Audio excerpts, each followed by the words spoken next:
What's up? What up? What up? Hello, everyone. How's it going? Happy Thursday. Stoked to be here. Hope you're having a good day so far. Had a pretty good start to my day. I've been waking up a little earlier, so I've been sleeping a little bit earlier now, which is good. Then I've started going to the gym again in the morning, which is like really good for my mental health. It's crazy. I feel like I have a lot more energy too since I'm going to the gym earlier.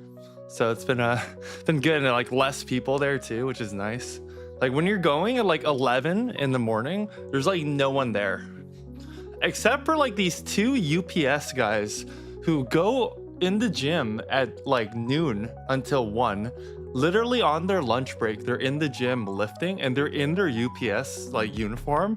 And I'm like, damn, that's crazy. So I might start leaving like protein shakes out in my in front of my door. Like, you know how you can leave people water and stuff? I might start leaving protein shakes out just because I know the UPS guys are coming, and I'm gonna see if like that does anything. They might think it's funny. Nice hoodie, thank you. It's the Lemillion from My Hero Academia. Trying out different hoodies. Oh, this thing's like falling inside. But thanks for joining early, guys. Calvin, first time here. Nice. First time and you're early. Awesome. Yeah, Jimmy, we got some Gundam that we're gonna show later, which is cool. So the Gundam the beta edition in English. So we get to look at those cards. I won't know what I'm looking at, but you guys can be hyped for me. I'll just admire the art. The only Gundam that I've ever really watched is what's it called? Is Macro Saga Robotech. I've watched all of Macro Saga Robotech like 6-7 times. I still have the entire set on DVD for that with like with Captain Rick Hunter, you know, as if anyone knows, you know. That's my favorite like Gundam-esque kind of thing. I know it's not exactly Gundam, but for me like it kind of counts, I think. Oh, welcome Calvin. Doing swell, Jimmy, awesome. Chilling at home. Hey Annie, Tim. Welcome. Doom scrolling.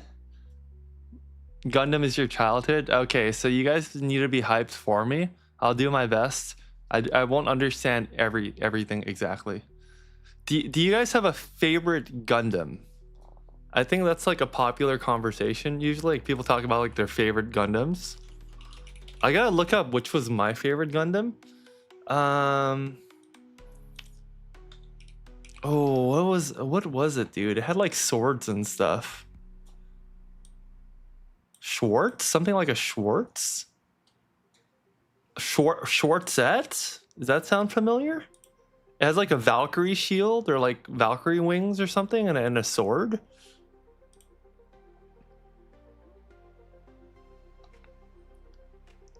And it was like, it had like a pink theme to it, which was cool, like glowing. I don't know. Mecha animes are dope. Yeah, that's why probably a lot of people like Luch of the Rebellion, just because it was a mecha anime. By the way, quick little jump. I'm testing out a new mixer for my audio, so I'm not sure if you can tell a difference in the audio. Hopefully it doesn't peak as much even when I'm talking loudly like this. It's a little more clearer. And I don't think you can hear background music as much. I'm also messing around with different background music, so it's not any of the random YouTube like stuff. So let me know what you guys think. And if the audio is too loud or if it's a good volume and if you like the audio. Attack stream elements? But what is that? What is that? It didn't work. Can you get your Pokemon changed to Wingle? Absolutely, Calvin. I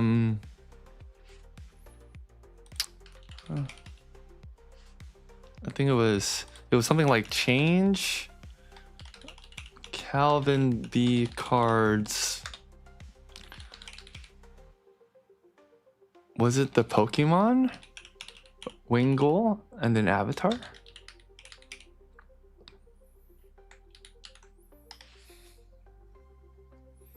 Did that work? That didn't work. Whoops. Whoa. Maybe Wingull's at the end. Did I spell Wingull right? I did spell Wingle right. Or we're gonna keep trying. I gotta write this down.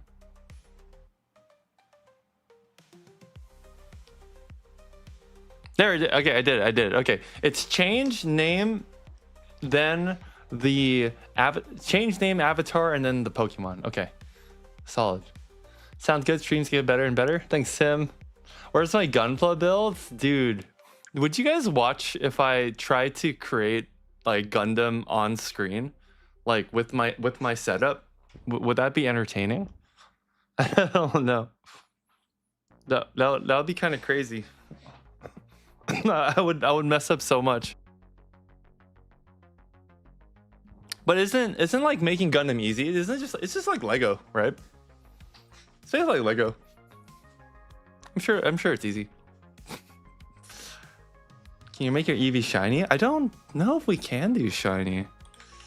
I don't know if that's possible. I can try.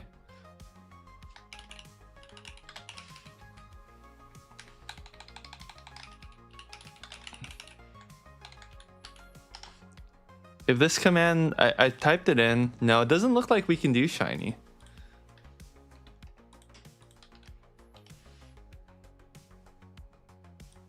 Yeah, no. Yes. Have I built one before? No. But I built Legos before, same thing. Paint job is the hardest part, making it look good. That's kind of like Warhammer, right?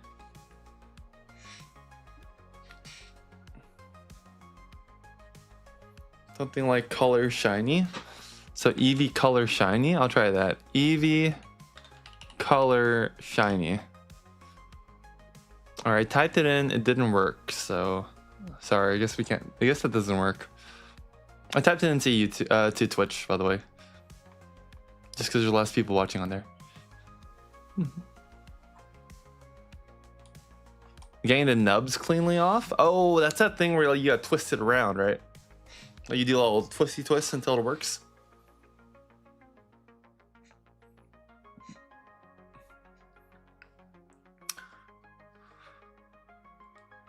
I don't know, maybe I'll try it sometime. With the battle of the Pokemon avatars again, we need to do that when there's an occasion for like the winner to get something.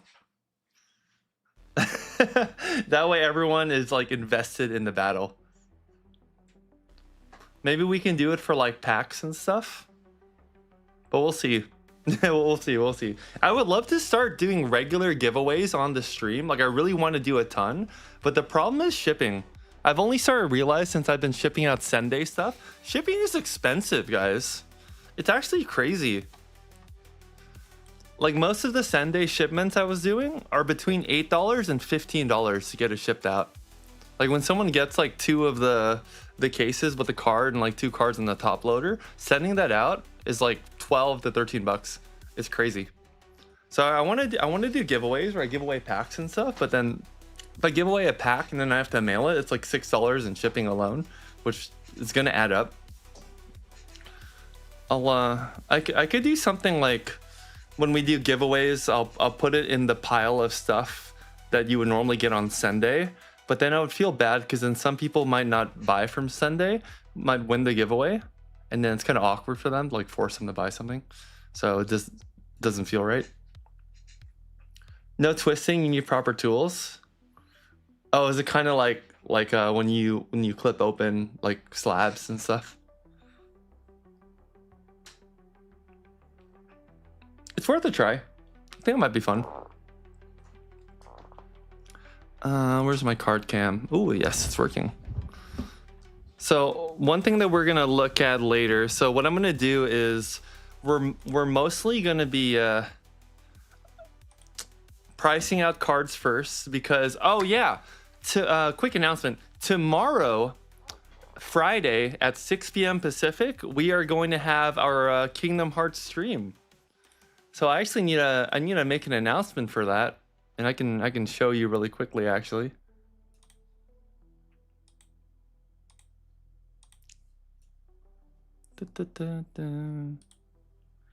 Let's see, open link.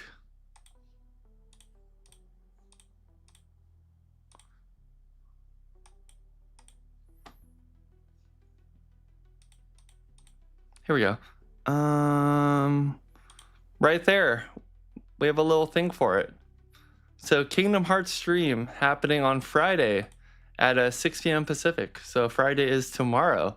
So guys, please be sure to come for the first Kingdom Hearts stream. I'll try and get some fun giveaways and stuff ready for that. And it's gonna be we're gonna be playing for a long time. So that's gonna be super, super fun. So if you can make it tomorrow, Kingdom Hearts stream. And a cool thing about that, I'll show right here, is if you look right here, where do I do it? Oh, in downloads. Oh, I can't find it anymore. But it basically says 0 hours played on my Kingdom Hearts stream. And I have a lot of games actually that I haven't played in a while. But 0 hours played on Kingdom Hearts. Let's go. 0 achievements unlocked. So that's gonna be really fun.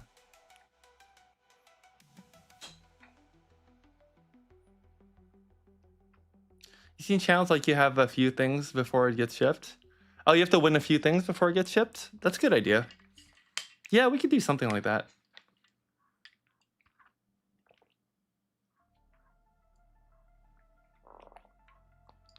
I'll see if I have any Kingdom Hearts related giveaways, but everything I have for Kingdom Hearts are stuff I bought for myself.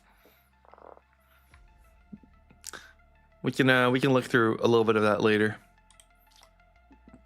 But yeah, so for today, I'm going to be pricing out a lot of cards, which is where we just go to TCG Player and then we add tax. Oh my gosh. A little bit of a vendoring business talk for all you guys who are interested and fascinated about that part of the world. I just paid my sales and use tax for the last quarter today. And geez, California is destroying me. I paid around $1,000 in tax. I say a little bit more, but we won't talk about specifics. I don't want people to know too much specific, but I paid a lot in tax, which is crazy. And it's kind of interesting because it's like I know a lot of people who are doing business as vendoring in the hobby who don't pay tax on their stuff, and I'm like, wow, that's crazy. Because then I'm scared of the IRS. Like I don't want to get audited, so that's why I charge tax on everything. Then I pay it properly. And man, I got hit today. That was wild. But at least I am fine. At least I'm safe. Like I don't have to expect. There's no surprises coming up in the future. I don't know where my price gun is. That's the biggest surprise right now. Is where did I put my price gun? Give me 1 second. I gotta find it.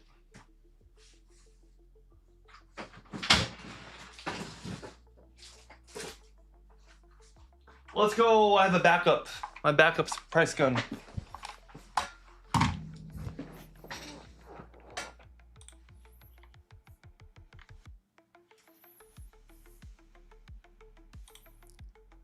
All right, let's see if there's like a less synthy copyright, non-copyright music.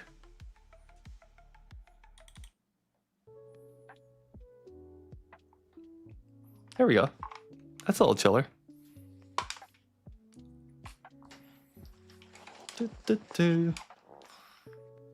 Not even the Joker's gonna take on the IRS. Oh, true, dude. Hey, Ricky Maro, true. I remember that.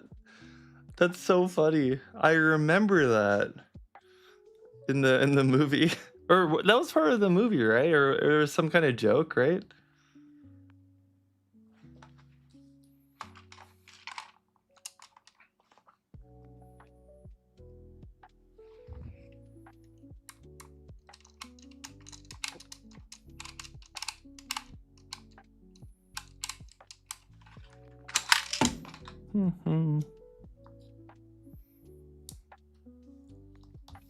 Perfect.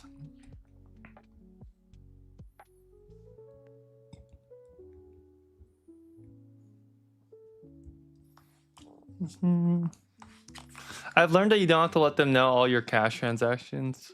Will help you out. You paid around. Well, it's like yes and no. One, like some people do that, and you can get away with it for the most part. For me, like I'd be a bit more creative. Anytime it's a cash transaction, I end up reporting it in some way in the future, but I kind of use that as a hold for the moment because I might use that cash in the show to pick up more inventory.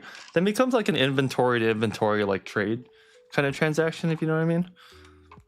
Where like in the end of the day, what actually happened was you didn't sell it per se. It kind of got traded into more inventory. So it became like an inventory exit out to inventory intake. That is way too high. It is 870, so I round up to 9, and then adding in sales tax, which is about 9%. That should bring it up to 10. Trying to price everything at markets. But yeah, that's also why I collect tax a lot on all my stuff. So I price it at market and then add the tax. That way, end of the quarter, like what happened today, when I paid my sales tax, I won't get screwed.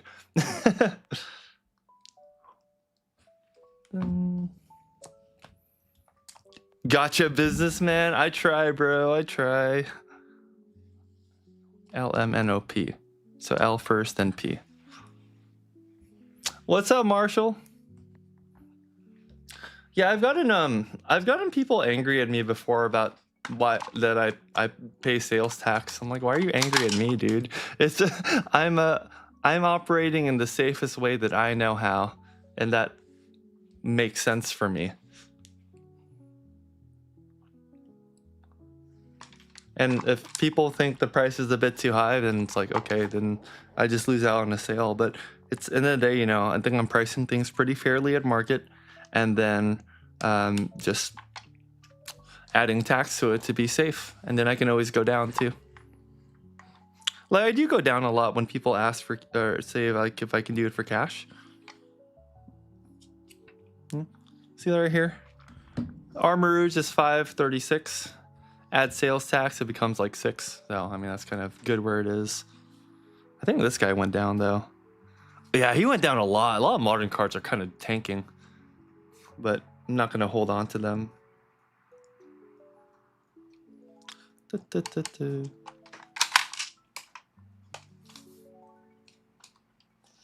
Tax is an obligation. Thomas, you're gonna go to the gym today? Dude, have a great exercise or lift or cardio or whatever. I'm so happy you're going to the gym, dude. That's sick. Go kill it, man. Have a great day. Thanks for dropping by. I love it when people go to the gym. That's how I am too. Like I love going to the gym.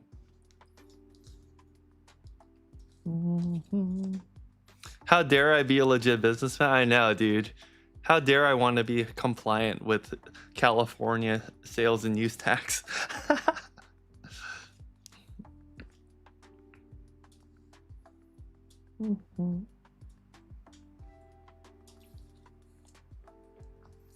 Makes my business more credible. That's what I think too. Thank you. I think it makes all the things safer.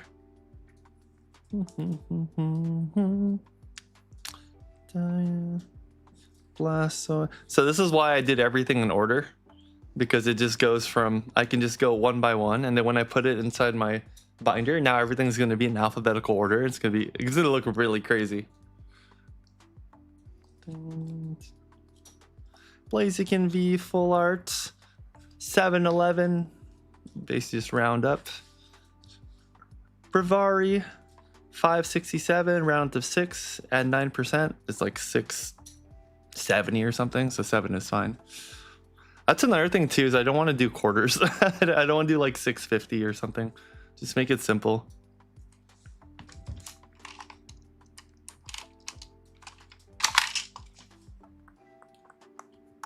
Make this one a little different.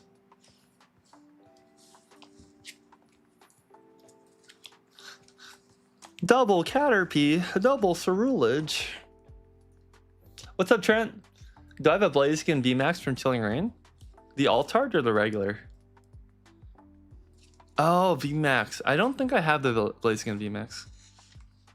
Imagine having to lug a bag of coins to every show. Yeah, dude. Imagine me saying, hey, that's 650. Then I have to give them back like 350 and change.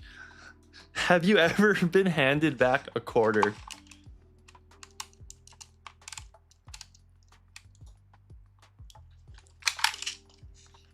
This one goes from 12 down to 11, so we're gonna go down. I see a lot of people who don't ever go down in their prices too. just because you're in at something at a higher price. But for me, I'm like, no matter how much I'm in at the card, you know, I'm gonna be firm. I'm loose for that kind of thing. Like I'm not gonna stay firm at a crazy price when it makes no sense just because I'm up high. I'll like put it where the card is actually worth. So I feel like you have an obligation too to like give a reasonable price to the people who choose to take the time to try and like deal with you, you know? Yeah, that's fine. That's like 1044. I round up a bit plus tax. Charizard, level 60. That's a cracked ice one. I think this is in, oh, it's in weird condition. High HP. Okay. Might have to look into this card. Does it help you price for in the Philippines? Oh, what's up, man? Are you selling in the Philippines? That's sick. Good luck, good luck. Hope it goes well. I've never tried like selling in the Philippines, or I bought some cards in the Philippines, but that was when like I didn't even know what I was doing. So it'd be crazy going there now. I feel like the prices there are a little bit higher than in English. I don't know if they use TCG Player. Oh, these are the worst cards to price, dude. Charizard GXs. Because they're all so confusing.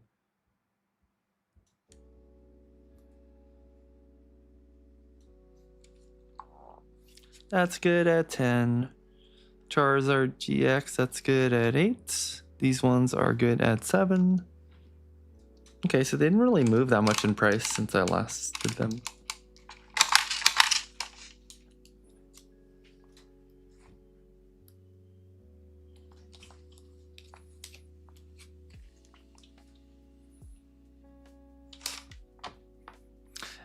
Devin, if you're not willing to sell low, don't buy high. Right, dude? Exactly. I mean, people do whatever they want, but it's just, you're digging a little bit of a hole. I see a lot of people buy for 80 to 85%, and who knows? Maybe they have ways to move those cards at those prices, but I think that's really, really high. I think that's really crazy to be at those numbers. That's more of a personal thing, though. End of the day, too, guys, it's not my place to dictate how someone else wants to do business. So if they want to do stuff that way, it's all up to them. But for me, like, I'd rather not let people tell me how to do business. You know what I mean?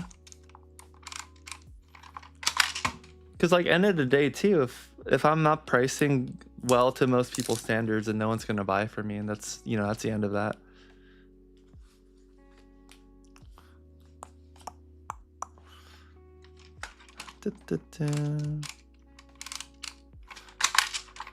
At least for me, I think that I'm pricing pretty reasonably. Like Chatot is $6.83 right here. And then so I round up to 7 and add the 9%.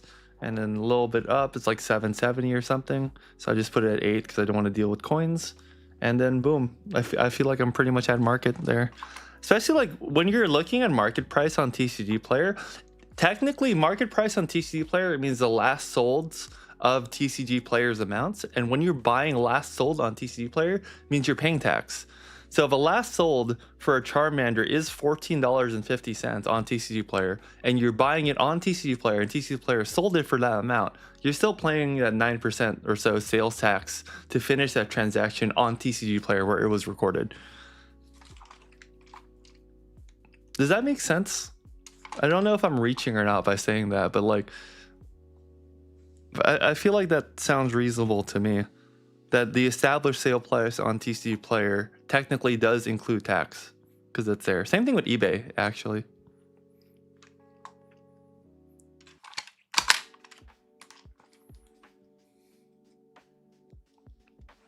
You guys can let me know if I'm crazy, please. This one's going to drop down from 12 to 11.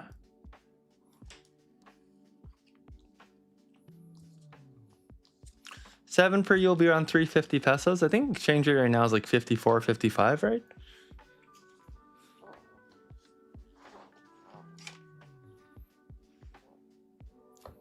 Well, that's another thing too, is like, what? Oh my god, I have 4 of these? It's crazy. Oh, 2 of Deerlings? Let's go. It's like, I'm pricing everything on screen too, just because I want to be super transparent. Like, no shady business allowed here.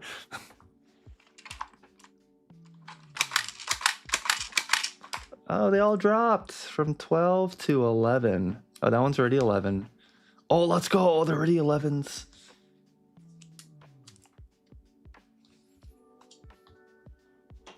Okay, now I have a bunch of 11 stickers that I gotta hold for later.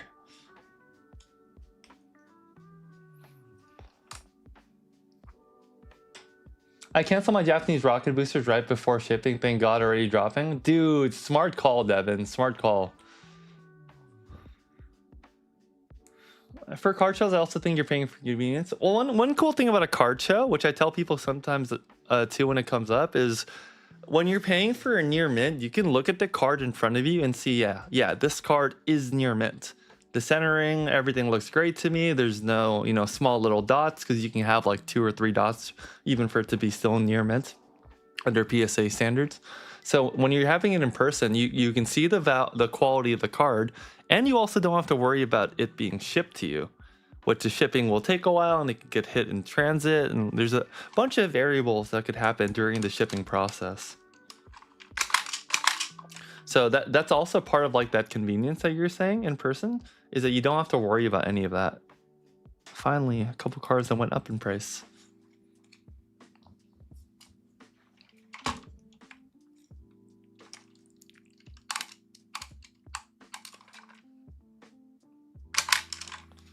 Dendra went down by $1.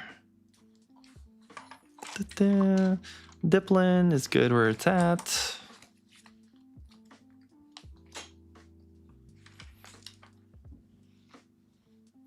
There's a secret musical message in the chat.wall art. Ooh, I didn't. Is it like with the way the notes are made? Hey, Kamido. Thanks for the follow, man. Yeah, thanks for making it to the stream. Sorry, I didn't catch your message for a second there. I got lost in the sauce of explaining vendoring stuff.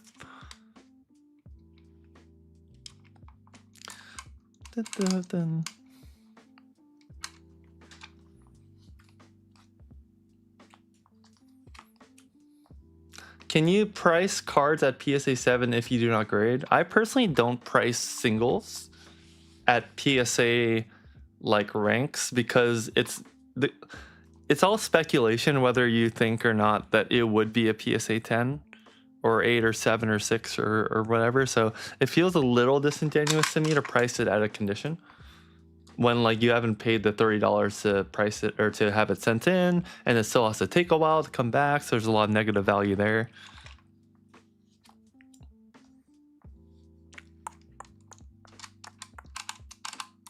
So personally, I just stick to is it near mint or LP or and then TCG player listings. There's a rare exception to being able to price it from a TCG player price, and that's usually with extremely vintage stuff that you can barely find.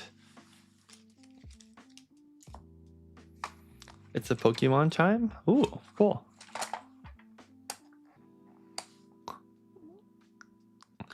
EVs, I have a lot of these. They are continuing to go down in price. I might just not bring them to shows anymore. It's another thing. Instead of keeping it at a high price, I think the best thing to do would just be to take them off the market for a bit, which is what I'm going to do. I'm going to put that in my hold binder. EV Master Ball. That is fine. Ice Cube has no price.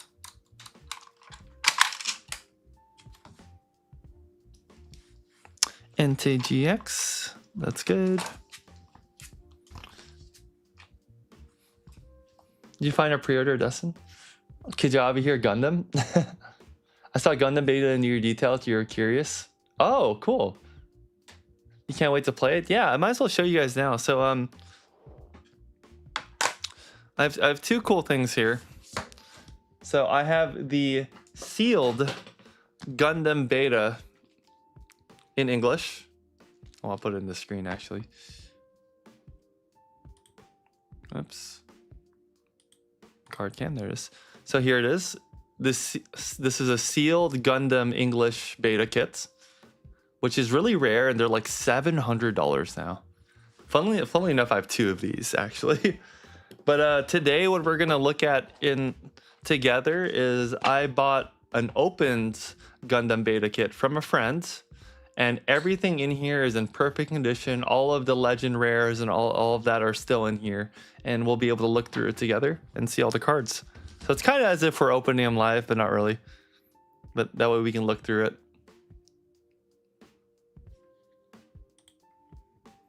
So I'm also curious what the cards kind of look like. I haven't really looked at it yet. Frafarig is like $850 now.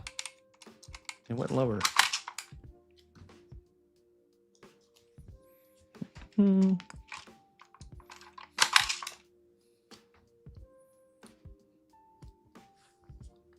Ooh, you got one too? Get any really cool pulls, Kamaido? It's continuingly surprising me just how much people like Gundam. Because do you guys think Gundam is going to be super popular when it comes out? Or is it kind of an unknown right now? Because I'm not really sure what to think right now at this point. I'm holding on just to be safe, but I don't know for sure.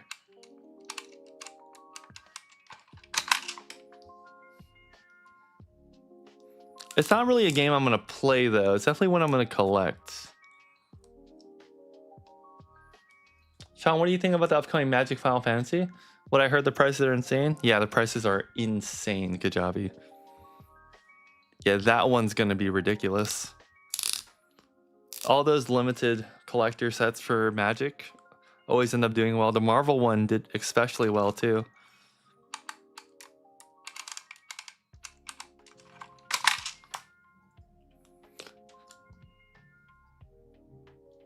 You didn't get any real good cards? Aren't you guaranteed some cards you can only get like in the beta though? So there are like, you do get some good cards.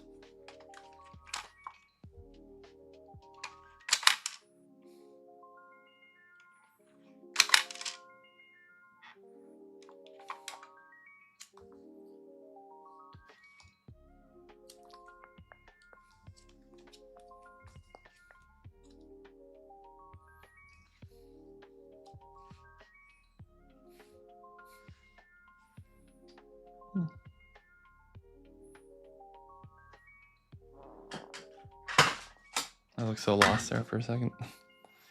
I just want to put this in the little thing.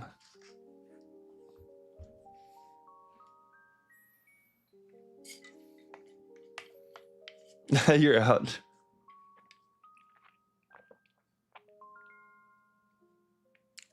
You're waiting for 30th anniversary. Whatever they do to drop, they better make sure bots don't eat it up. Yeah. 30th anniversary is going to go wild. I'm saving a lot. Anniversary stuff is worth saving, by the way, just because of 30th.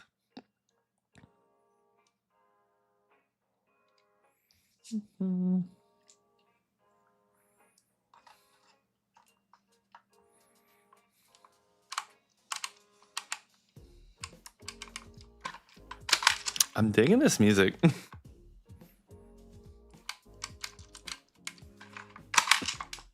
So a common theme so far, I'm not sure if you guys are paying attention to me pricing. A lot of cards have gone down. I think that's like the 15th card so far that I've had to minus $1 or $2 from. Which is kind of speaking a little bit to the state of the Pokemon community genre hobby right now, investing. A lot of prices are going down. I think a lot of cards are becoming more accessible, and like I'm all for both of those things. It's so funny, dude. All the Journey Together like Elite Trainer boxes have been massively going down in price. Like the market price for them right now on TC Player is like $60 or something, which is basically almost how much you'd buy it at Target for. I think that's having a crazy effect on like scalpers and stuff too. So it's kind of insane.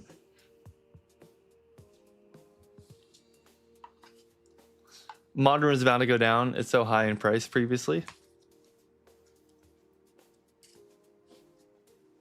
$3 damage. We'll keep that there.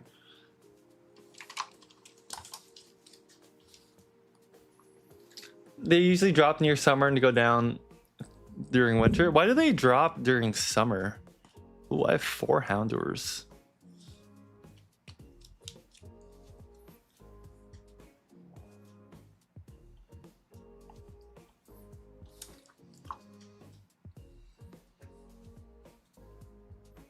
Cool. These are all priced fine.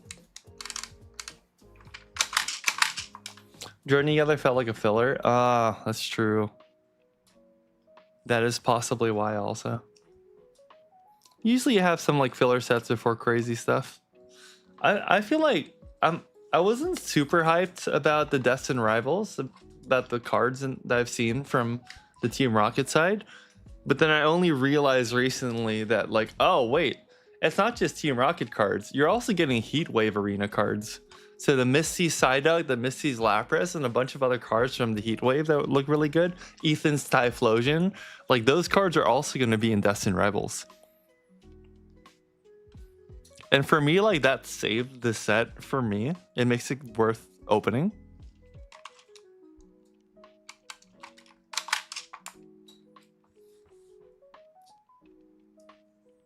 So do you guys think Modern is going to go down or continue to go down? Or do you think it's kind of where it should and needs to be right now?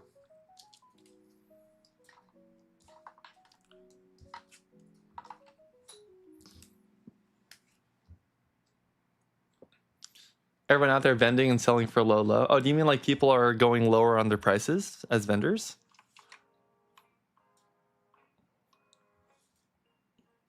I've been talking to several people about that too, that it's getting pricier and pricier to vend.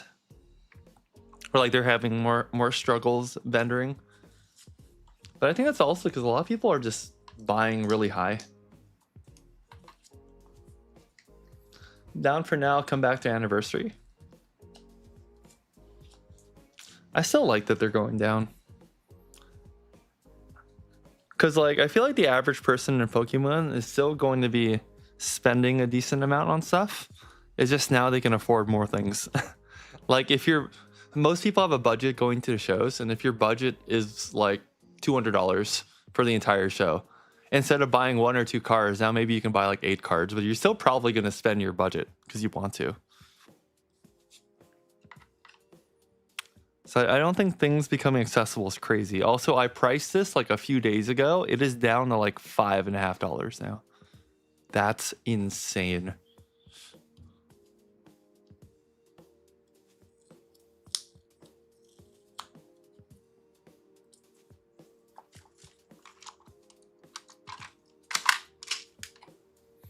You know someone who can't find Pokemon anywhere? So we rounded up to 6, add a bit of tax, round up. Okay, 7. Lycia's Appeal. That's also like $5.50. Okay, there we go.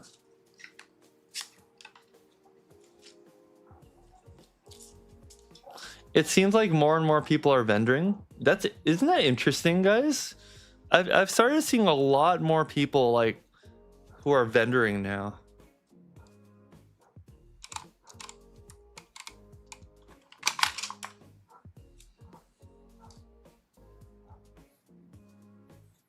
You just looked at past purchases and made me sick to my stomach. You got a Paldea Evolved booster box for $95 in 2023. Oh, dude, that's Paldea Evolved for that much is crazy.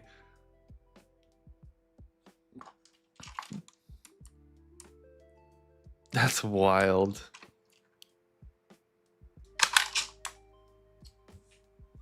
Oh, I guess I just priced that one wrong. Luminion V.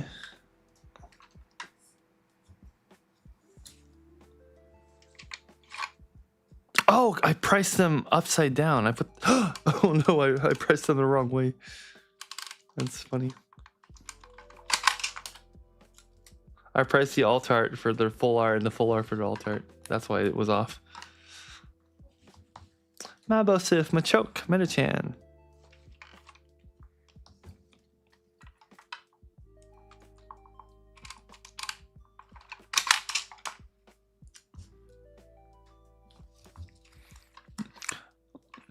I think there's a lot of confusion for some new people in the hobby about like the state of the hobby with how expensive things are.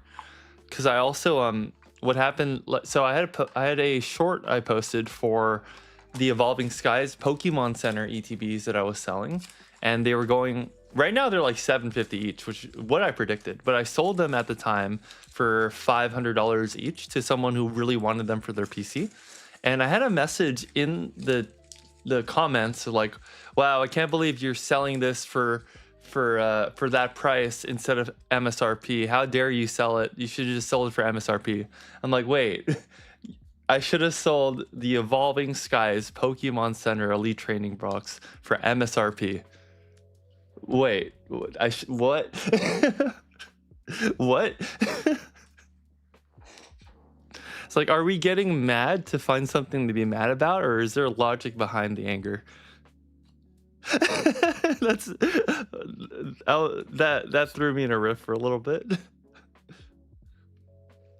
Hey Josh, any upcoming shows this weekend? I'm at a LA card show in Torrance on Sunday this weekend, but nothing on Saturday. So Friday, Saturday, we're just going to be hanging out on stream, and I'm going to be playing Kingdom Hearts, which is going to be super fun. This card should go in my little bargain thing.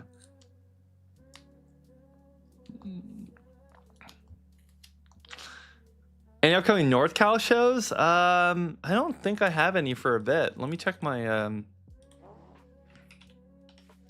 calendar.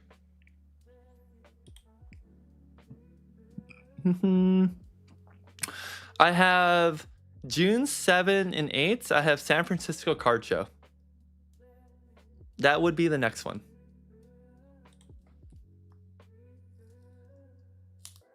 I'm in your hood on Saturday. Maybe drop by. Yeah, man, drop by. It'll be fun. Yeah, please do. There's always going to be haters. I get a lot of haters. I don't talk about too much for my own safety, but I get a lot of vendors who don't like me either. So it is what it is. I just try to keep to myself.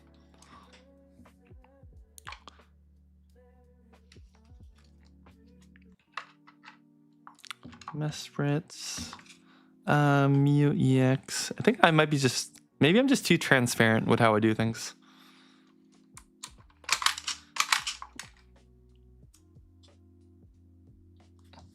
One good thing about there being more vendors though is like any vendor who used to like price extremely super high is now kind of getting like priced out by a lot of people who are coming into the hobby and pricing near to market.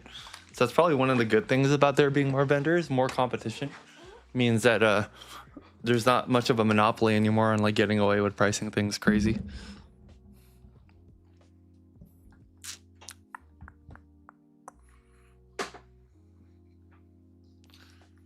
These Mewtwo's are really cool.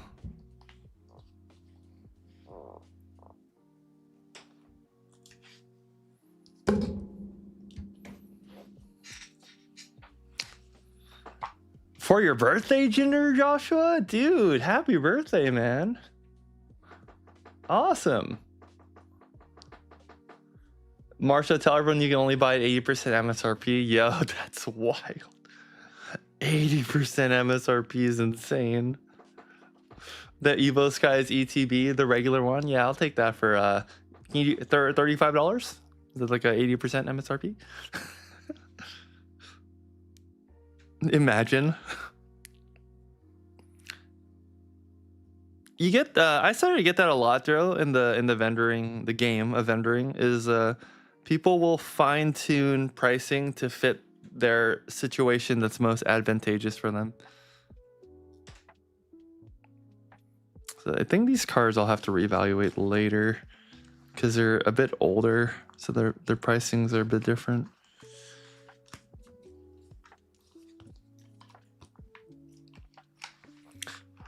Because it's kind of like, well, one thing that I've had happen before too is some people ask, hey, sell this at MSRP because that's what you should do. And I'm like, what?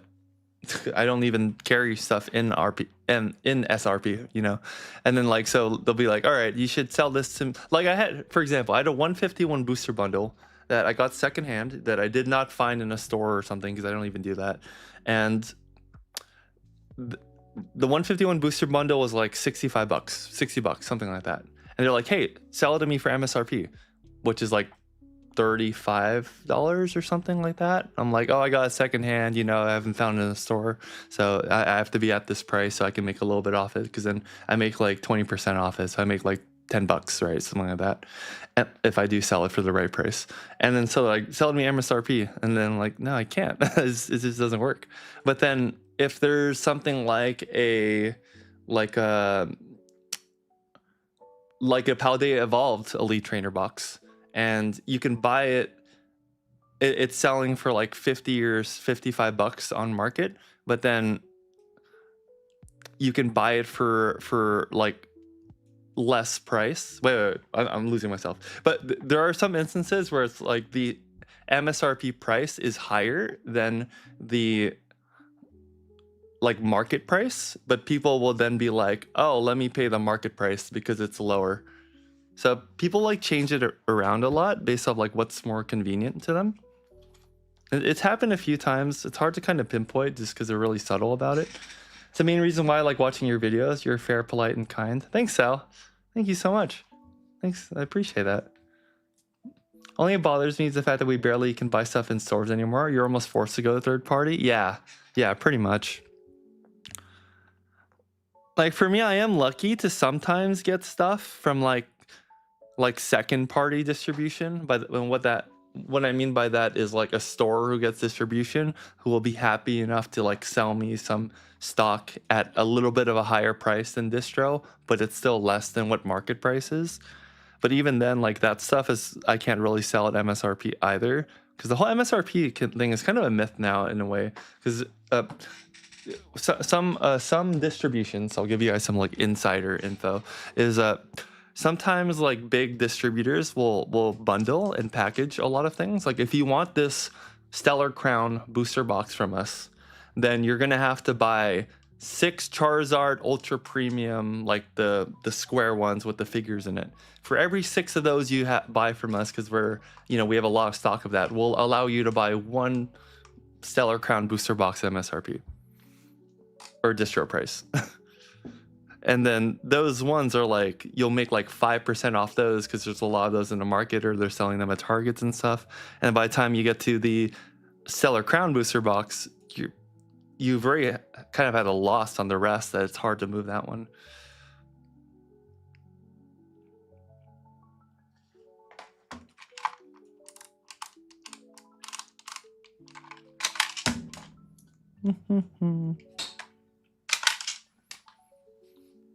How do you build relationships with shops to get secondhand? That is a question that is so unique to the store owner, the situation, their location. It's hard to say. I know East Coast shops get an abundance of like One Piece and Pokemon and stuff, for example. Here in the West Coast, we're a lot drier with that kind of thing. This is priced wrong. Or just dipped like crazy. It's like $5 now. Yeah, there's no real answer to that, Tim. I am a hyper considering making my own TCG store though, by the way, guys. Like physical location. Because I have a friend who really wants to like run it during the day-to-day, even though I'm at events and stuff. But it would be cool because then I can actually get physical distribution. Some stores, online stores, got kind of lucky because during COVID, they were able to make an online store without having a physical location. And they still have their store now. And that's why you see a lot of like online stores or people, some YouTubers and stuff who have an online store, but they don't have a physical location. Nowadays, to get distribution, you need a physical location. It's a minimum.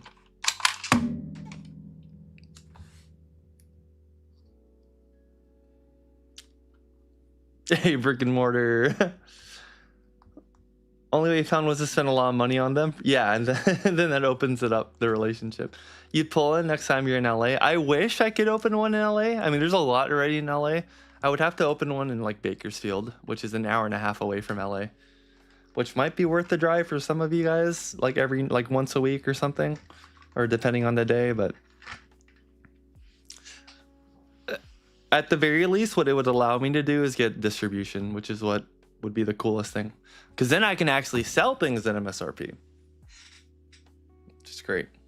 But there is like there's a consideration though with the whole MSRP thing that is really interesting, that only occurred recently because of all this scarcity of product. Is like, picture ooh, I see Asmongold doing this a lot. I'm gonna try and play on paints and see what this looks like for you guys.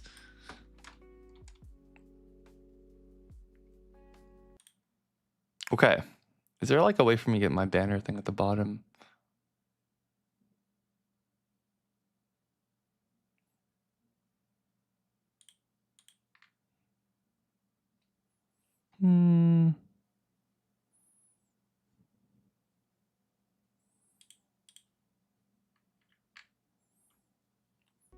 We'll just do it up here. We'll do it up here. Okay. So we're gonna have two options here. This is something I try to tell people all the time, but it's really hard to articulate. So picture you have situation A. Let's go closer. So in situation A, a brick and mortar gets 50 ETBs. They get those 50 ETBs at like distribution price. Let's say, as an example, let's say it's like $30. Now they can sell all those ETBs at MSRP for like $50. That is $20 times 50. They make $1,000 in profit per drop. Awesome. Situation B. Now there's a scarcity with product. Instead of getting 50 ETBs, they only get 7. Let's call this the prismatic drop. They only get 7 ETBs. They get them from distribution for $30 each. And then now they have to sell it for 50 because that's what demand offers. Everyone's like, you need to sell it at MSRP because that's how you should do it. Now their profit here, instead of it being $1,000, it's now 20 times 7. It's $140. Now, how do you pay for rents? How do you pay for utilities? How do you pay taxes, property taxes? How do you pay everything that you need to do, employees to run a store, if now on a quarterly drop or like once every 2 months, when you expected to make 1,000, you're only making 140. So that's when situation C happens, which is where they have the 7 ETBs. And now they need to sell them at the $140 market price that they're worth because they only had 7. And now they make 7 times 7. They make like 500. You guys get what I mean? Maybe they got 14. Maybe that makes them the 1,000. And now they have enough money to survive. This is a complex situation that people don't seem to articulate, in why a lot of brick and mortar stores had to go with market pricing so they could survive. Because the initial amount they normally would have gotten is no longer there because the product became too scarce and their distribution didn't give it to them. And how are they going to keep the lights up? How are they going to keep rent? How are they going to keep the shop open during these bad times? They have to resort to situation C.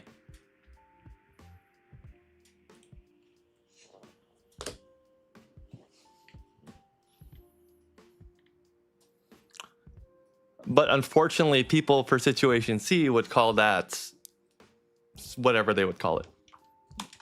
Does that make sense to you guys? Heard margins are even more terrible now with distro, right? Yeah. Store name would be Slice of Pie. Dude, people are gonna come in at like 9 or 10 p.m. and be hungry, looking for Sugar Rush, and I'll be like, "You want some cards?" No. A lot of places also forget about taxes. 3.14.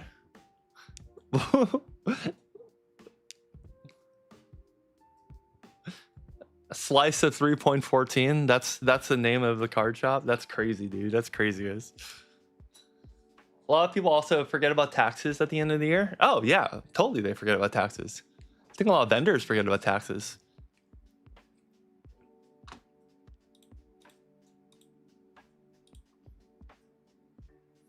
All right, sorry guys. I'm really liking this graph thing. I think this is kind of funny. I think it's kind of fun. So a lot of people are forgetting that, like, let's say you take a payment at a card shop at while you're vendoring, and then usually when you take a payment, you are subject to like 8 to 9%, right?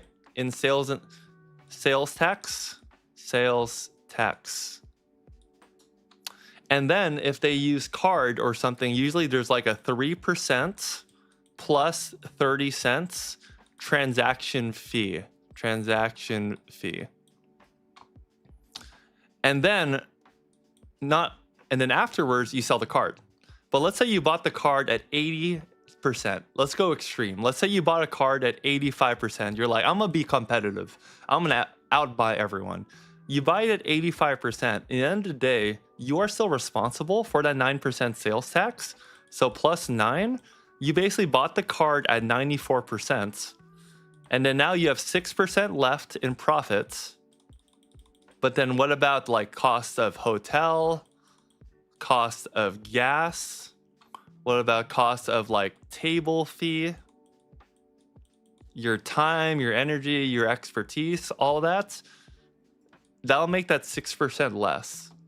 And end of the day, don't forget, any extra income that you make outside of your regular work, which your work withholds tax, you're probably subject to like a 16 to 24% income tax. So your 6% payout, if you can do the math right here, is it really a 6% payout? Now, let's say you don't do 85%. Let's say you do 80%. So that 6% becomes 11%. Is 11% less or more than 16 to 24%? It's less. And in my opinion, this income tax thing right here is probably what surprises most people. Because in the end of the day, when you're done, if you buy it 75% and you go through all of this, then you're probably going to be on the hold for like 15% sales tax included into income, like 15% bottom line. It's crazy, guys. It's crazy. Oh, and don't forget too, what if someone at a show asks you for, hey, can you do $5 off of this $50 card? That's minus 10%. So add another minus 10% to this. So basically what I'm saying is, if you're going to a show, you're paying for gas, you're paying for a hotel, you're paying for expenses, you're paying for someone to help you, or you're doing all of this. If you buy at 80% and you sell that card for 90% because they want to get like 10% off or cash or something, you're making 10% on the bottom line, and you're still subject to 9% usually sales tax. If they do Venmo, if they do Zelle, if they do card, there's probably the 3% plus 30 cents transaction fees. And all your income is then subject to income tax. Yeah, good luck. Good luck, guys.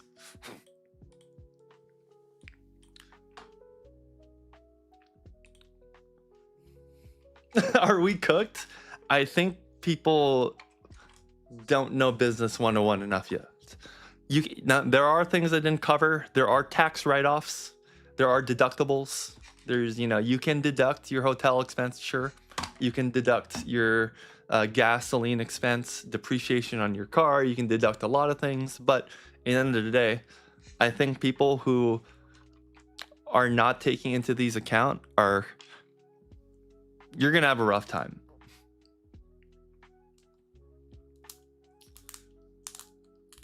Did I take classes on this, or I'm all self-taught on everything. Yeah, I'm self-taught. As long as everything I'm saying makes sense to you guys, though. I don't want to be like throwing out gibberish. And these are like, I feel like they're high level like vendor talks that most people usually wouldn't talk about. But I personally don't care. I'm happy to share the experience.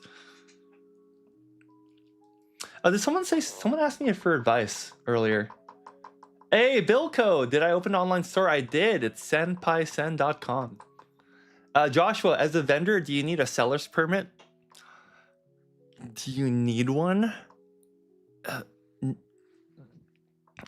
It's not you.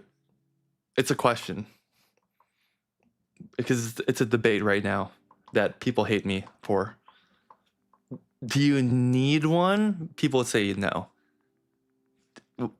I would say yes. You absolutely need one. Cover yourself. Cover your bases.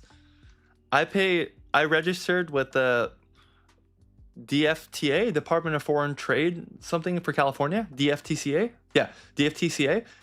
Department of Foreign Trade in California, government organization. That's where you register your business and you register to be able to pay sales and use tax. And every quarter I pay them the sales tax of all of the amount of cards that I've sold. And that's why I just paid them today. And it costs quite a bit, but every time I go to a card show and I sell cards, I always put aside money for tax. And now if the IRS ever comes knocking, I will not be one of the card vendors who did not pay their taxes on all this extra income.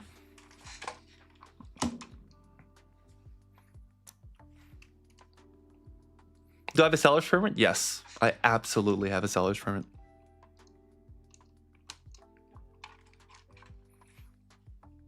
Don't mess with the IRS. Someone said earlier, even Joker doesn't mess with the IRS. True, dude. If you're doing one show, David, I don't think you do. Check your local, because I think you're over like Chicago, right? For California, I think you're okay for first few times. I don't know this for sure. I'm not giving out legal advice. I want to make that extremely clear. I'm not giving out legal or tax advice. This is all just my personal experiences. But I was told before from a convention owner that the first few times you are fine, but then once you start doing it regularly, then you should do it.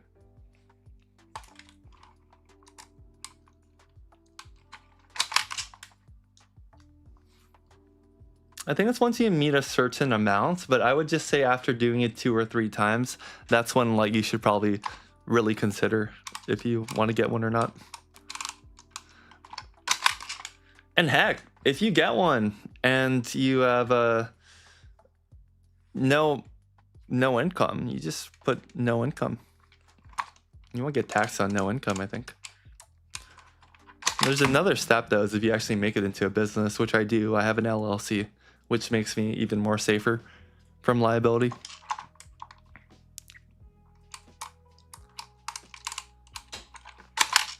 So if you ever buy from the website, it'll tell you you bought from the LLC, not from me. When you ran a small call and you requested a seller's permit, yep. And you know what's another good thing about that, Alchemido, is that is a great way to get like seasoned vendors who like know what they're doing, who aren't like messing around.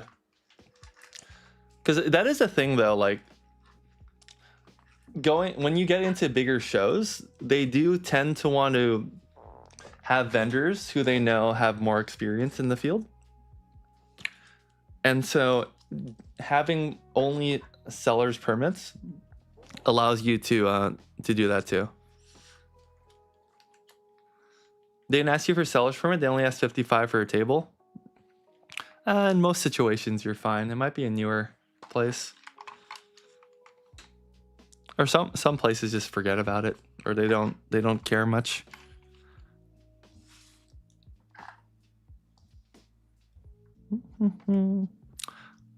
Pomot.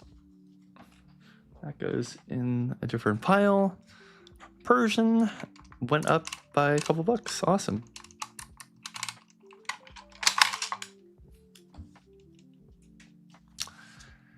But if anything I said didn't make sense, guys, can you please let me know? Or if it did make sense, please let me know too. The worst thing I can do is go off on these rants and be wrong. But I think so far I'm not too wrong.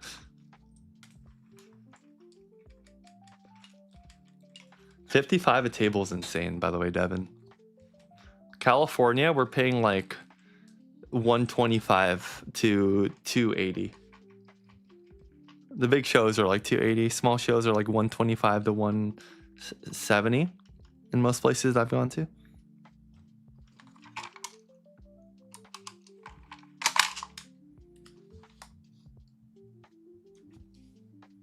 Off-topic question: is there a way to get confirmation that you received the payment via Venmo from Sunday? Just want to make sure I sent it to you, not someone else. I can verbally tell you, Trent.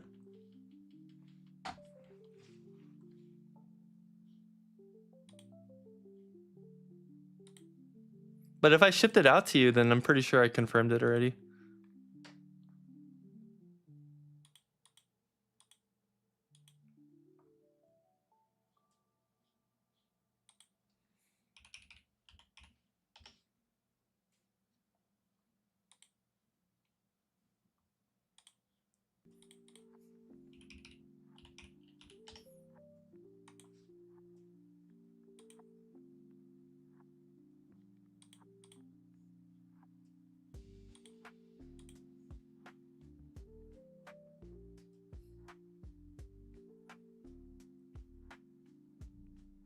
Oh, okay. Yeah, give me a second, Trent.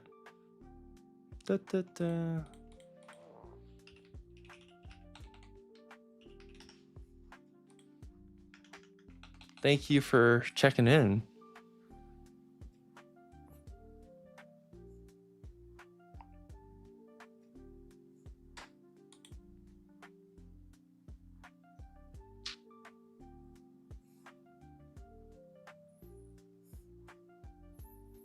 Trent, you got the Luna and Solgaleo, right? In the purple case, and then the Mr. Mime X. Did someone reach out to send you the total?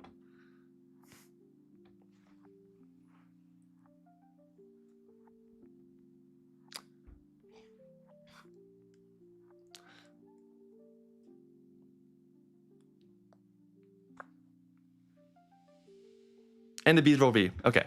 And the Beedrill V.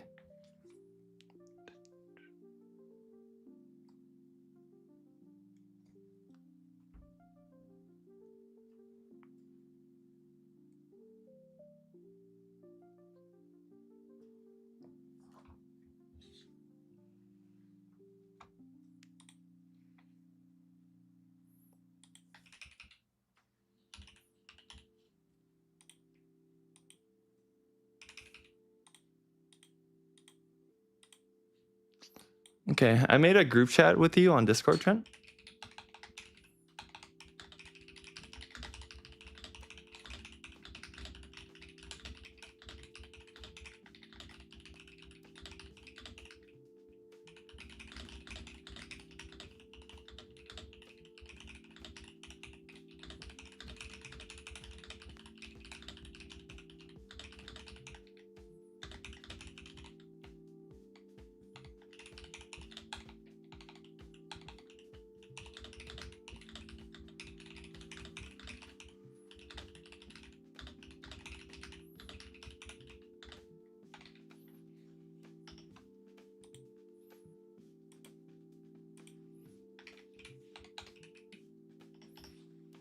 Okay, there you go, Trent.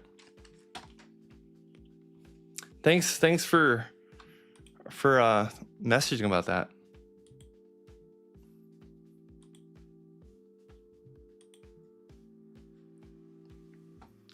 Price for your tables have skyrocketed. My friend does boothing for Anime Expo and Anime Los Angeles, and it's been increasing. Yeah, I think they just keep increasing over and over. It's crazy. It's probably because there's a lot more demand now from other vendors and also other people who, or people in the hobby in general, who are just collecting more and more. Yeah, and Trent, I sent you a message, so I didn't want to message on here with everyone. All right, Porygon Z went up by $1. Awesome. When's a Krillin cosplay? Dude, there's no Krillin cosplay. That's not happening. What the heck?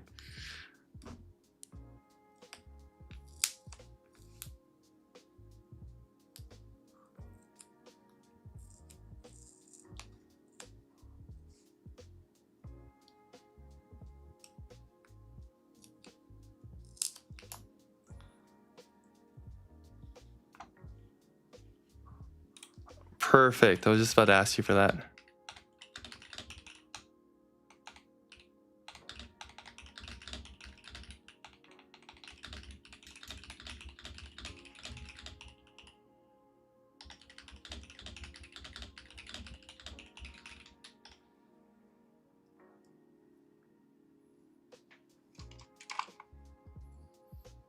Oh, and Trent, if you can send me the name also.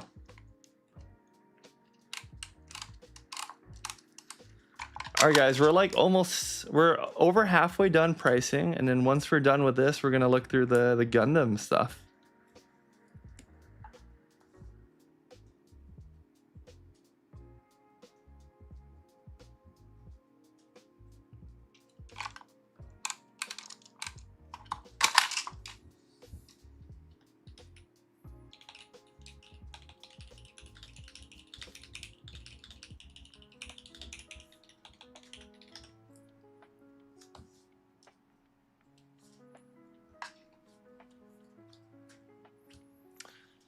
Speaking of Porygon, have you ever come across a cool Porygon promo? Let me know. What's a cool Porygon promo? It's like the one from the movie from when we were kids? Or is that a different one? Oh, wait, no. Why was I thinking about Ancient Mew? That's funny.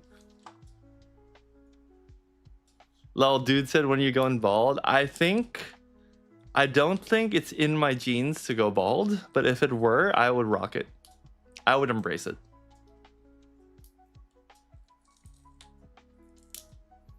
You're collecting a binder full of Steelix from Paradox Rift. Is that the Steelix working in the construction site? Is that... Because that is my favorite card of the modern era. One of my favorite cards of the modern era. That's Steelix. Because I think that's such a unique way to make an art.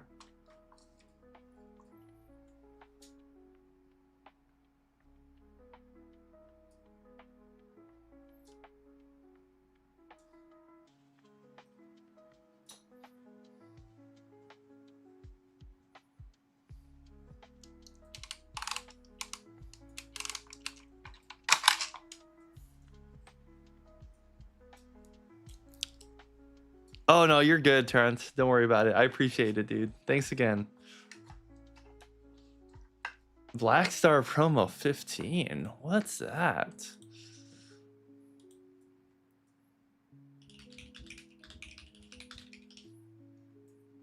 Oh, that guy? Okay. Does a condition matter for that one, Tim? Oh, it does say cool Porygon. That's cool.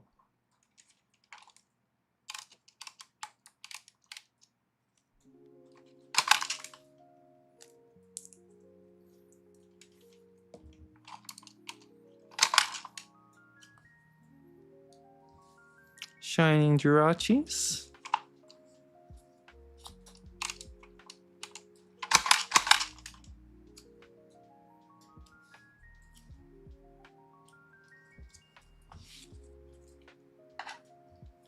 Skyla full art, Slackcoth full art, and Shinx. Ooh, Paldean Fates, Shinx.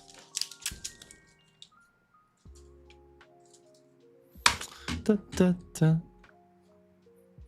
Chinks is good. Skyla is good. Slackhoth is close. Yay, one of the rare cards that went up. I noticed all the ones going up are like... Wow, that's a Surging Sparks. Never mind. Condition doesn't matter. It's for your PC. Okay. But if a near mint one does come by, would you want that one? Or would you prefer something more lightly played?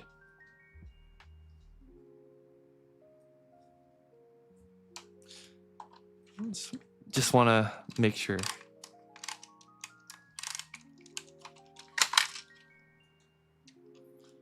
Snorlax. Snorunt's a little pricey. He went down by $1. That Squirtle is fine as is. So I'll put him in a different one. And then we got the Starly.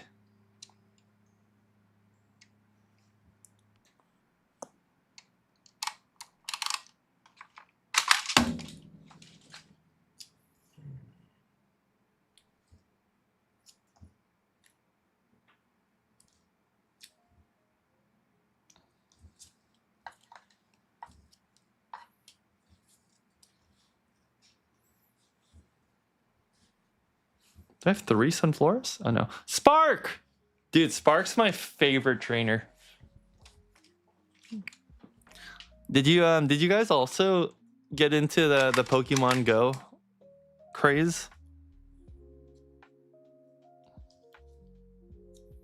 I remember I played that game every day, dude. I was walking so much. So I had to hatch all the eggs that I got.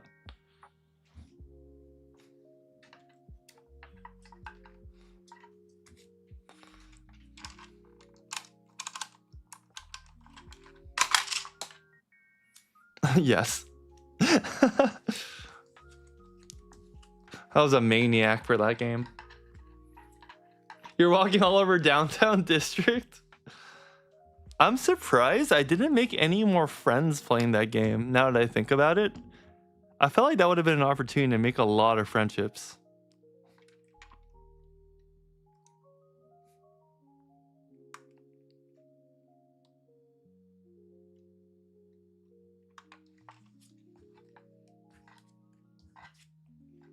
First year came, I remember driving down. When's the Majin Buu cosplay? Yo, chill. Where are you guys getting these ideas from? Oh my gosh.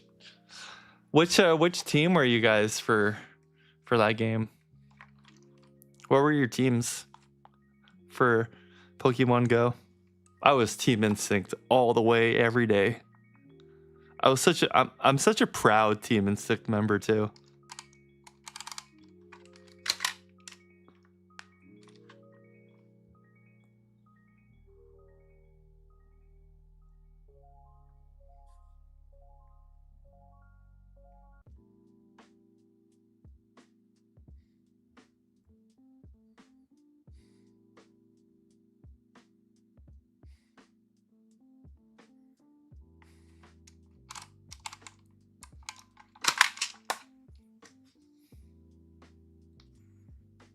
Articuno? Oh, you mean Mystic? Is Instinct yellow? Yeah, Instinct is yellow. Instinct's leader is a Spark.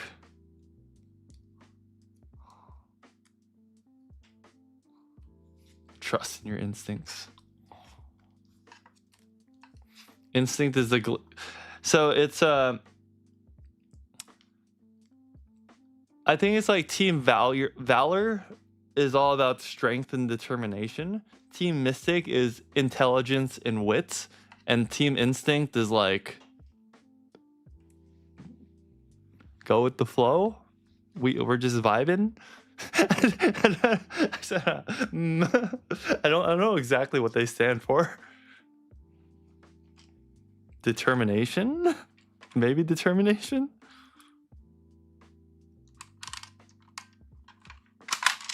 Valor below the fire types. I remember they were all giving like a massively good speech on stage. Wait, let me see if I can find this comic.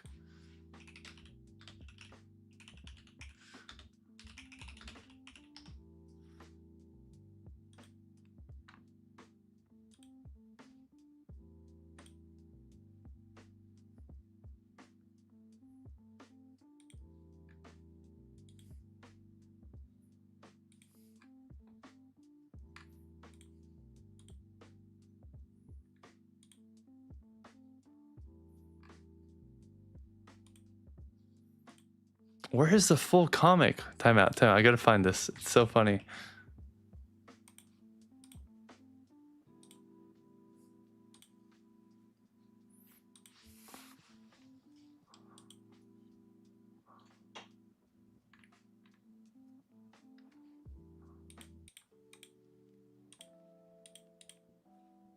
No, it's gone from the internet. The IMGUR page is gone.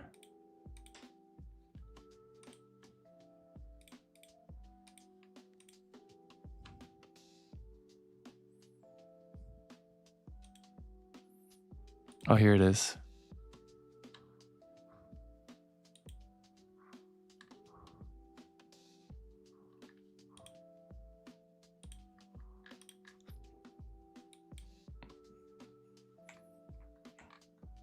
Okay, this is the only way I can find it for some reason. Here it is. So this is the Team Instinct. This is have you guys seen this comic? It's a team leaders pledge. So for Valor, as a leader, Team Valor pledge my honor, my strength, and heart to the trainers to provide unwavering power and encouragement in order to better the growing bonds that we all share. And they're like, Team Valor, yeah, let's go, all fire.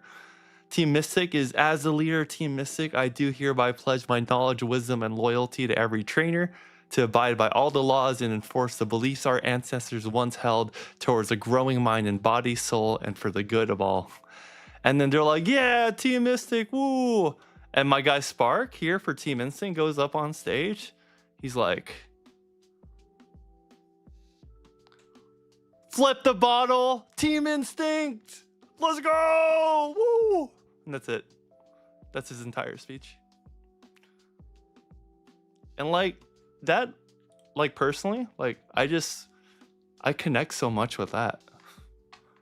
His speech just makes sense to me. It's very, very inspiring.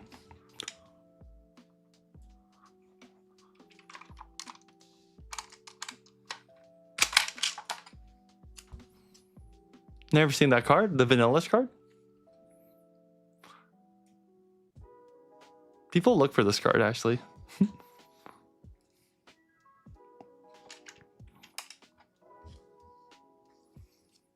Lamau, yeah, it's great, isn't it?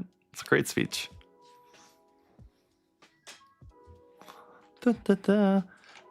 Venusaur, Wigglytuff, Wigglets. Flip a bottle, Sean? I only have hot sauce. I don't want to flip a bottle of hot sauce. That'd be disaster, dude. Wait, can you flip a bottle if it's like if there's stuff in it still? I probably should drink it all.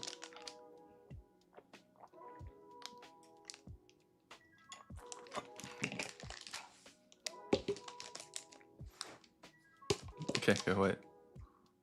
Oh, this is hard. You need like your whole center of gravity. All right, one try.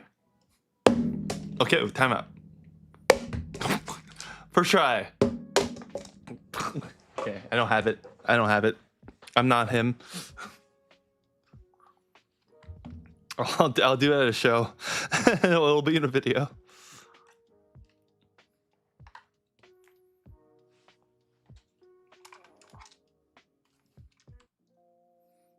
If it's halfway full, it's easier. Oh, you're right. His was halfway full too. True, because there's no weight. It was just bouncing off. That's very true.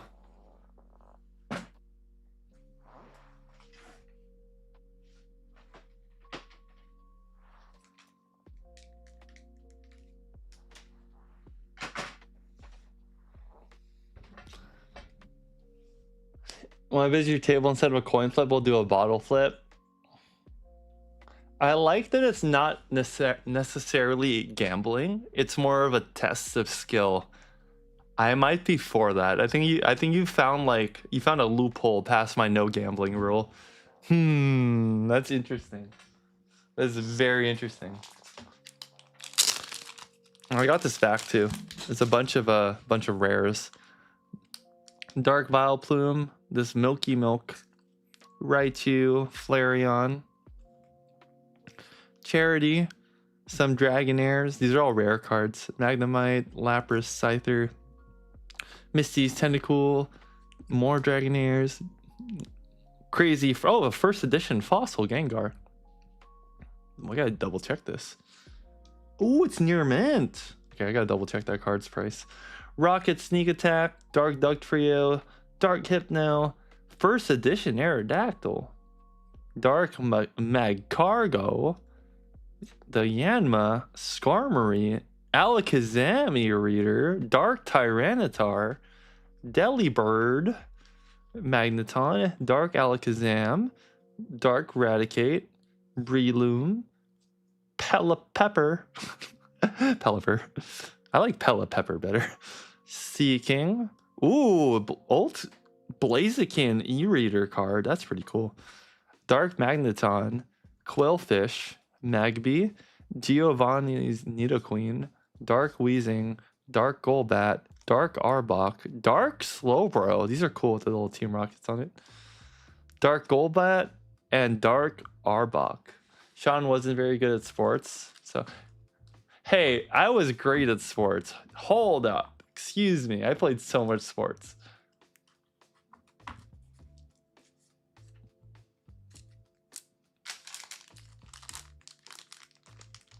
Keep the e-reader card for that one lady. You saw that video? Yeah, okay. You just watch a lot of my videos.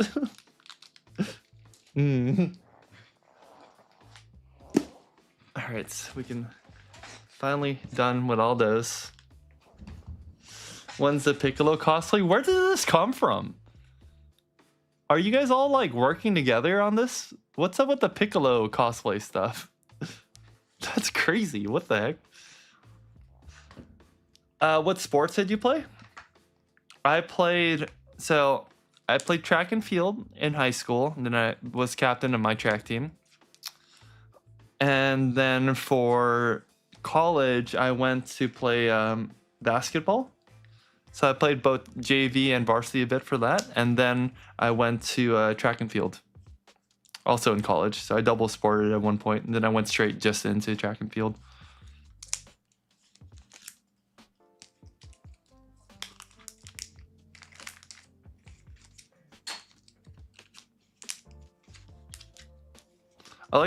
So I wanted to play volleyball so bad after college, after I found out.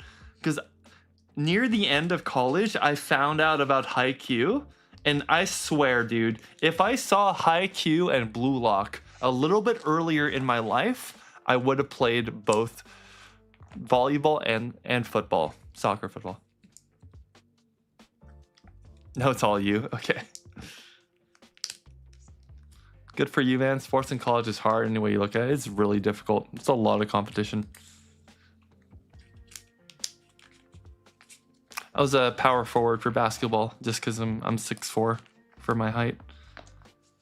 So I was able to make a lot of use of that height. And I would be center when sometimes they put me in center anyways, even though I didn't want to be it.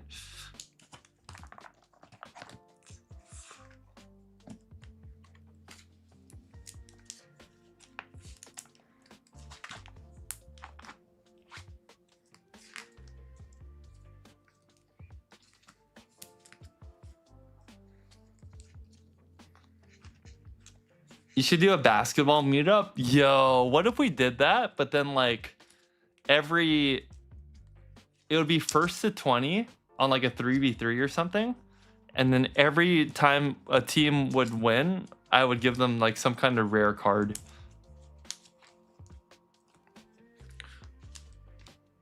Or like 1st to 11. And every time someone wins, the team wins like $100 in cards or something. That would be a crazy event, dude. We could call it the Pokeball Cup.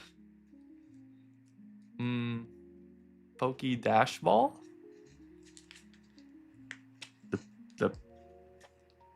We'll call it the Sen Ball Cup. That's probably less copyright. Team Rocket. Oh, we need team names.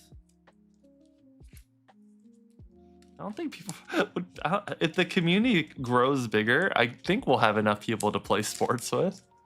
That would be funny. That would be really fun, actually. Oh my gosh, I want to play sports with everyone. Heck yeah.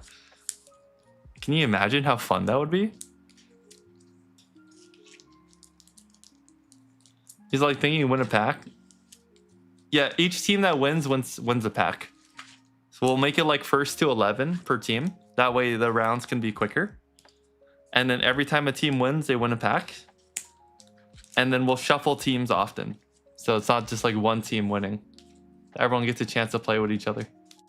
Dodgeball? Do you guys think more people will get hurt playing basketball or dodgeball? I feel like dodgeball. What's up, too?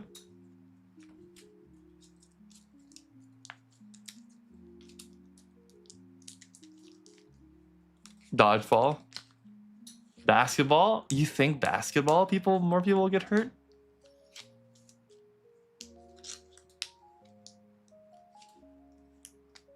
Basketball because you're taking everyone's ankles. What's up, Gio? It'll be fun though. We make random teams every time, and first team to 11, we'll do like 3-on-3s or something, and each team that wins, they get a pack. We'll just make a sports day.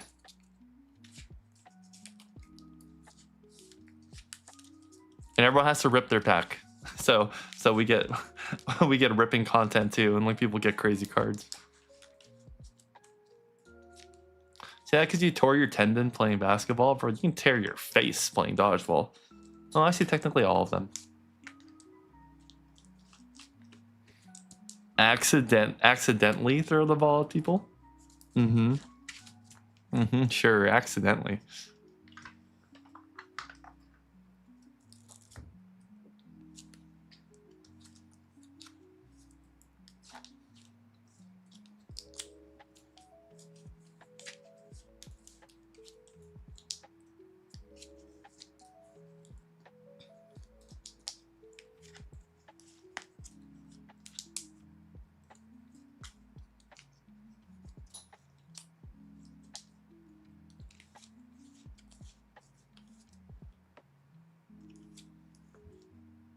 Sean, did I miss Gundam? No, Jimmy, we're about to start that soon. I'm gonna finish inputting these cards, and then we're gonna go straight into Gundam. Actually, before that, though, I do need to make an Instagram post for that. Okay, let me see.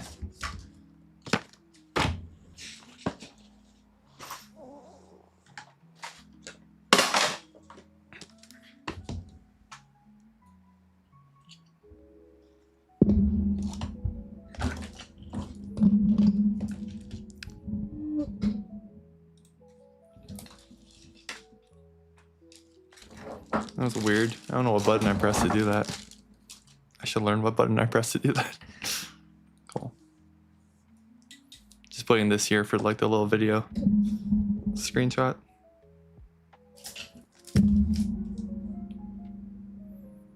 Put that guy there. Cool. Cool.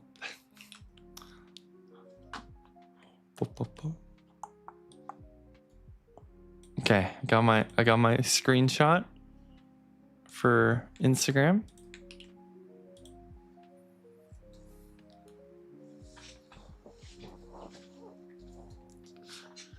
Need your ankles, don't need your face. Dude, but like wouldn't people get hurt dodging in dodgeball?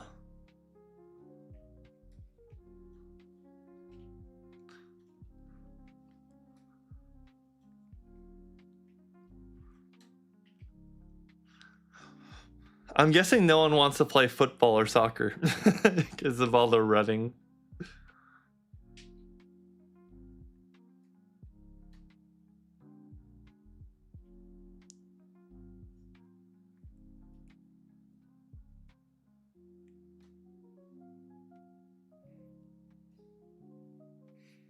Any luck coming across that Duskull card? No, too. Not yet. I haven't been to a show since we last talked about it. Excuse me.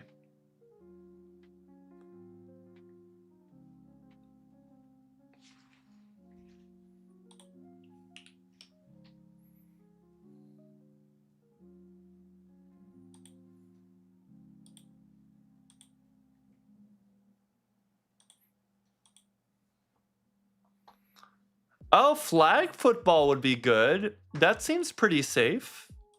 I like that idea.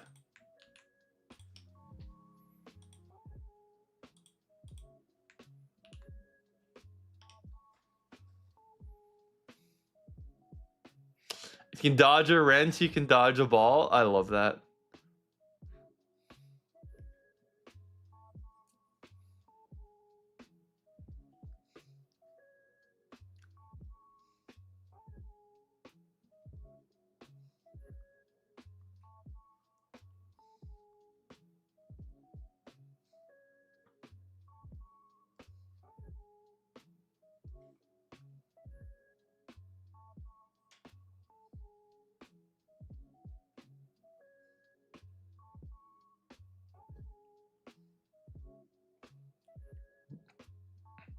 Globo Gym, we're better than you.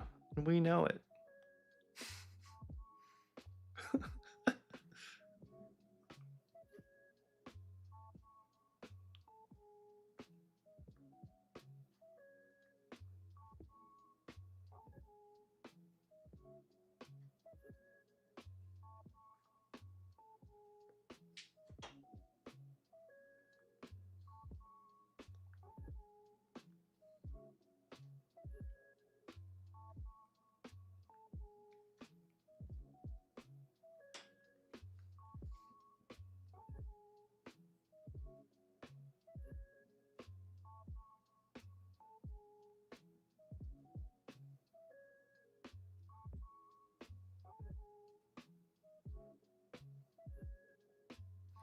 Average Joe's is peak.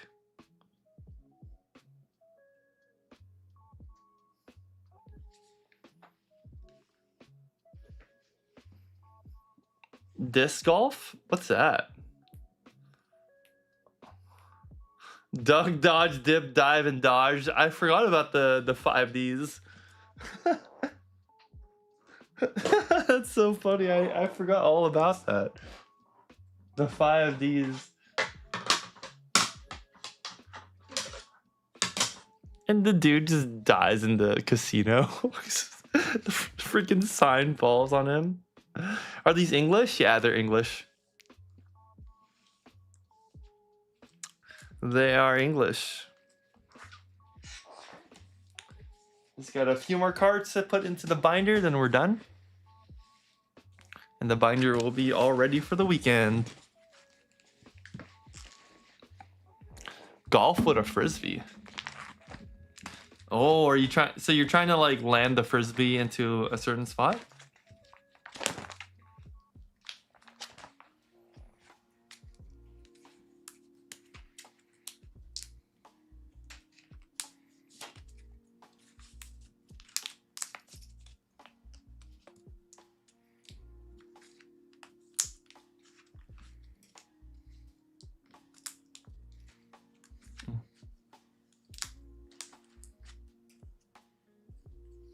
What the? Did I not repress these? Did I skip these?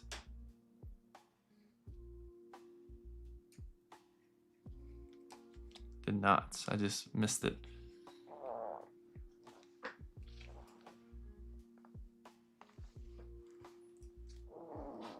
Damn, I'm jealous. I tried entering the events for the betas, no luck. Yeah, they're crazy priced now. Hope you get the wing altar. Okay, so what we're gonna look at today is the open version that I got from a friend who didn't want it anymore. And he said all the original cards are still there, and I believe him. He's a super cool guy. And he sold it to me as is, because I was like, yeah, I could probably find someone who wants to buy it opened. I mean, the box itself goes for like $100, so it's I'm sure someone will want to get it at a show. But we have a cool opportunity to look through all the cards and look through the art and stuff. What sleeves you use, does it matter which brand? Well, a lot of people go with penny sleeves and stuff. I'm personally not a fan of them. I use these things called Just Sleeves, and they're super nice, super higher quality. It feels really good to the touch.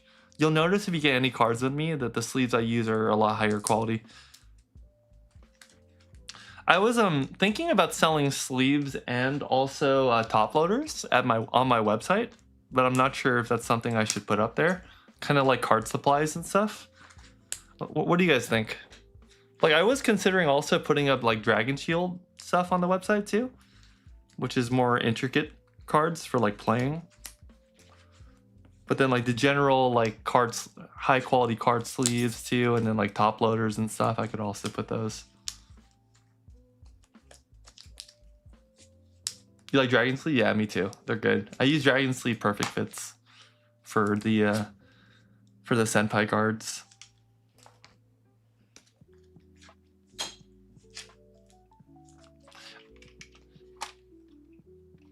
Usvaldo, what's up? Joshua, Usvaldo, what do you guys think the top two, let's say the top 3 types of Dragon Shields are? Like if I were to stock them on my website, which 3 do you think are the most popular to stock up on? That most people would get fairly regularly? Would be like the clears and the clear outers? Or like the jet blacks? Like there's a lot of options actually.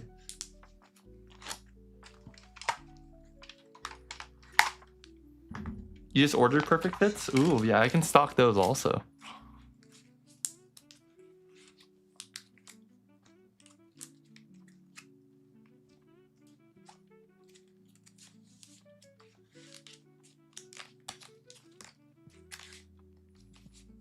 Clears. It helps with grading stuff like that. Yeah, they're really safe and secure. I like the quality.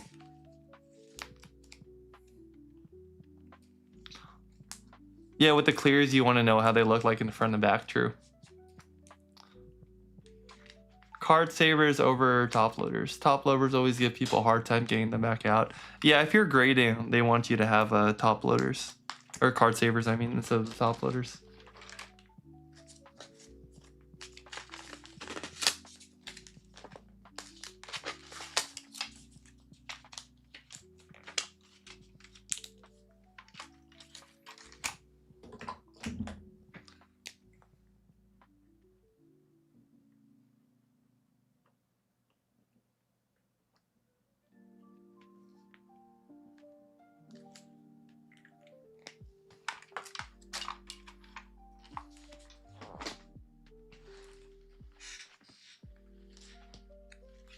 Cool, there we go. So now we have, let's go full screen. So now we have all the cards that we just priced out. Oops. And they're all in alphabetical order.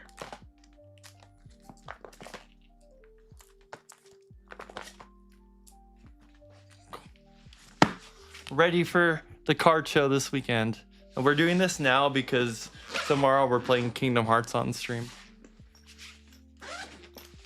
And we're probably going to play more Kingdom Hearts on Saturday, like all throughout the day. So we're going to have no time.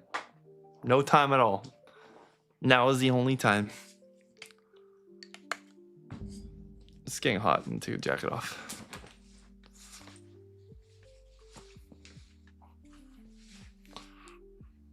Okay.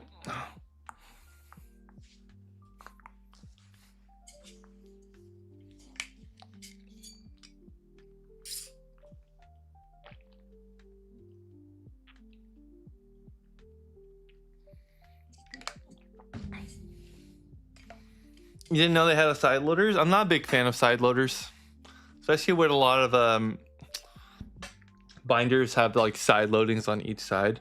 Side loaders would make sense for one particular side, but in half the time it's not going to make sense.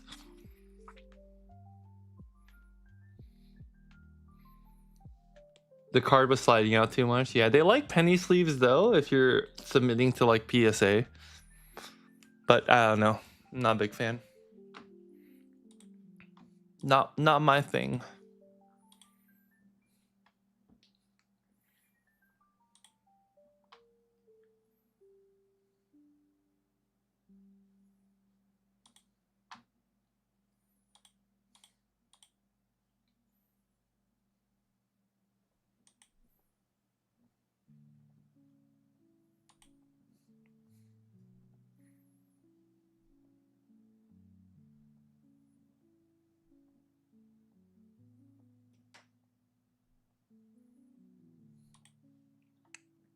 All right, guys, I'm gonna hit the restroom and then we're gonna open the Gundam Beta Edition.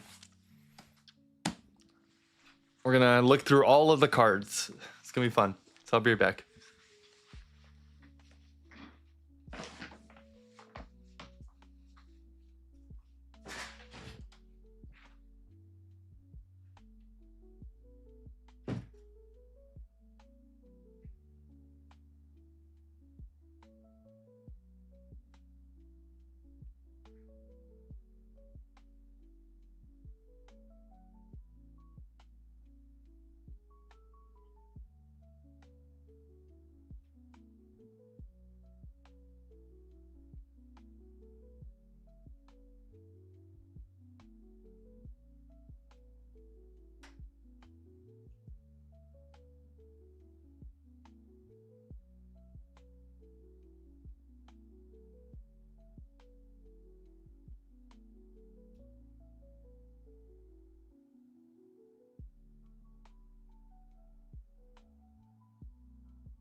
All right, are you guys ready for Gundam? Any Gundam connoisseurs in the chat to guide my way? Because I have no idea what I'm really looking at. Ooh, look at that box. Yo, that box is crazy. What the? Look at this box. I never actually really looked at it. It's all shiny.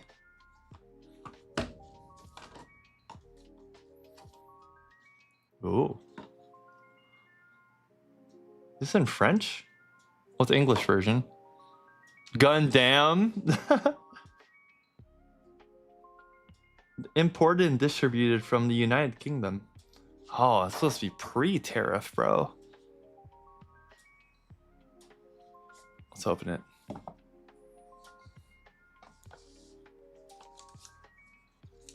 Is this the deck guide? Does it double as like a playing mat? Okay, it's just, this is just how to play the game. And this one's also more rules on how to play the game. Okay. This is a guide. All right. So like I was mentioning, guys, this is we're not opening packs today. This is just going to be going over all the cards, and I have a fresh set of sleeves, so I can sleeve everything up. Should we go with the rares first or the regular cards? Maybe we'll go in order. Ooh. Card quality is really cool. Unicorn Gundam. Okay, I'm gonna be holding most of the cards here, so let's focus on that. Make sure you guys can see it well.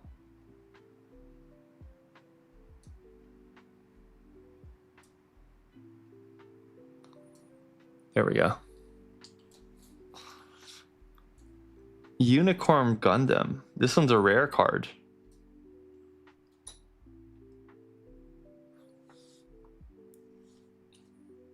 You have 2 streams on at once? Okay, we're gonna get that. Rizel. Kai's Resolve. Choose 1 friendly unit. It recovers 3 health points. Okay. G Fighter. Choose up to 1 of your white base team units. It gains high maneuver. I don't know what high maneuver is. Choose 1 of your units. It recovers an HP. Links. White base. 2 costs. Oh, there's costs. There's costs and levels. So these are all common cards. Jagan. Someone messaged me. And I don't know where from, so. What are these? Oh, they have like a yellow back. There's another form uniform Gundam that looks cooler. Oh, these are just base Gundams? Gun cannons? Is this like the quintessential Gundam? Like this is the base Gundam that everyone knows, the one with the assault rifle and the shield.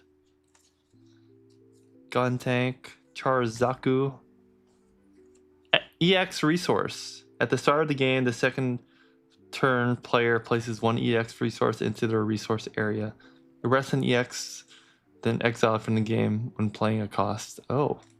EX base. At the start of the game, play one active EX base at your shield area's base. Oh, they have resources.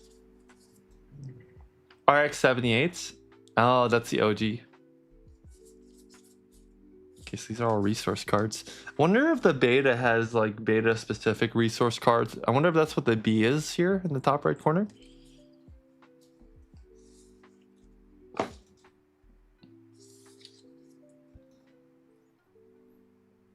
So RX-78 is the OG. So this is an RX-0. It's a unicorn mode. It's a Pikachu of the Gundamverse. Oh. Okay, that makes sense. Kai's Resolve. Rid him Marcenas. Thoroughly damaged. She's one rested enemy unit. Deal 1 damage to it. Oh. When paired with white base team pilot, you can draw a card. This is RX-78-2. Oh, it's the same card. Oh, it's the same Gundam. Wait, so the RX-78-2 is Model 2?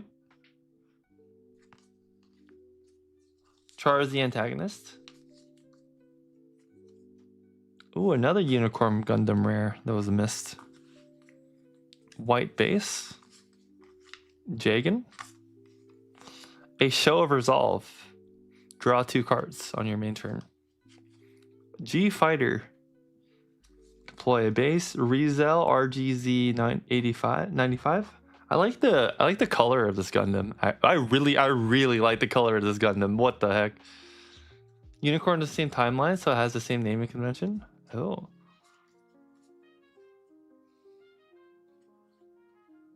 Is there a special Dawn in the beta? Maybe. We'll look for it. Amore, is that the main character? Slide 7. Charzaku. Isn't the Char the antagonist? Is the Zaku his model? Gun cannon. Repair 1. At the end of your turn, the unit recovers a specified number of HP. Choose one enemy unit with 2 or less HP and rest it. Might be it. Sounds like it's probably useful. MA form. Okay, then we have some dupes. Banniger links. Ball. Loto. White base. Yagan. Gun tank. Amuro is the hero. Dude, he looks like he's the hero. That's kind of why I said that. The original punching bag for emotional trauma. That's funny.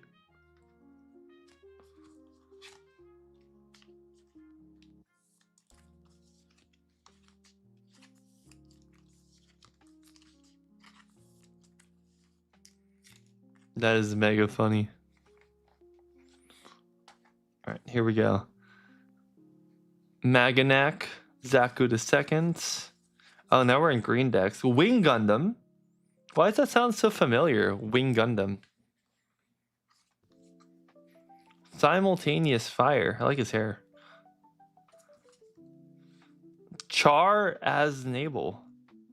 Not gonna, dude, these cards look really cool though. Gelgoog. First Contact. I want someone to give me a letter like this. What? Falmel. Is his name really a hero? Hero U? Gundam Heavy Arms. Another Char. Gundam Sandrock. An XXG 15R. Maganek. Why these guys all look like they're rebels? Is this some kind of like rebel force? Gundam Wing aired on Cartoon Network Toonami. Maybe you watched it as you were a kid. It sounds so familiar. I don't remember watching it, but maybe. Citizens, take a stand. Add this card to your hand. All your units get 2 action points. Saint Gabriel Institute. Add 1 shield to your hand and look at the top 2 cards of your deck and return 1 to the top and 1 to the bottom. And then Gundam Sandrock.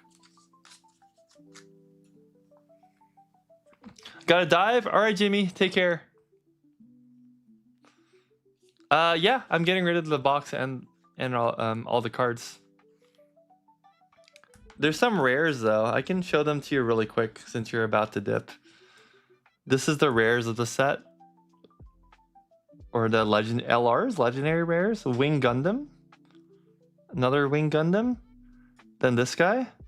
Gundam RX 782. It's one of the legendary rares. I think that's what LR is. And then Ale Strike Gundam. And this is also one of the legendary rares. It's a white card instead of blue. I feel like that might be important. Oh, Kira Yamato. Oh, it shows who drives them. Oh, so the Gundam RX 782 is by Amore. But this Gundam, the Ale Strike Gundam, is by Kira Yamato. Cool. Yeah, send me a message on Discord, Jimmy.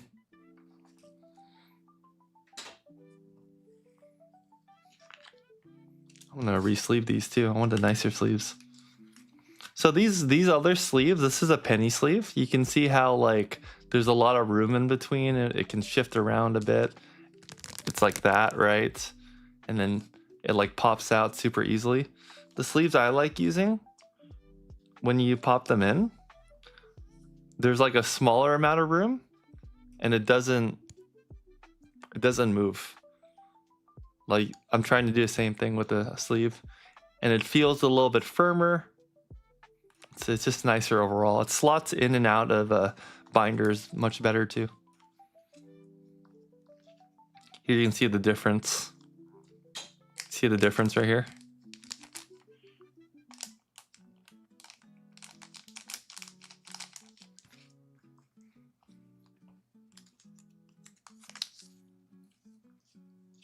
Oh, they have crazy texture too. Oh wait, it looks so much cooler when you take the sleeve out.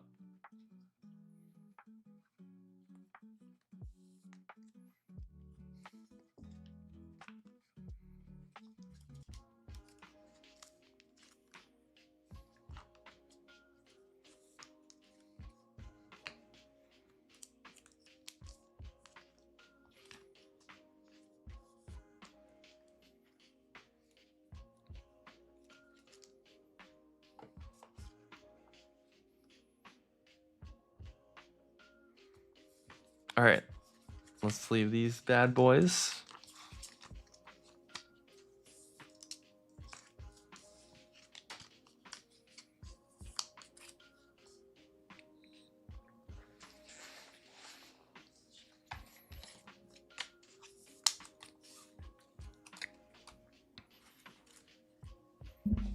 Then last stack to go through.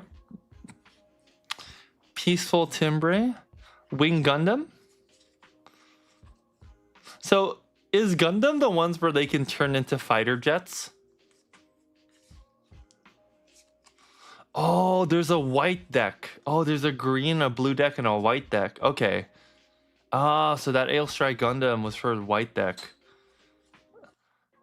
Ghoul Jeturk. Not gonna lie, this is a guy I would cosplay. He's just my vibe of guy I would yeah, he looks cool. Perfect Strike Gundam. Strike Gundam. Suled Mercury. Ooh, Intercept Orders. The Witch and the Bride. More rares. Naval bombardment. Ball, Strike Gundam. I like the white deck. Hawk of Endymion? Gundams don't usually transform? Oh, some Gundams can transform to jets, but they're only bipedal. Oh, that's Macross? Okay, that's what I was thinking. Like I was saying, I like Macross. Like a Robotech Macross Saga is one of my favorites. Gundam Aerial. These cards look insane.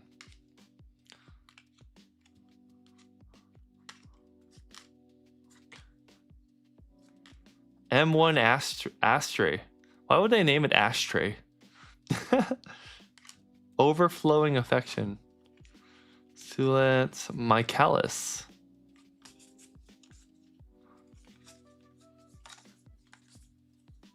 Gundam Aerial.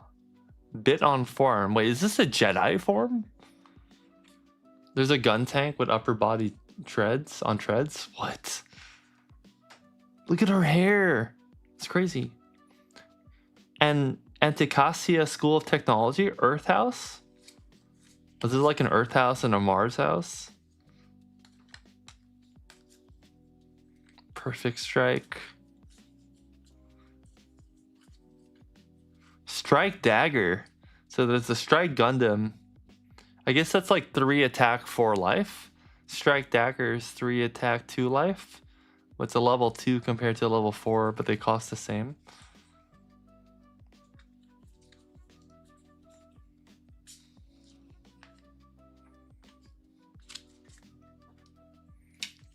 So far, I like the white deck the best. Wonder how this game plays. Oh, so yeah, someone mentioned their Special Dawn. So that's my One Piece coming out. Did you guys watch Robotech Macross Saga? How does it compare to Gundam? Or is it like night and day?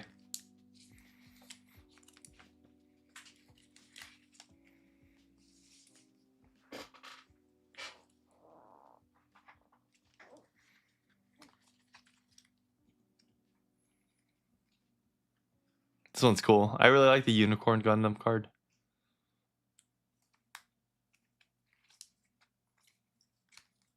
Oh, not many rares for the white box. Oh, I know there are. Was it 4 rares each? 1, 2, 3, 4. 1, 2, 3, 4. 1, 2, 3. Ah, 4 rares each.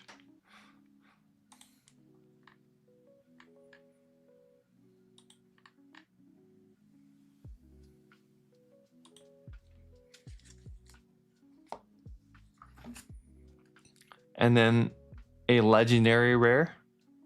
So 4 rares each, 2 legendary rares, and 2. I think these come with all of the betas. So these are the 2 cards that you get that are crazy. These 2 right here. So it's a Gundam and an Ale Strike Gundam.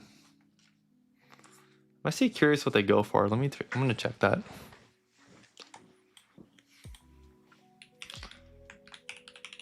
I wonder if it's on TCG Player.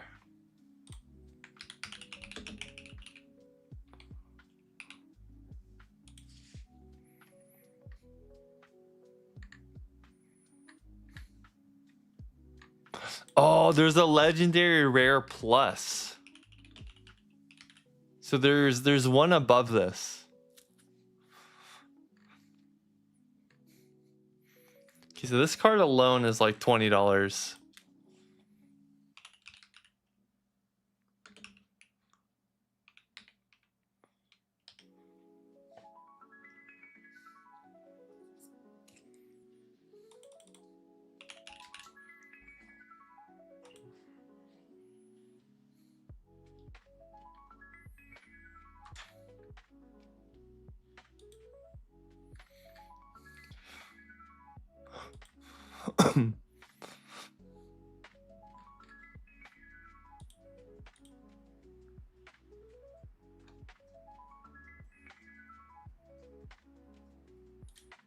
You guys can see what I'm doing.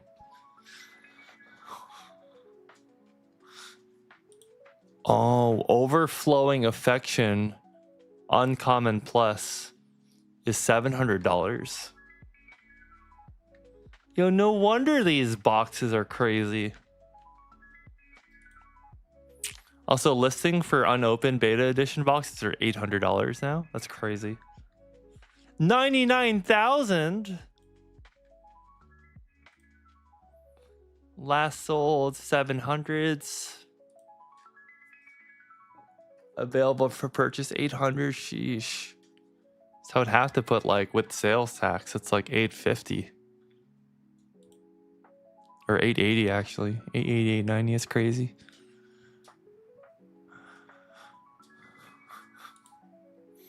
New type branding booster box. Oh, this is pre-sales.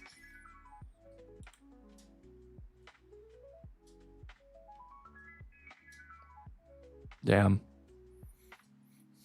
$1,500 for the chase. I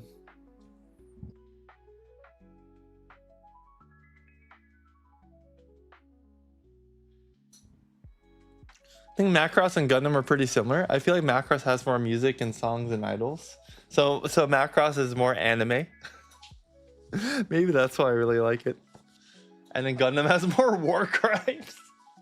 That's how you distinguish the two. One has more anime, one has more war crimes. That's crazy. That's actually insane with the...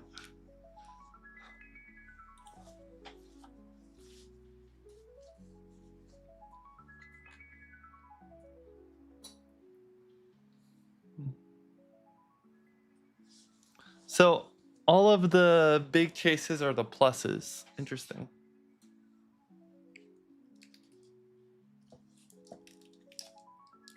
Oh, didn't even look at this. Yo, these dice go hard. Guys, look at these dice. These limited dice go crazy. They look so good. What the? They look so good. They're all sparkly too. Let's see if I can zoom in for you guys. Check that out. And they have like the Gundam sigil on the one.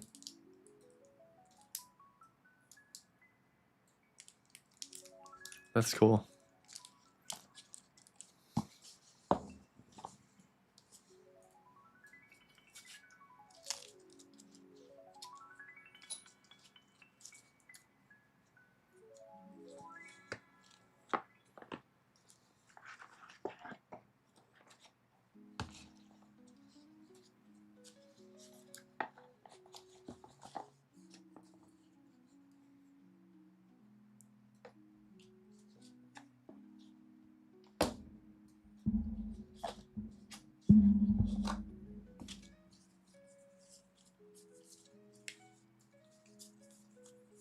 These are all beta specific.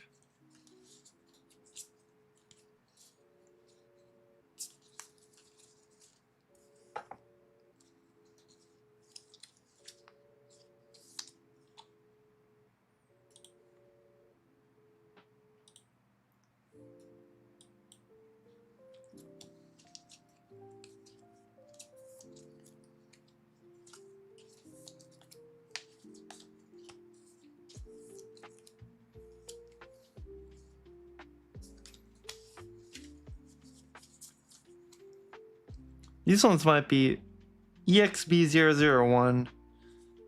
These ones might be only for the beta because they have yellow backs. Or I'm not sure if that's like a resource thing. Okay.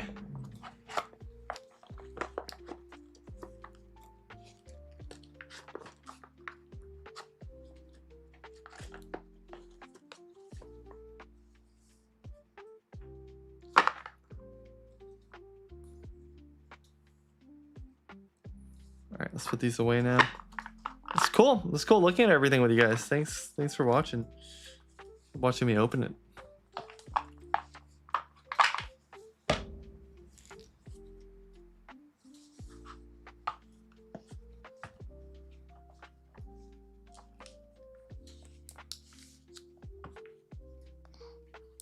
Or watching me go through it, I mean.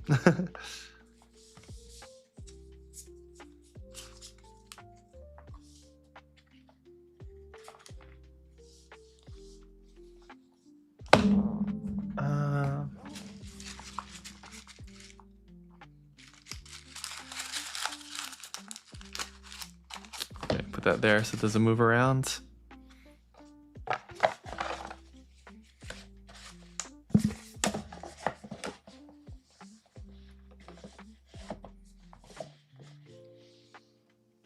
Thanks, Tim.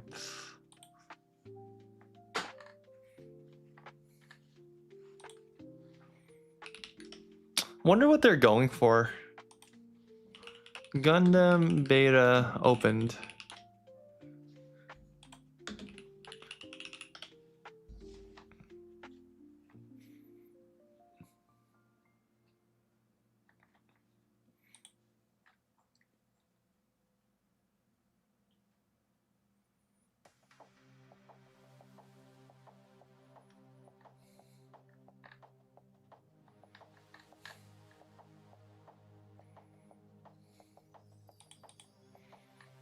So let's say go for around 300 opened.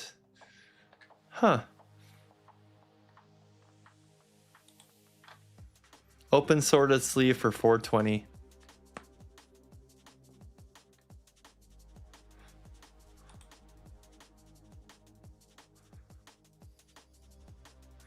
Well, you got like the same cards I did.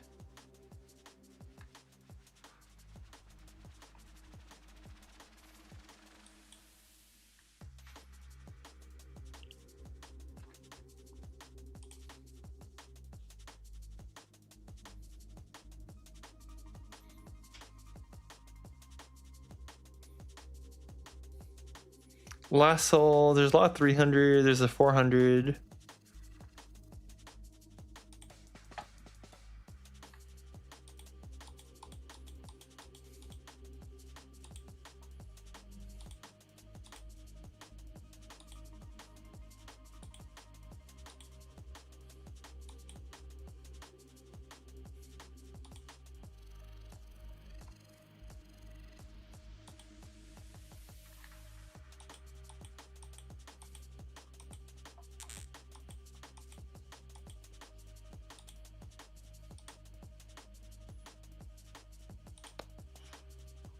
Okay, what else I need to do? Right. I gotta reprice some other things for the... I'm gonna assume that once we start playing Kingdom Hearts, I'm not gonna stop wanting to play Kingdom Hearts. So the only time I'll have to price stuff out is like right now.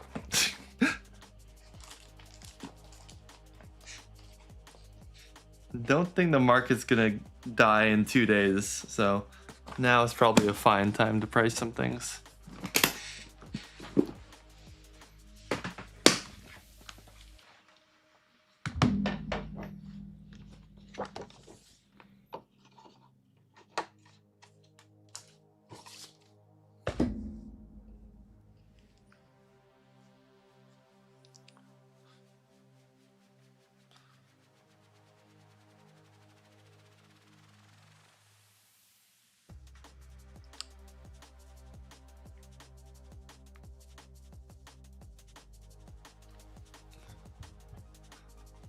Is this a gateway to my Seanpai's Gunpla journey? Oh man, Gunpla is like when people are their own, they build the kits, right? Is that what Gunpla is?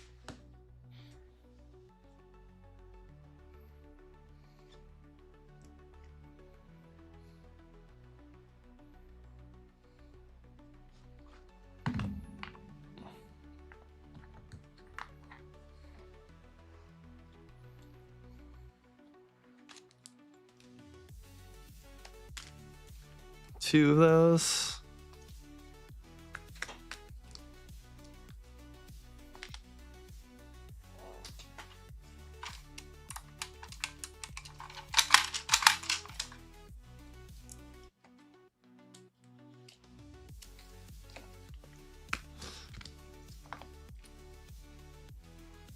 Your neighbor just bought a box of Stellar Crown on eBay, but there's 90% chance you're a fake. What would you recommend she do?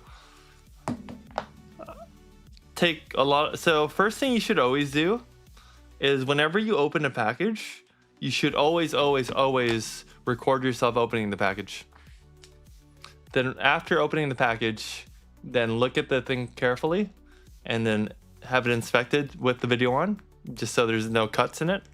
and then afterwards you can turn that off and then start looking through everything. If it looks like it's fake, then you should definitely return it. Make sure you take a lot of pictures too.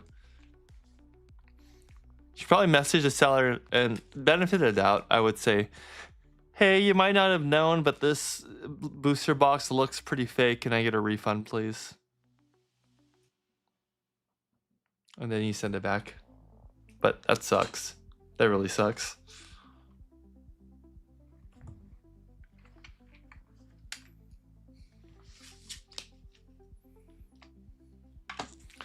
It's also another reason why I do like buying in person too, rather than online. I've been burned so much buying online. It's crazy.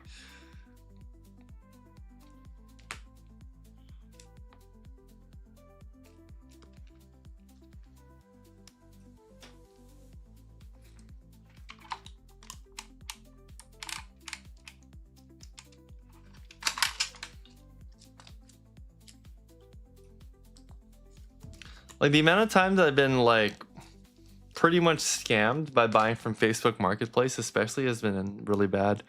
Like I don't deal with sellers anymore on Facebook.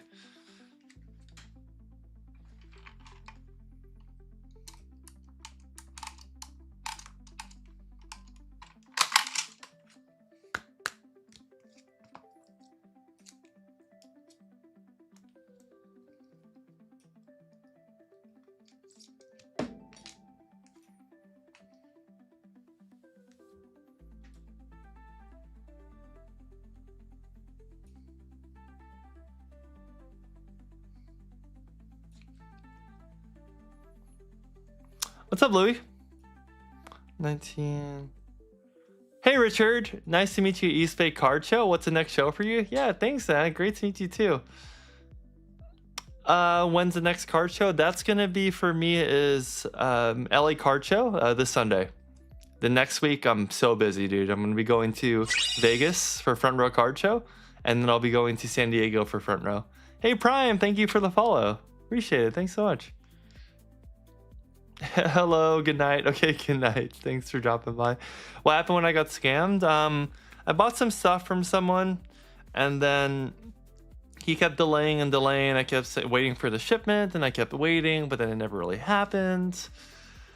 And then I was like, okay, is this coming? And then he sent me a message of him like in the bed of a hospital, like a selfie, and I'm like, okay, benefit of the doubt, but that happens a lot. A lot of people send photos of them like in a hospital as a reason. Like I've gotten 4 or 5 times. So at that point, I was already jaded by it. I'm like, yeah, okay, I'll give you some extra time. A week or 2 goes by. Then I finally press him by making a Facebook post saying that he's a scammer. And then he finally decides to. I force him to send it to me. He sends the tracking, and then when it got to me, the package was just a flat rate envelope with nothing in it. And I was like, oh, okay. Such a scam. I was supposed to get like a Charizard UPC Ultra Premium Collection seal and a bunch of cards. And yeah, so super scam. And then so I had to contest that with PayPal for a refund since I did goods and protection just to be safe. And luckily I was able to get from the post office the tracking info, and each step of the way of the journey they weighed the package, and it showed that it was like 0.1 pound per package per stop on the way to me. I was like, okay, there's all the proof I need. But man, people are crazy out there, dude. It's insane. Well-known scam. Yeah. Hey, Senior Lux, hello. Who fam is watching the live? A lot of people, I think. What's up, Hydra? Thank you so much for the Pikachu PSA 9. Yeah, dude, absolutely. Glad you were able to come with the boys and pick up those cards. Thanks, that's the exact advice you gave her, but I wanted to ask you since I know you have more experience. She read the reviews after she bought it, and the 4 buyers said they all received fakes. Yeah. When you're buying on like eBay, the reviews are super popular or super important. But it's really hard to buy from random people because you just never know when they're going to be scamming you or giving you fake stuff. That's why like I always advocate just buy from people you really trust, because at least they can verify everything for you, you know? Hey, these Suicunes went up in price. Let's go.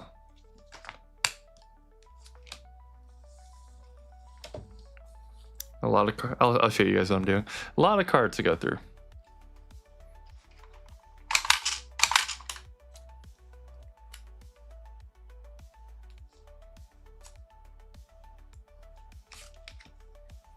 Oh, Facebook Marketplace? Yeah, I would never go Facebook Marketplace. Seeing a whole fam is watching you live. Oh, okay. I was like, who the fam is watching me live? I'm like, probably a lot of them. Thank you, Senia. Hope you and your family are doing well. Appreciate you guys tuning in. Charizard EX. The regular version.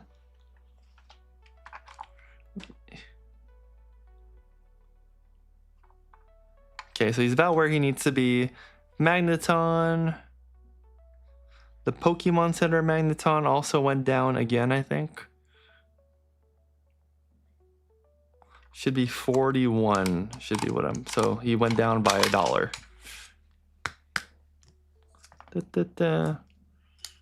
I know a lot of people are like, you could just leave it at 42. But I'm like, nah, I'm going to price $1 down so I can be fair.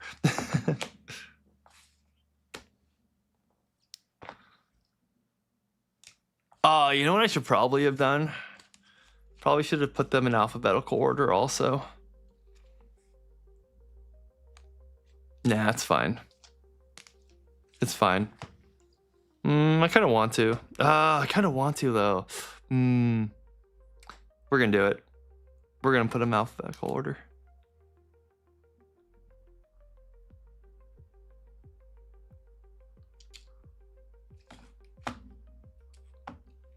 Okay, we're not going to do it. I don't want to do it anymore. I give up. I looked at the list for a second. I was like, no, never mind.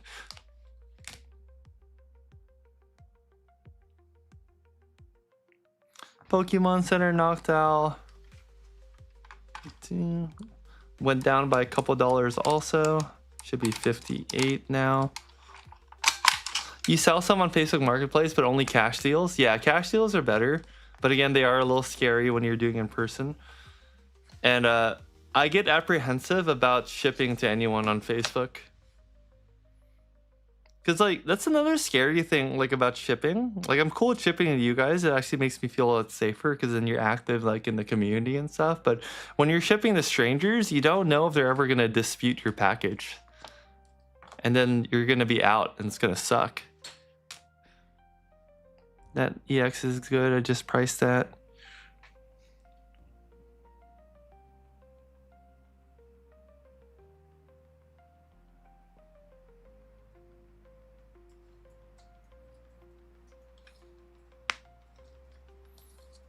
That's good. Gengar VMAX.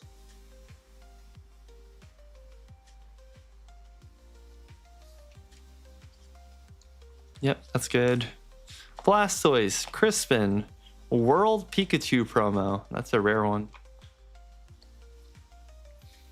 Justin Senya's your wife, and we have your daughter watching. Awesome. Thanks for watching, guys. I keep it really family friendly here, so glad you guys can watch. You can buy from TCG Player because you don't have a lot of faith in eBay. Yeah, buy from verified sources on TCG Player. And there's a tip you can do when you go to filters in the top left corner. You can click verified. So you only buy from like people who have verified accounts and who have good ratings. That way you know if they put near mint, it is most likely actually a near mint card. As opposed to people who are unverified, who you don't know, you know?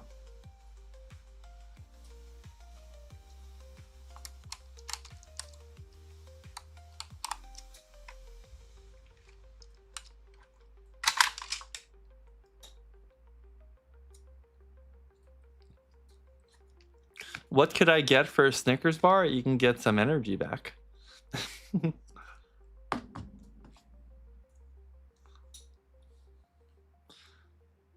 Crispin is doing the 9%, 9 to 10% mental math. My head's hard.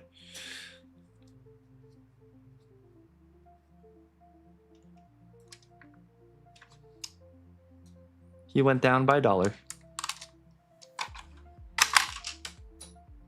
What's your opinion on that 100 man versus 1 gorilla debate? I have no idea what that is. I think I've been living under a rock. Where did I get my price gun? From Amazon. There's a bunch of different price guns on there. I haven't tried the other ones to do a ranking though. Have you ever heard of Pokéknots? No. What are those? What's a Pokéknot? I've never heard of those.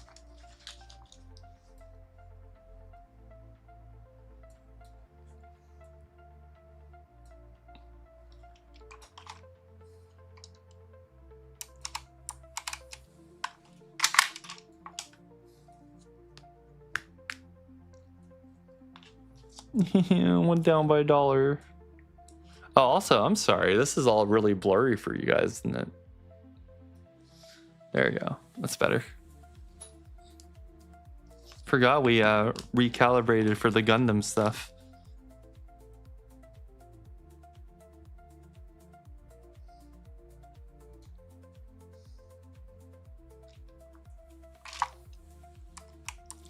I'm a little surprised right now about all these mid-era cards that are going down in price.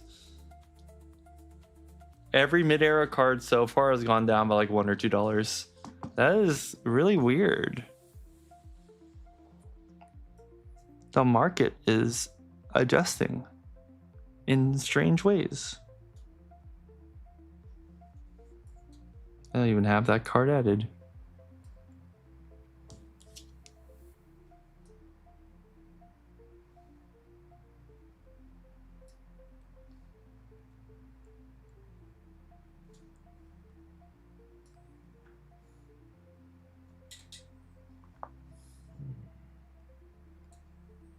RCSV Altart.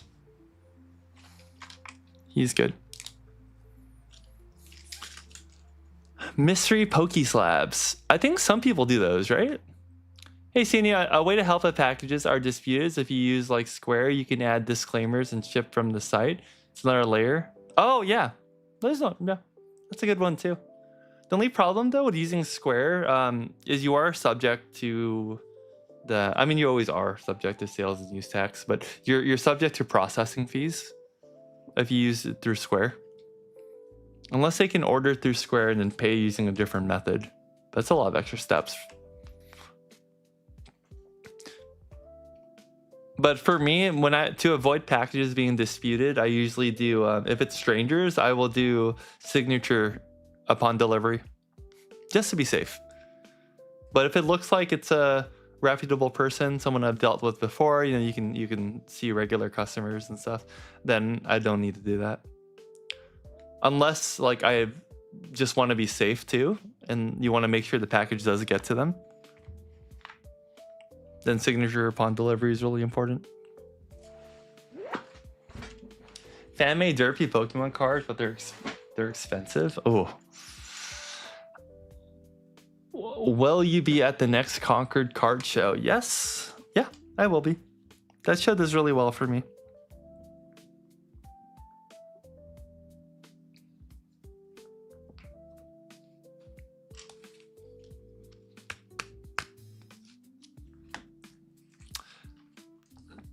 $151 is dropping down by $1 again. I kind of predicted that the modern cards are gonna keep going down a little bit in price.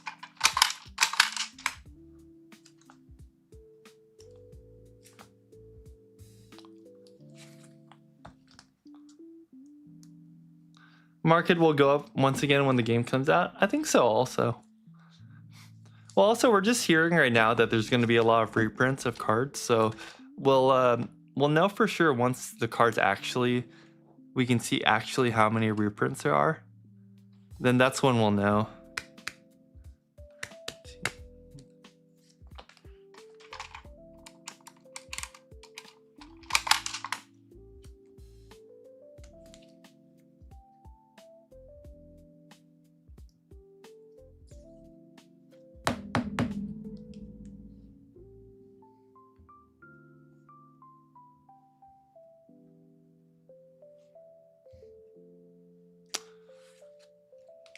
Zapdos is fine. Oh gosh, vintage cards are so hard to price. I'll have to do this later.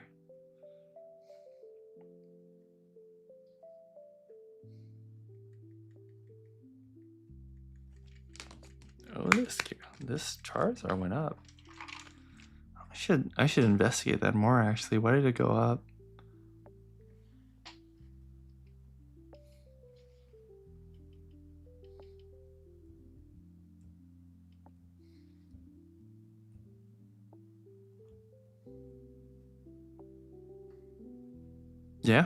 Yeah, it's just going up. Great.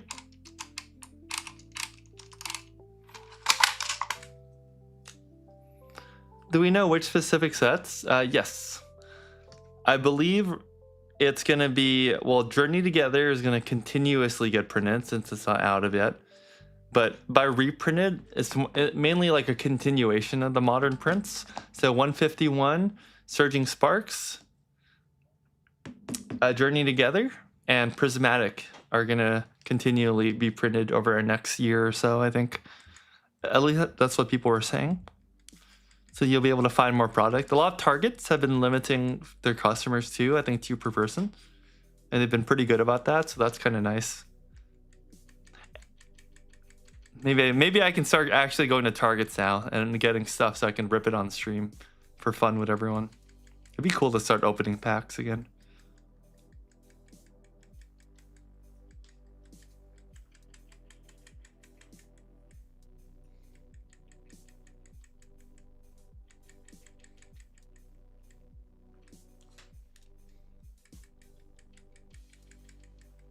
Rocket Smoltress.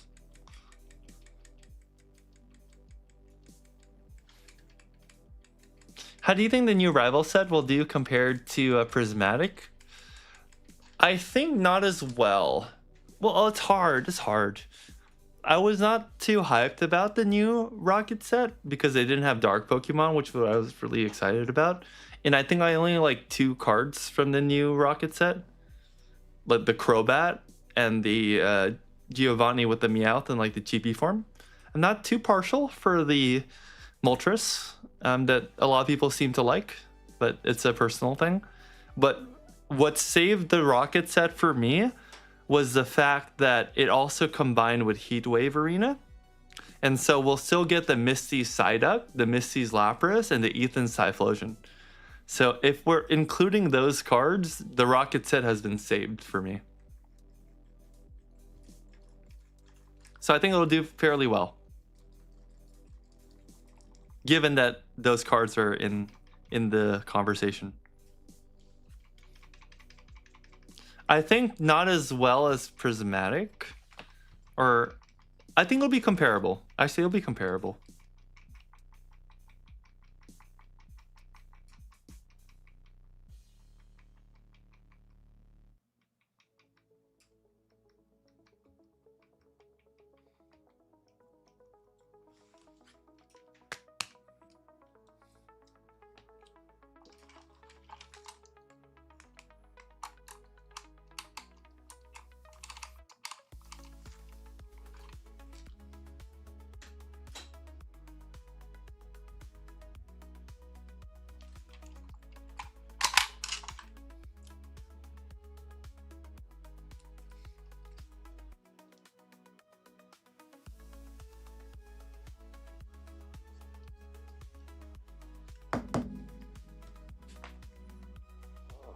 The Moltres one took too much of the card, too much fire. I'm not like, yeah, I see why there's an appeal for it, but for me personally, I'm not a big fan of the Moltres card. But I can totally understand it being like people's chases and stuff. Like, I respect it. But yeah, not my thing. Oh, the Nidoking. Forgot about the Nidoking. Hey Louie, you're in the market for a raw VMAX Moonbryon. Should I buy it now or wait? The Moonbryon? Now and into the next 4 weeks is a good time to buy it, in my opinion.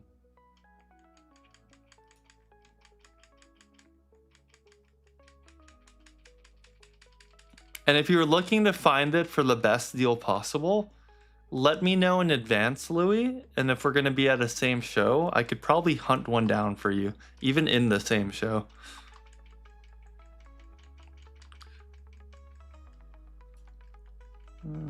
Okay. This Dark Hypno is about near mint. That one looks really good. It is almost where it should be.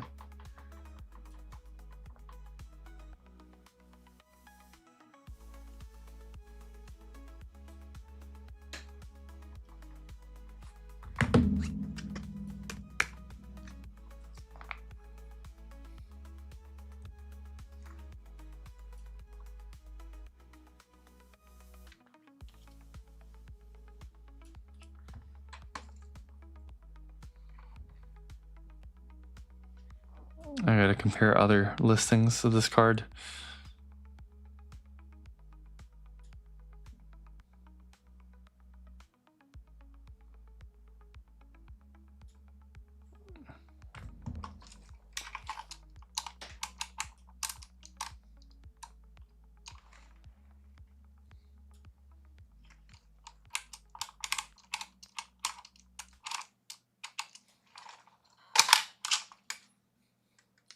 Personally, you don't spend more than $200 on a single card. That's fair.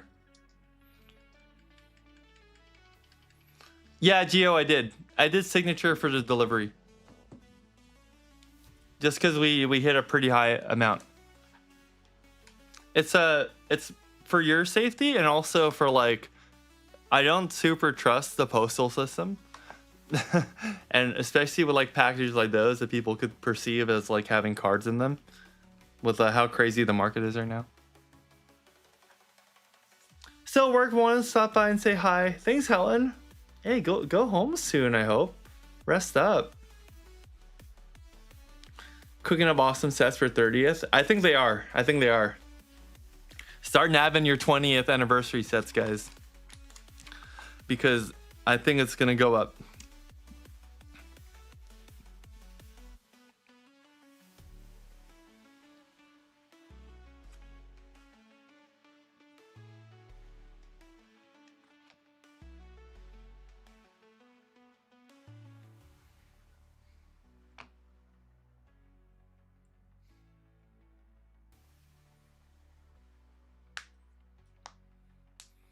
Louis, you're in the Bay Area. You would love to get it from me? Oh, sweet. When's the next time I'm there? I'll be in San Francisco Card Show on June 7 and June 8. So if you could, that's going to be in San Jose. So if you can wait till then, that'll be a great time. That's about a month from now. So that just kind of works. At the very least, I can make sure you're getting a good condition one.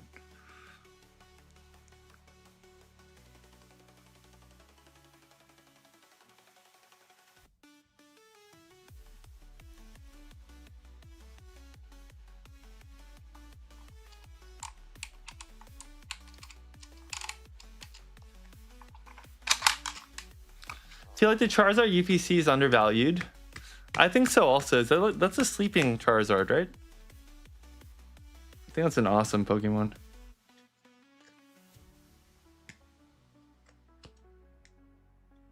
Ooh. Okay, now we're a little bit more LP on this guy. I'll keep his price as is. You have to pick up your cards from the post office. You won't be here this week to sign. Oh, darn.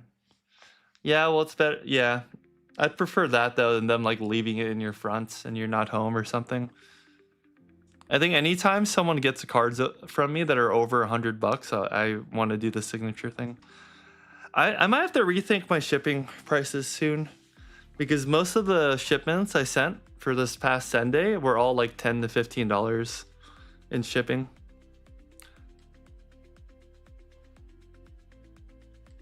But it's not that big of a deal, though. And Tyrantors went down. They're like 47 now.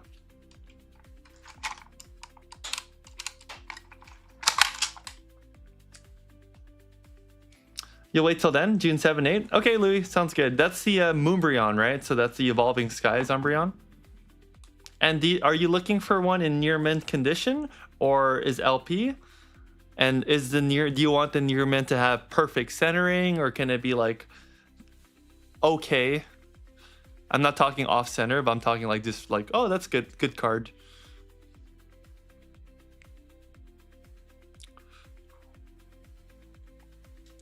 Da, da, da, da.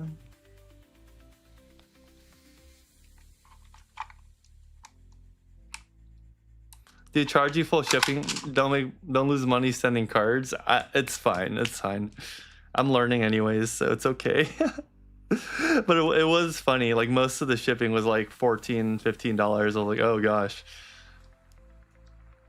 But it's on me too, because I'm putting signature delivery. I'm putting insurance. Like I'm making sure like if the cards get lost, both parties are safe.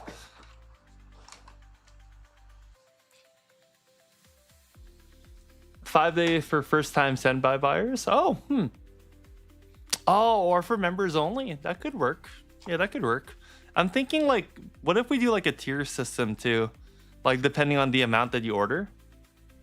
I wonder, because under $100, shipping only cost me like $5 to $6, I think, because it includes $100 of insurance with the shipping. It's like part of like UPS Ground or USPS and stuff. But once you get above $100, it becomes like $3, $4 for signature, and then another like $3 or so to add insurance, and then the carrier liability changes. That's why it goes up a lot. Also depends where you're shipping to. I'm learning a lot in the process though. Like a lot.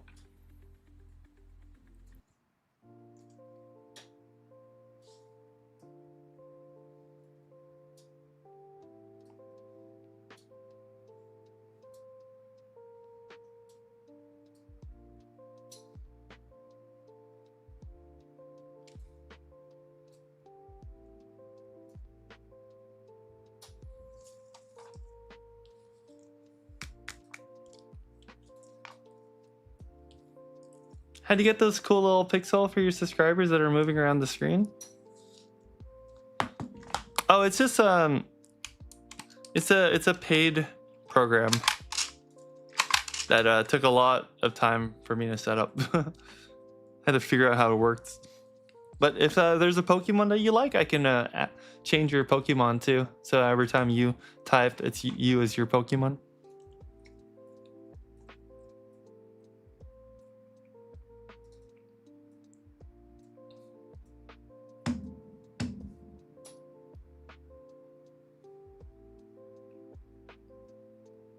But yeah, I'll think of a new way to do the shipping, because I just feel weird charging like $10 for shipping.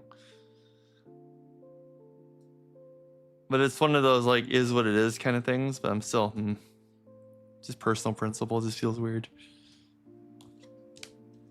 Excalibur, Charizard V.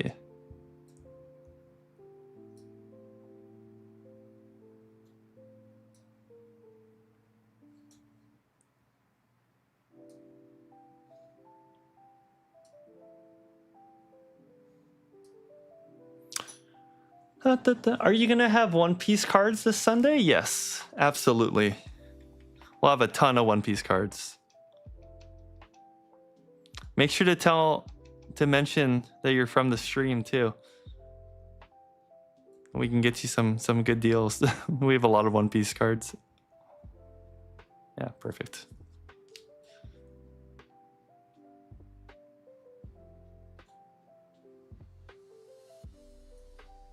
Joshua's another Latios imposter? What do you mean?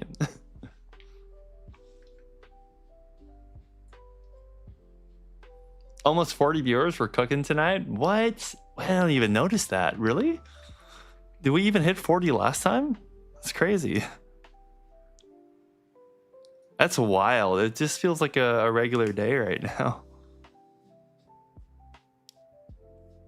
It has to go down by $1. It is $1 too high.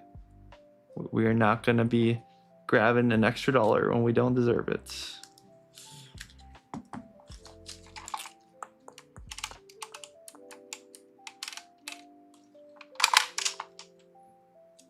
Do I have any bow SP? I might have a bow SP. Well, since you're keen, I can show you all the cards I have on me right now.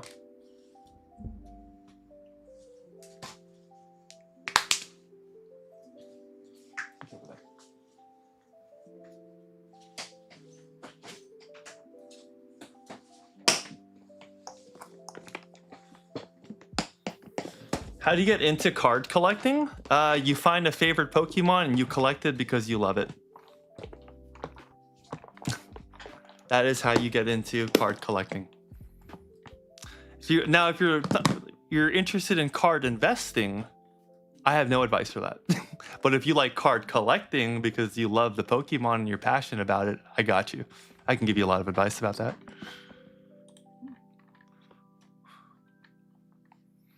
You want to be a Clefairy? Okay, let me change avatar.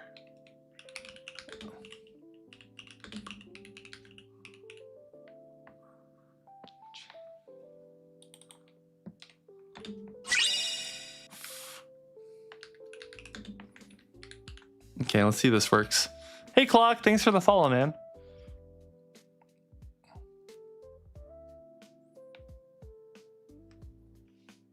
Did the Clefairy work?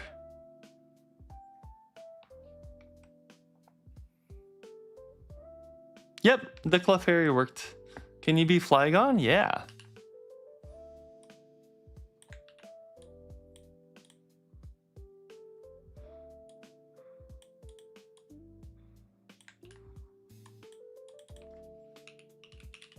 Good thing we went up to Gen 4. I think Gen 4 like hits most people. Geo, Tasty, unfortunately, Sean will be big time for us for sure. No.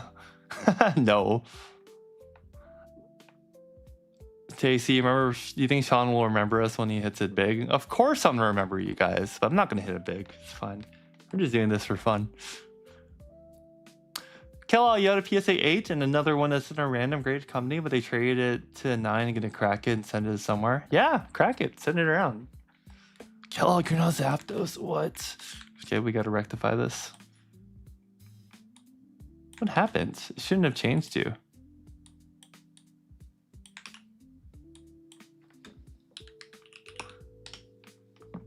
All right, there you go, buddy. All is good in the world again. Okay, so we wanted to see the One Piece cards.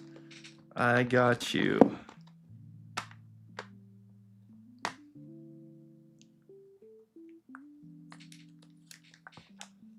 Okay, so I have a manga Boa Hancock. Also, the One Piece cards look really good in the Sen guards. We have the manga Sabo. We have OPO1, Alt-Art Zoro. He's like 400 right now, I think. I'm gonna be the next Coop collectibles. Thanks, Tasty. Thank you. Oh, Al wants to be a Charizard. Okay, I got you, Al. Surprisingly, you're the first request to be a Charizard.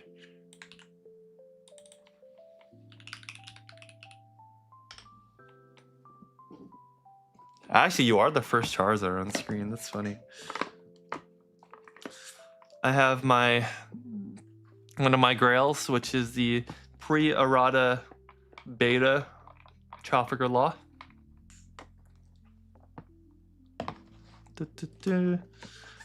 I have a manga Sabo in a PSA 10.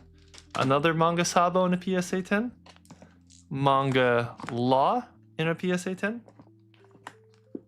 The Luffy PSA promo leader.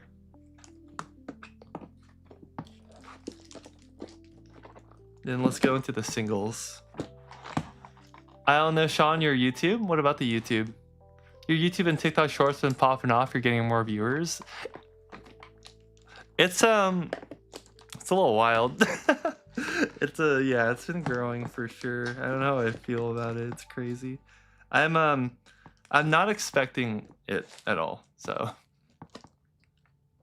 not expecting anything from it, but if it keeps growing, then cool. I'm just thankful for the support. It's all because of you guys too. Thanks for being here all the time. You're making like a really good warm environment for people who jump in and to hang out and then they want to hang out again next time. So thanks, guys. Usohachi alt art. This is really popular right now. And I think he's going to stay popular because of purple Usopp that's coming out.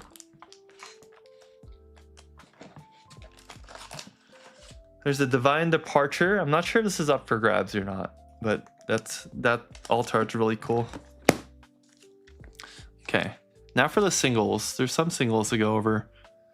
Championship Kid, Leader Kairos, 3000 Worlds alt arts events, Sanji's Peel-Off alt art event. I think we have like 3 of those. The Aruj SP, alt art Yamato. Go over these later. Seanpai SP, Izo SP. We have all of the Namis, playset of Namis, playset of Luffy's. Ace, another Aruj, Dofi, Linlin SP, Okiko, another Pilaf, Borsalino SP, another Okiko. This one's cool. Otama finalist card, which is a staple for like Red Shanks. Bonnie alt art leader. Wanted Dead or Alive for Kaido. Wanted Teach. Alt art leader Betty. Onami card. Carrot leader. Teach leader. 2 Luffy leaders. Ace leader. Another Teach. Another Yamato. Lucci that people are trying to collect right now. Another Carrot leader. The Beckman, which I think I'm holding actually because that's for my deck. Then we have the Seanpai SP, Sugar SP, Caesar Clown Leader, which I'm using for my deck too. But we have another one. Another Linlin SP, another Rouge SP, another Sugar SP, a Championship Jozu if you're maxing out any of your decks.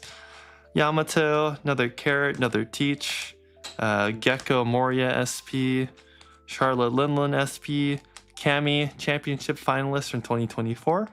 Chopper, another Jozu. Championship card.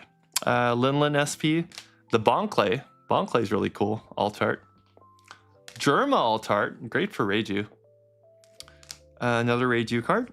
Katakuri 8-drop alt art. Sanji 9-drop alt art. Which he's still up. He's like 70 or 80 still. Queen SP. Treasure Cup Marco 4-drop.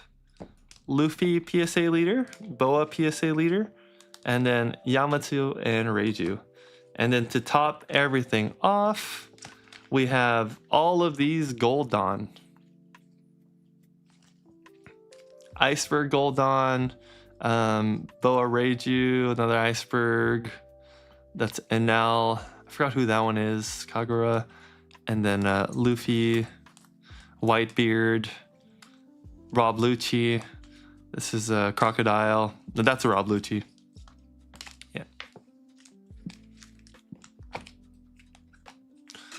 So that's it. Oh, dude, I missed it. Sorry for waiting. Senya, thank you for the $2. Thank you so much. I appreciate that. That means a lot. Thank you so much. It makes my heart a little warm every time. That's so cool of you. Want the Usohachi SP? Yeah, the Usohachi and the Nami SP are really popular. Could you make you an Aerodactyl? Yeah, Justin, I can do that.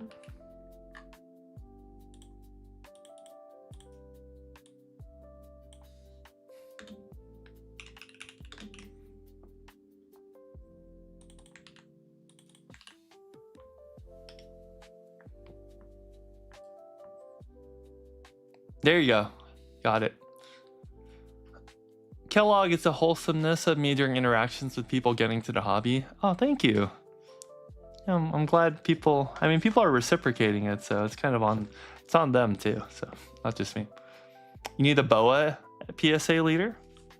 You want me to have it held for you until you show up?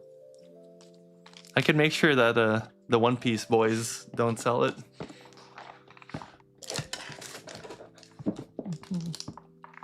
Need you some Vegeta and Goku's? Geo, what? Of course. People come by all the time asking, hey, do you buy Dragon Ball? And I'm always like, no, I don't. Might have to buy Dragon Ball just for Geo. That would be funny. Hey Claw, keep it up, dude. You finally got your stream after missing it a lot of times. Really amazed by your cosplay ever since. Oh, dude, thanks. I haven't cosplayed in a while. I should start doing cosplay again. I have so much time now. What's on your need to collect list? You'll dig through my stuff and see what I got to bring this weekend. A lot of stuff outside. I rarely collect cards, but I will collect Delta species cards and also cards with the silver shiny borders. Those are called primes. If you want to kind of see my personal collection, it's only 4 cards so far because I haven't really been financially able to justify picking up personal cards rather than just getting cards I could use for vendoring. So I haven't been doing it as much, but recently I've started being pretty safe, you know, after paying taxes and stuff and getting pretty in the positive. So I do have 5 cards now in my personal. So here are the 5 cards. I have Typhlosion EX. So this is a silver border card that I'm looking for. These are called primes. They have like shiny silver borders. So this Typhlosion EX is in my personal collection. Then I have the Rayquaza Delta species card.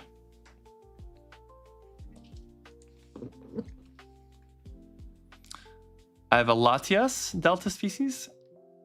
Oh, Justin with the $2 dono. Thank you, Justin. Appreciate it. Oh man, you both are like reminding me, Senya and Justin, that I need to set up my Twitch alerts because tomorrow when we play Kingdom Hearts, it's gonna go crazy. I think a lot of people from like on Instagram are gonna be hyped that I'm playing Kingdom Hearts.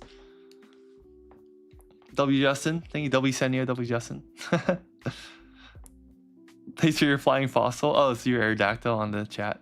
Awesome. Yeah, every time you type now, it's gonna be there. So, okay, then we have Latias and Delta species card. A Shining Kabutops. And then my favorite card so far of my personal collection is the Dragonite's Hollow e-reader.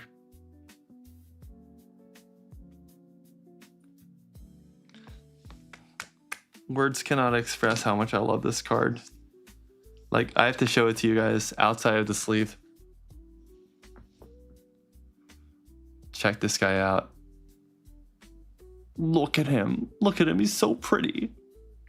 He's so pretty, dude. And he's like gray. Look at the back. Oh man, it's crazy. Kellogg with the 5? Thank you guys. Let's go. Thank you. Just for showing the PC. Thank you. Appreciate it. You guys are too nice. Stop. Peak Dragonite card based on sick PC. Thank you. Well, this is a Pokemon PC. A lot of you guys have seen my Union Arena, my Japanese PC, my Rimuru cards. That's the PC that's like closest to my heart. Perfect example. It might not be big, but it's miney. Yeah, that's how I feel about a lot of cards. The cutie Dragonite. I know there's one more Dragonite I'm looking for. Let me see if I can find it.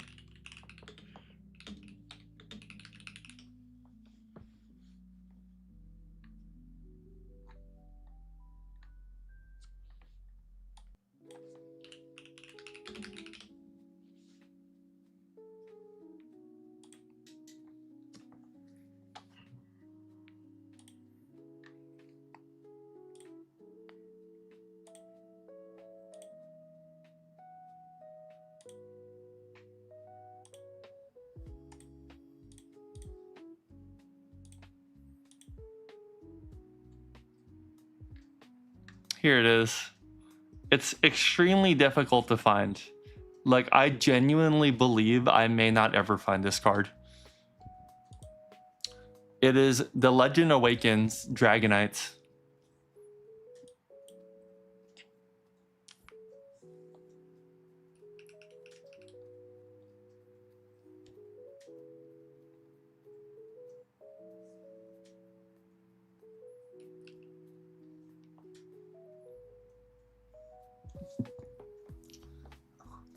One day I might accidentally find it, but that is that's a hard card. I will find it one day. Do I currently have any loose packs? 151 prismatic. Yeah, I have a few prismatic, like 5 or 6 prismatic packs. I have some like 10 151 packs and then Journey Together packs. Also Heatwave Arena. Dragonite should be in your guard. Oh, you're right. Oh man, you called me out so strong right there. You are so correct. You guys, you're so correct. Why aren't these in guards? Ah, what? Oh my gosh! Wait, you're right, dude.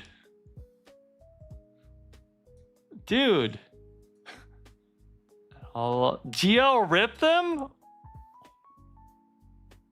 Oh my gosh! Wait. Oh my gosh! 20 down. Oh, thank you, GL. What? Oh man, what do I rip?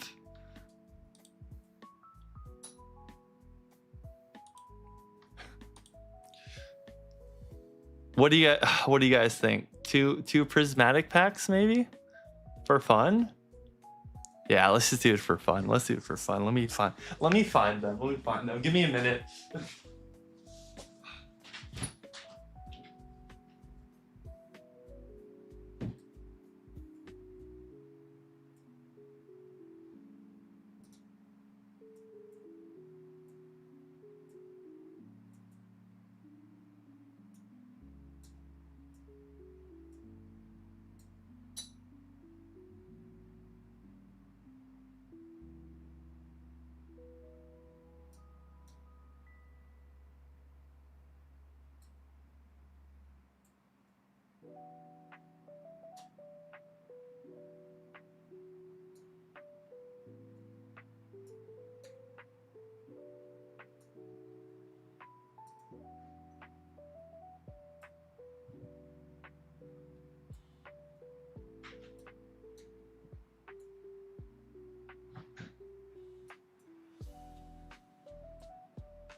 Okay, I'm back. Hello. Hey, Tim, gifting a membership. W Tim, thank you. 2 prismatic packs, they're empty. Okay, let's put these to the side for now. Very carefully. Very gently. Okay. All right. So we got 3 packs here. We got 1, 2, 3, 4, and 5. Can we vote in the chat? 1, 2, 3, 4. 1, 2, 3, 4, and 5. And I will pick the top 2 cards.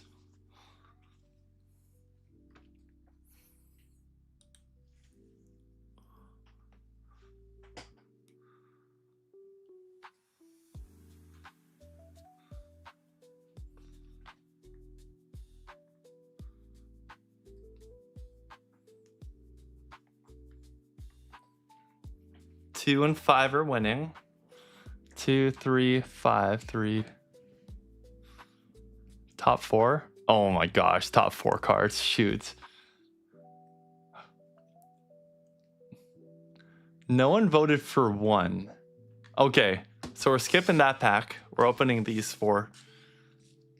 Thank you, Geo. Can we get some WGOs in the chat, please? All right. So next up, let's do a little pack battle. Let's pack battle this for fun, guys. So, Geo, I want you to choose between these packs, and I'm gonna give it to you for free. And then this is different though. Aside from that, everyone remember these packs. If you win this pack battle, I will give you one of these packs also for free. Keep that in mind later. Blue lock? Okay. So for everyone else, you need to choose a card. 1, 2, 3, or 4. And we're pack battling it. We'll see who gets the best packs. Best packs will get free giveaways. Side note, the giveaway will be sent when we accumulate enough of giveaways to make sense to ship it to you. So either by next Sunday or this weekend, you win a lot of the giveaways during the Kingdom Hearts stream. So go ahead and lock in your numbers, 1, 2, 3, or 4. Lock in which pack you wanna bet on.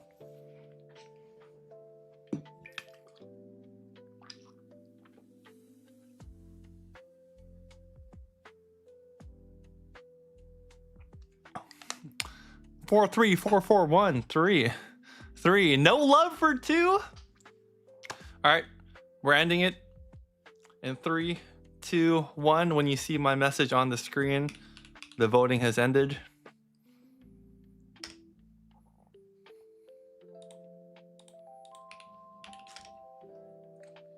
Okay, voting's ended. All right. Oh, we got Senia coming in with the 2. Okay, first off, number 1, Kellogg. Let's see how Kellogg does. First pack.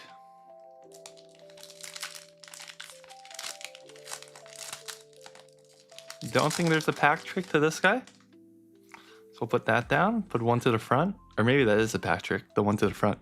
Oh, Kellogg with a shiny, a hollow energy, which means that if all of these are duds, Kellogg will win just with the shiny hollow energy. Okay, so we got the Execute, Dunsparce, Goldeen, Haluka, Techno Radar. Oh, let's zoom this in a bit more. Okay. Festival Grounds, Black Belts Training, Execute, and Espeon. Okay, not bad, Kellogg, not bad. The Espeon Hollow actually puts you ahead pretty decently. It's not bad at all. Okay, number 2. Let's check how Senia does. Here we go. Next pack from Senia. 1 to the front. Regular energy. Okay, so already a little bit behind. Goldeen, Applin, Sneasel, Hoot Hoot, Regigigas, Cypher Maniac's Code-Breaking Future, Screamtail Ancient, a Budew, and for the hit, Screamtail. Oh, we got 2 Screamtails.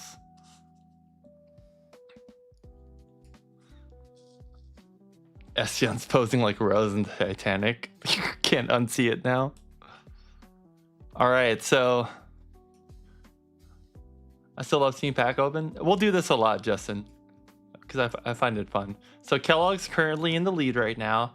Next up, Roberto, Panda, and Trung No are going to be voting for number 3.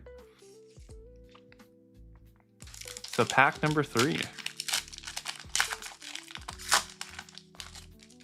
I like to do things where like everyone still wins in some way, so we'll try and keep doing more of this. Why am I nervous opening these? Oh, Hollow? We're tied? Hollow is tied? Okay. Dracluak, Black Belt's Training, Bronzor, Kieran, Screamtail, Janine's Secret Arts. Oh, a Pokeball. Pokeball Techno Radar. We'll have to see if that's ahead of the Espeon or not. And for the hits, oh, Shaman and Fluttermane. Okay, so we'll have to see if the Pokeball puts you ahead or not. Pokeball versus Espeon. All right. Now, pack number 4 for Trenton, Tim, and Al. Ooh, this one feels a little weighty. Could just be in my head though.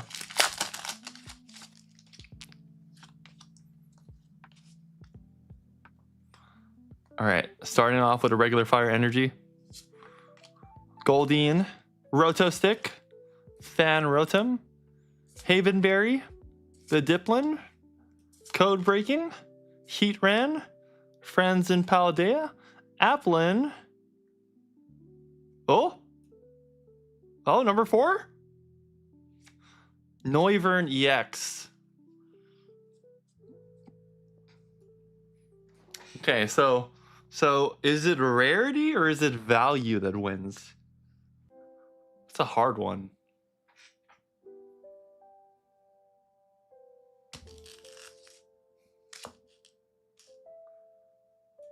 Spent 35,000 prismatic to get the Umbreon. I think it's value. You think it's value? It might be value.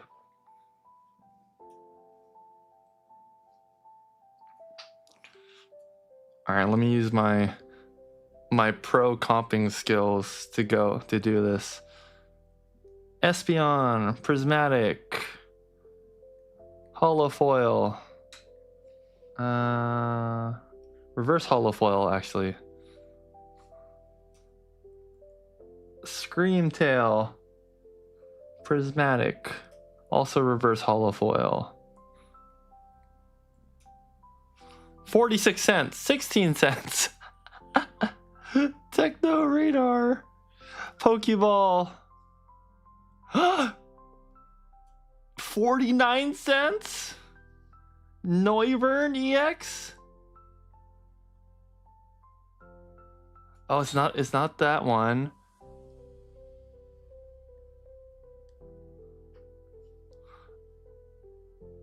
$0.78. Yeah, the Noivern EX takes it. Oh, you guys can't even see this. Oh, there we go. No, the Pokeball was 49 cents. The Noivern EX takes it by 30 cents. The Pokeball is actually 5 cents more than the Espeon. That's crazy. All right, I'm gonna open the last one for fun, just because it's in my hand already. I don't want to return it. It's too much of a walk.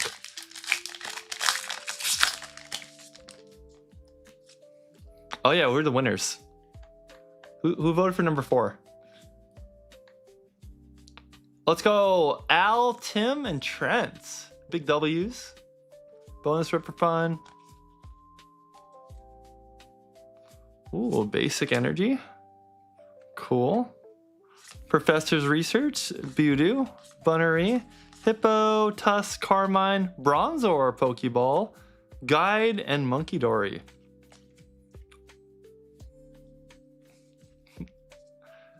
Inched it out.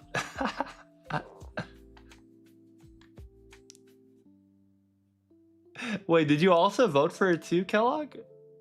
Oh, you want pack 1? I can give you pack 1.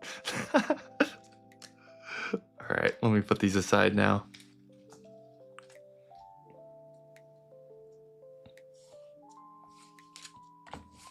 Perfect. I do have a prismatic master set binder, so these actually are all very, very useful to me. I just put them all in the binder and people try to complete their master sets. Ooh, let's go. Let's go, Gio. Get some blue lock cards. Let's see if I have any more.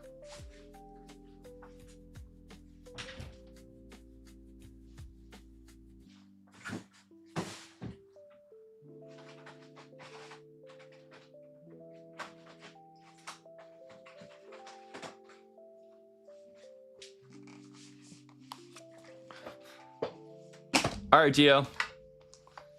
I'm gonna open a few for you just because you've been donating a lot also.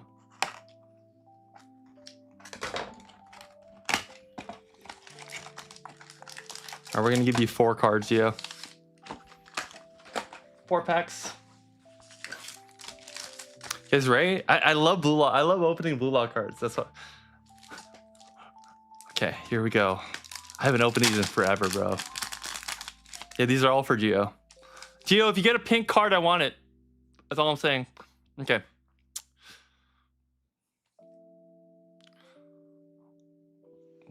Is it zoomed in enough? There we go. Okay. All right. Bachira, Zantetsu, Ego. I love him. Chameleon. The boys. Oh, and the rare is going to be the Usagi rare. These ones all have 1 rare in each pack. One rare or SR. And there's 1 alternate art per box. So if we get an alternate art, that goes really crazy. Ooh. Oh, the brothers? Sagi? Oh, Baro? Is the rare? Baro rare? You have a friend who could be your brother that's Korean? You're Taiwanese, not be racist, you're like skinnier version with similar laughs. Said your video, it scared him a bit. It could, dude. I could have a brother out there. Who knows? That would be cool. Okay. So our alt arts are super, super rare. Homework card. Oh, Kunigami card. Rio? No way, bro. No way. Are you serious? No way. No way.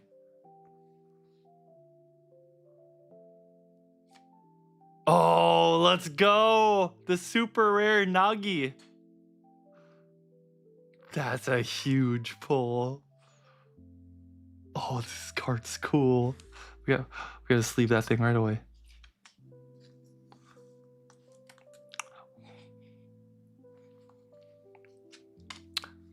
That's a good hit, Gio. That's a good hit. And last pack.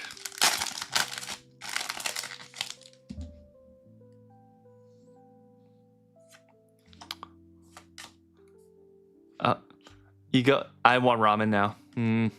I want instant noodles. Bachira. Oh, and a Chigiri super rare? What the? What are your odds right now? We need sound effects to make it. We do need sound effects. But these odds are crazy, dude. Oh man, blue lock cards look so good. But I can't explain how good they look. You have to see, because they have like little foilings in between each of them. See, like right here. See the foilings in the background? Oh, blue lock cards look insane. RGO, these are going in your next shipments. Do you want the bulk cards also, Gio, or just the rares? These are the rares, and then these are the bulk cards.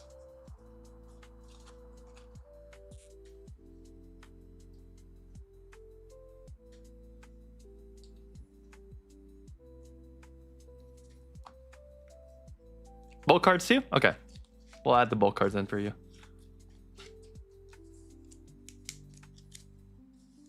You'll start a new binder? Oh, an anime binder? That's pretty sick. Current favorite anime at the moment? At the moment. It's an unexpected pick. It is... I need to look it up because of the full name. Oh, Windbreaker's totally up. Windbreaker Season 2 episode just came out today. Okay. At the moment, it will be...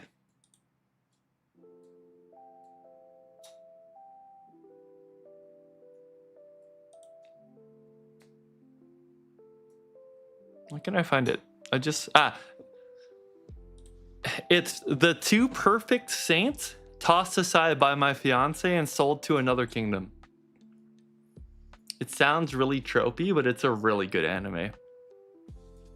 And every episode makes my heart flutter a little bit. It's really good. It's a really good anime. All right, I'll put this stack for Gio. Oh yeah, and the winners earlier. So team 4, Trenton,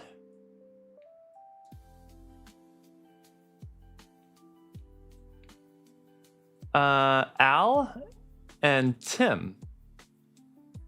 Let me give you guys some options for packs.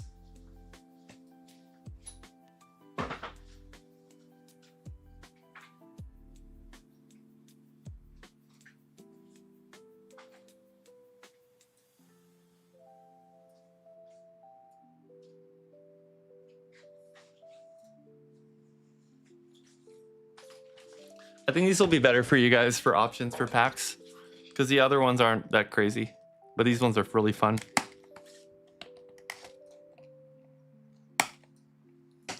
So we have Bleach Volume 2, we have Attack on Titan, and then My Hero Academia Volume 2.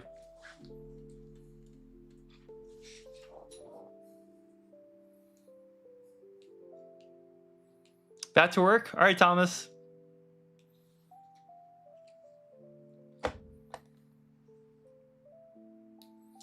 Had to take a break from anime after watching all 9,000 episodes of Naruto. I have Naruto cards that I need to show you guys, so that I've been saving. So if you guys are still there, Trent, Tim, and Al, feel free to choose between these 3. All right, Tim's doing Attack on Titan, so we'll open him one first. Let's take one from the middle left. This one. All right, Tim. Good pick, Tim. Tim, if you get a pink card, I want it. I have to say that every time. All right, here we go. Aaron crying. I forgot her name. Reinhardt. Attack Titan. Annie. Fritz. With a serum. Oh, and Levi Rare. Trenton's also going with Attack on Titan. Okay, let's go, Trenton. Get the Levi Rare. Nice, nice.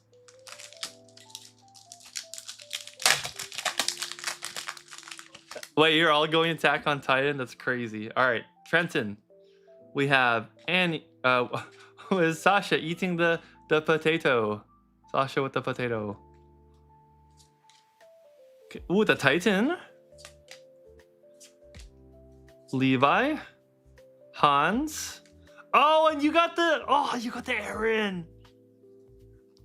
Trent got the Aaron super rare.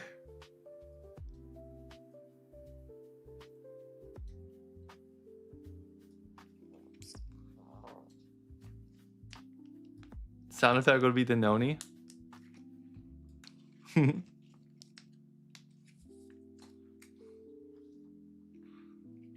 Okay.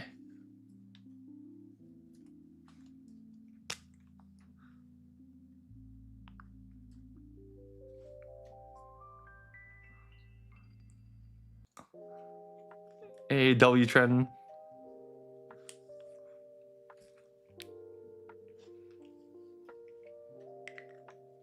Hey, what's up, Final? Welcome back.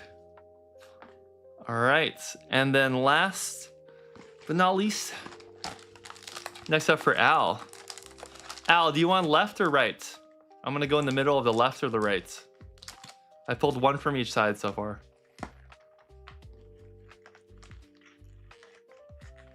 Appreciate you doing this, dude. Absolutely. So I'm just gonna hold it for you guys until you compile enough that it makes it worth it to ship. Like that makes it make sense. So if either by next Sunday or before, if you win more giveaways, probably the better way to do it. Left. This one. Here we go.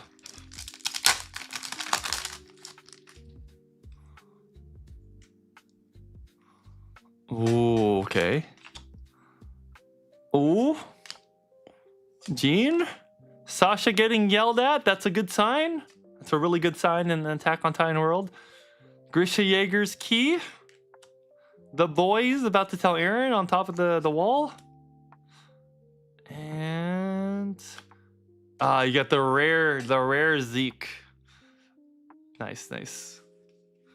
Zeke Yeager, my favorite character in the anime because he's so funny. Zeke Yeager just keeps trolling everyone every time he's on screen. Get that signature card. Dude, there's a pink signature card that I really want.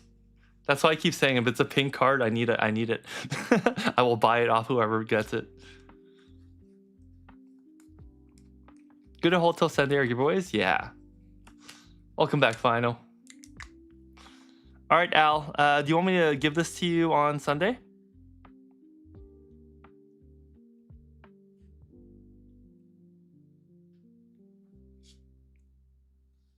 Are you having Sunday next Tuesday, I'm assuming, since you have a show this weekend? Yep. Sunday's next Tuesday, and on Monday, we're going to look at all the cards together. Which also, if you guys are looking for any cards specifically, make sure to let me know ahead of time, because then those won't be included in Sunday. I'll just find them for you.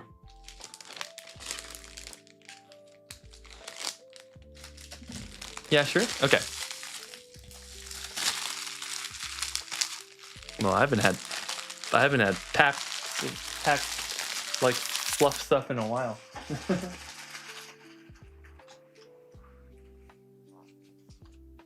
Yeah, next Sunday is gonna be fun. Now that I know the format actually works pretty well, it's gonna be easier and easier to do.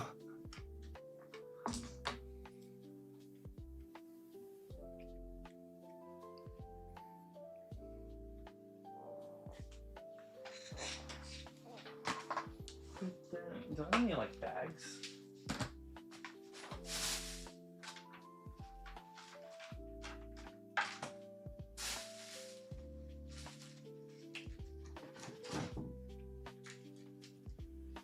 I do have bags. Here you go. Got a bunch of team bags. Perfect. So you can keep them safe.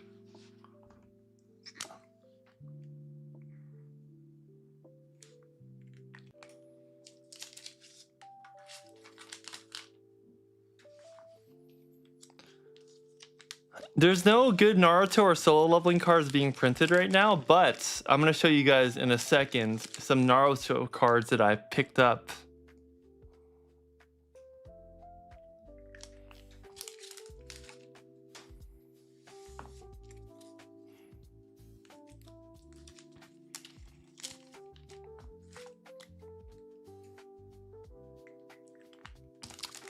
Dun, dun, dun, dun.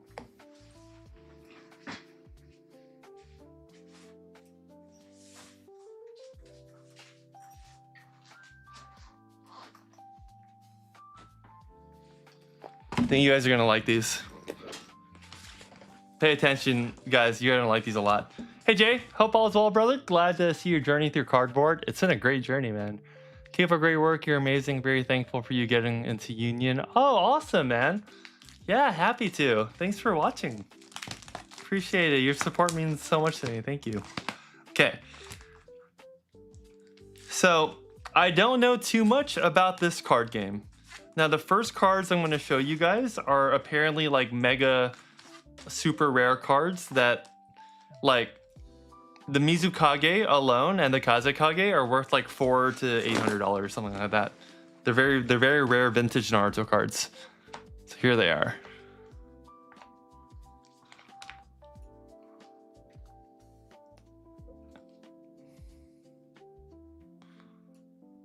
I don't know how to explain these cards. I just know these are really rare.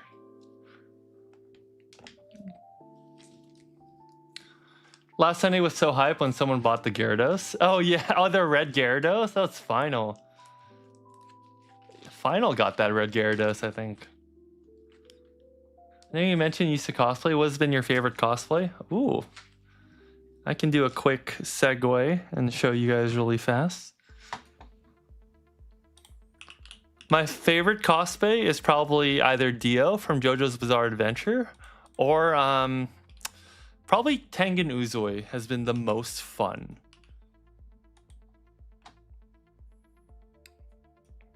So this is my cosplay page. And this is my Tengen Uzui cosplay. from Demon Slayer. He's hard though, because you have to glue your eyebrows. And then you really need to do like biceps for a while. But he's flashy. Then I did Zoro from One Piece. Sebastian from Black Butler. Oh, Hisoka, I forgot. Oh, Naruto. Minato, my favorite character of all time. He was one of my favorites to cosplay. He's fun. He's really fun to cosplay. But there's my... I like this guy a lot. He's so fun in person because you could just be flashy. Because then like I get an excuse to change my personality when I cosplay. This is the Hisoka cosplay I did. It's very David Bowie-esque. For like I go crazy on makeup when I used to cosplay. I'm jacked. I lift under this, okay?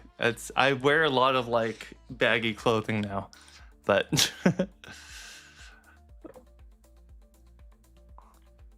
Dio,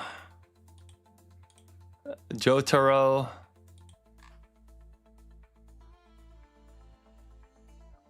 yeah, my cosplaying is kind of the yada yada does a cosplay. I haven't cosplayed in a while, but when I used to like be invited to conventions.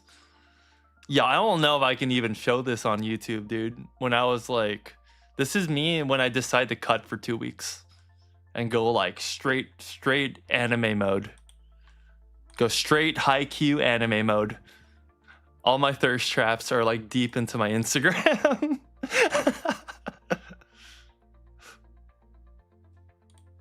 Oh, that's like my first cosplay. Tenyita. Do I pick it back up? Yeah, probably. I do miss it. I'm just doing it for fun.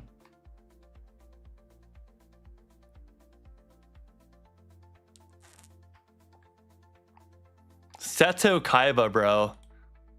That's one of my favorite cosplays, actually, bro. Seto Kaiba.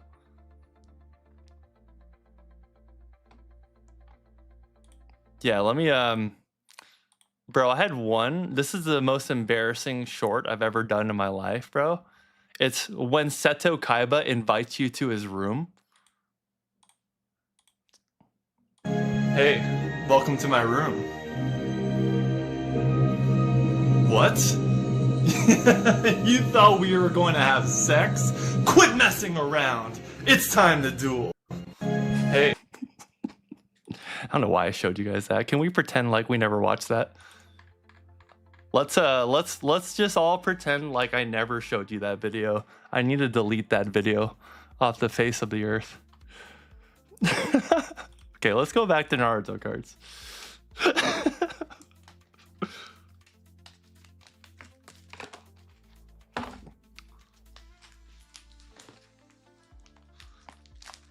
I'm sweating a little bit. I probably should not have showed that one. Okay. Okay.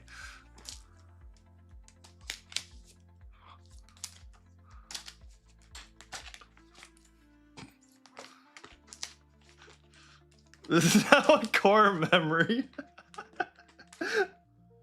Oh, that was a bad TikTok. I'm dead. Yeah, that video's gonna haunt me for a while. What the duel disc is wild, bro. I went all in. Okay, so these Naruto cards, I'm gonna show you guys by rarity first. These are the non-rare cards. I don't know where they come from, but someone traded me in a card show for these Naruto cards, and they are so fire. They are insane.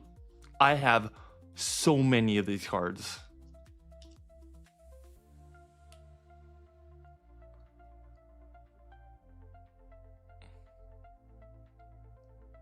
You laughed so loud your kiddo came out of the room. Oh no, please. Deidara. I guess HR are like hyper rares. Ooh. Oh, look how they're like they're so cool. They're holographic.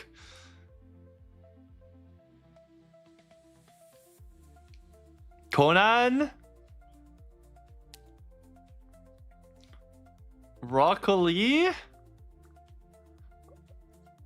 Oh, these are so cool, dude. Artwork on these are so nice. Aren't they insane?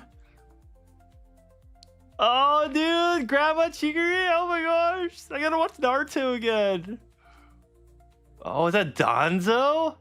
Yo, these are Minato, my boy, my guy. I love Minato. Obito. Oh, this is tuning exam, Sasuke. By the way, guys, mark my words. In the next 2 years, we are going to see an anime trading card or a Naruto trading card game. Mark my words. Next 2 years, a Naruto trading card game is going to be announced by Bandai. I've seen their cycle of revival of cards, and they just discontinued Battle Spirits, and they discontinued another one, which means there's an opening for another one aside from Gundam. And they re-released Gundam, which used to have a card game, but Naruto also had a card game by Bandai, and they've been hinting at it for the past few events that Naruto could be one of them. It's been very subtle hints. The moment Naruto comes out with a card game, I'm dropping everything. I'm not focusing on anything. I'm just going straight into Naruto. Naruto will be my life. Sasuke. Neji. Someone here said they like Neji. Neji's great. 64 grams. Or 64 palms. Ooh. Orochimaru. Pain.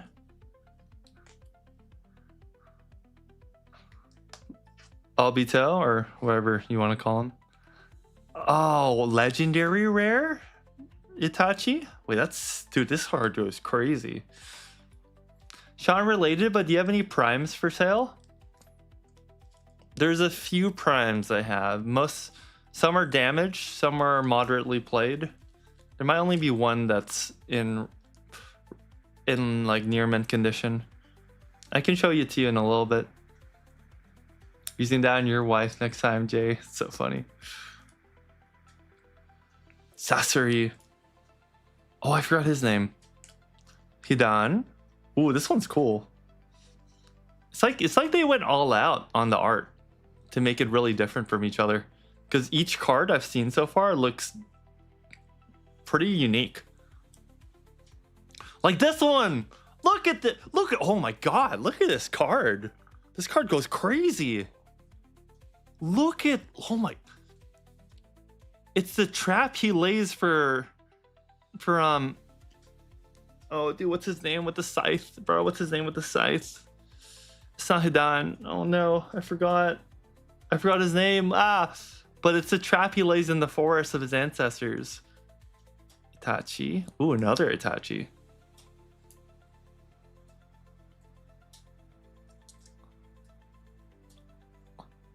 This actually goes really hard, this card.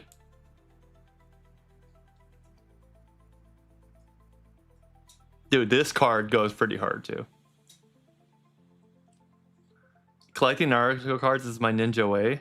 Yo! Wait, time out, guys, time out. What is this card?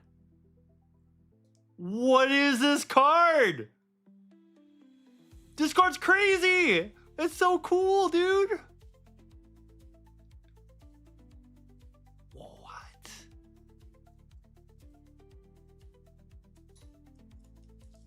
You're getting re-sleeved.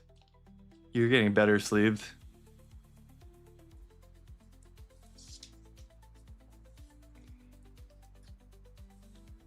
Oh, that's cute.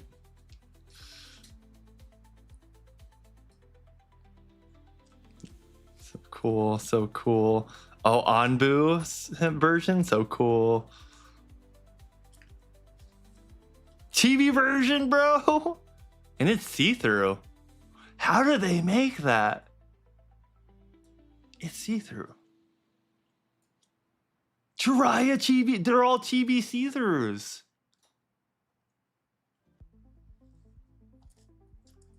All right, guys, we still have a lot more. Still a lot more to go through. We haven't even gone through the rare cards yet.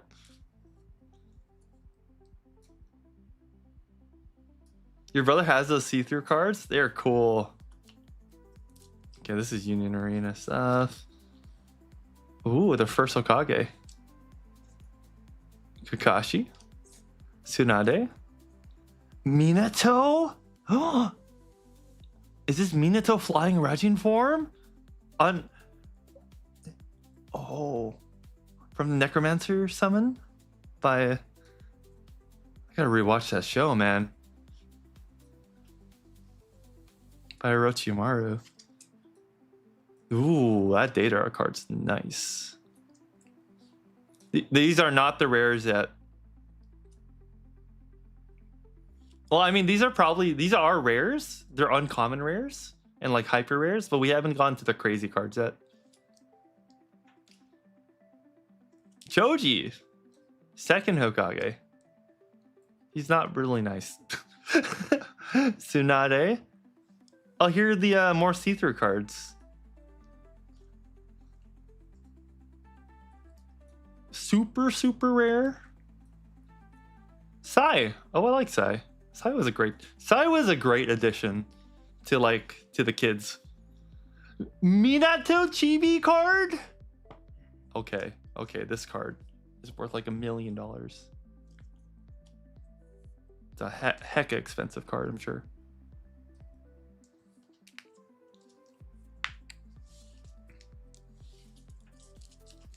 Your ex is a gold Kakashi. Oh, you get that card back.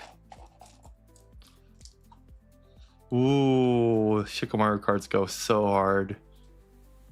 Shikamaru cards, wow, they go insanely hard. Ooh, this Naruto card goes insanely hard too. Who knew all it took for him to get swag was to open his jacket? That's all he had to do.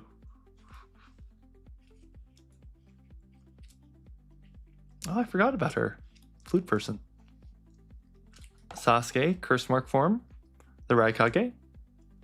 Or did they call him the Raikage still? I think he did.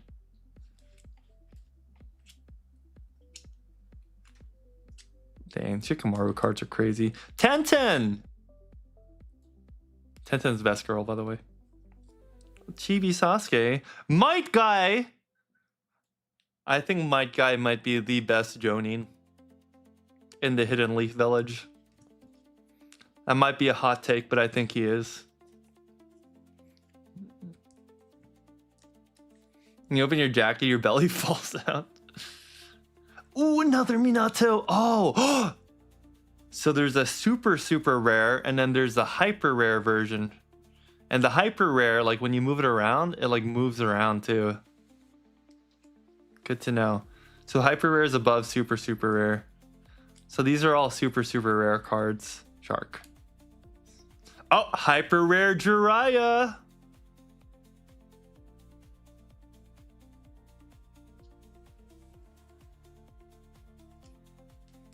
Uncommon rare.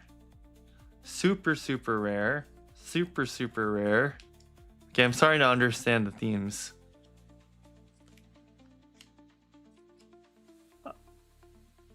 Oh, what's the generations? I love these two. The other one doesn't exist.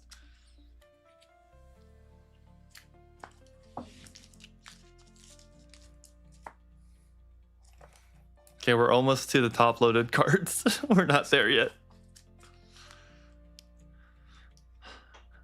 Oh, that's a cool generations card.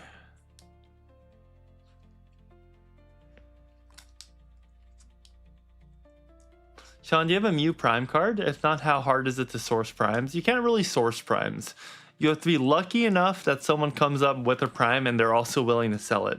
But you can go so many shows and never have anyone sell a prime to you. It's very rare. Conan. Granny. Ooh, Gaara when he was in rage mode. Tenten!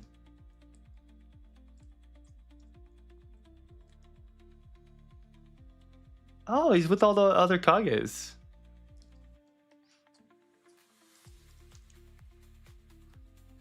Those are like hit and miss village people. Yeah, these are all hit and miss village. Ooh, Gaara from original Naruto. Ooh, ultra rare. Okay, guys, are you ready? Are you ready for what's called the ARs, apparently? Alternate rares? I don't even know what the I don't know what these stand for. 10 Gaming, where's screen time in this stream? Oh, man. All right, here we go. Apparently, these are the crazier cards.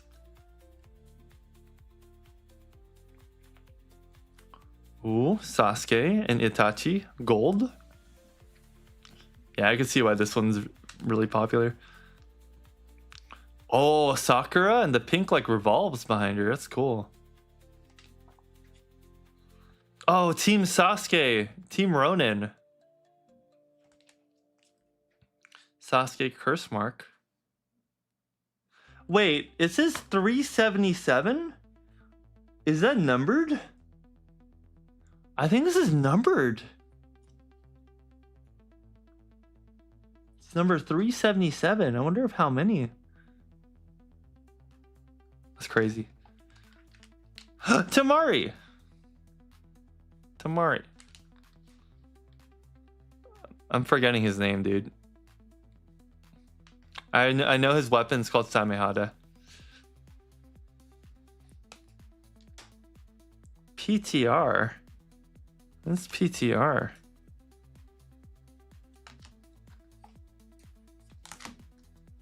These are all the same. PTR. Golden Sasuke. SLR. Super legendary rare? LGR? Legendary Gamma Rare, Legendary Guru Rare, Legendary Grade Rare, Legendary Rare, LR. Oh, dude, she's the best. Naruto's mom, Kushina Uzumaki. Bro, Naruto would have been so overpowered. Kamehameha. If Naruto had his parents, can you imagine what kind of guy Naruto would have grown up to be if he had both Kushina and Minato raising him?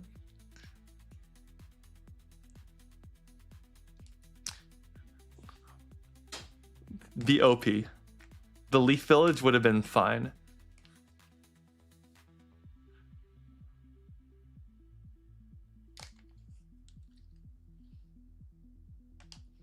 Ooh. Oh, this is also numbered. Yo, that's crazy. Wait, this one looks insane. This one's number 442.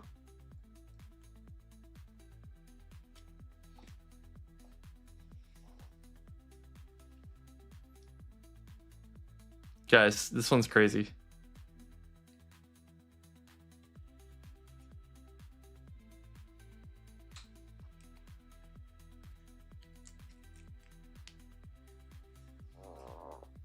Oh wait, you have to see it without the protector.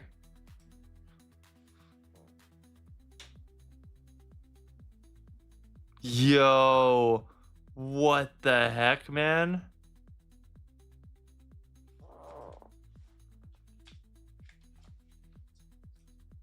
They've shown it in an alternate universe how Naruto would be like if he had his parents. What was it like, Thomas?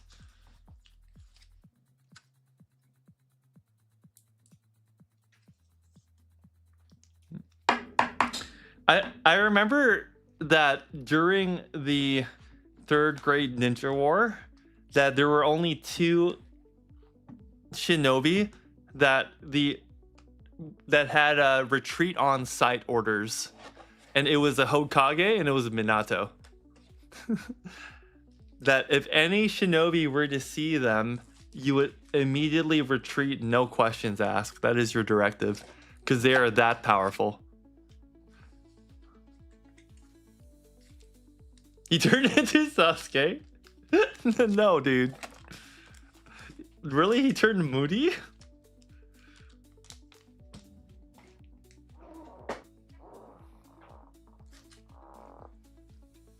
That'd be kind of funny, but I don't think he did.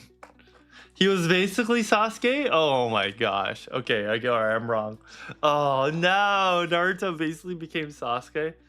Like, was he full of himself and stuff?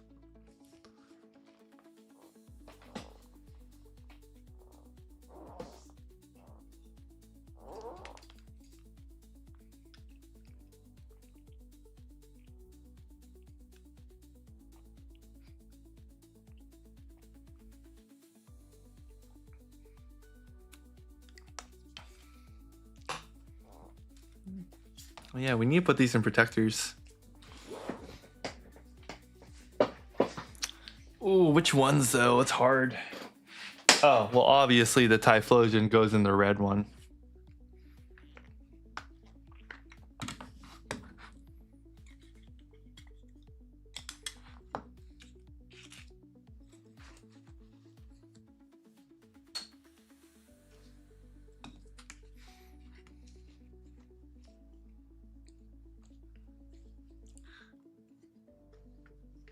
Yeah, dude, you run on sight from the yellow flash.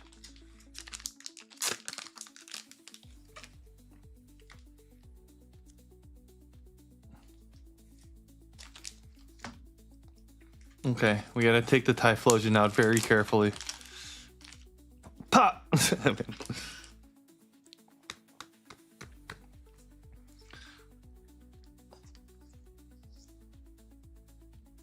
Oh, dude, it's so pretty, dude. Oh my gosh, it's so pretty.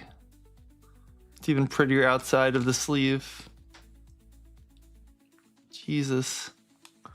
This crazy card.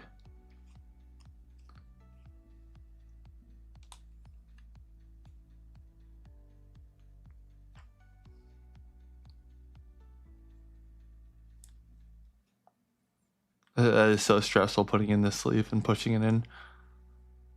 Damn, it's such a nice condition too. Pop it in there.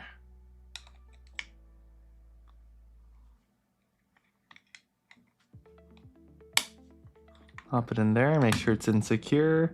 It's good on all sides, nice and safe. Looks so nice in here.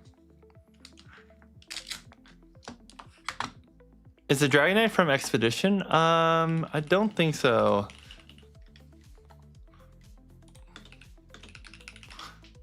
That one is from... Oh, yeah, it is. Sorry, it is from Expedition. Yeah.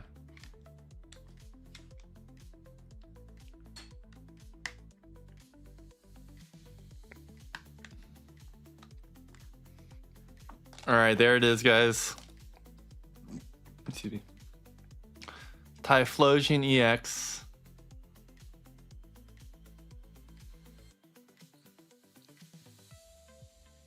There it is. Yo, look at it. It's crazy. Look how it shines. What the?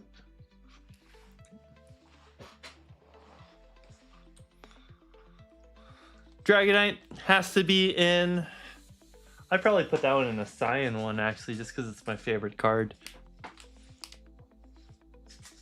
It would look better in orange, but I think I want to put it in cyan.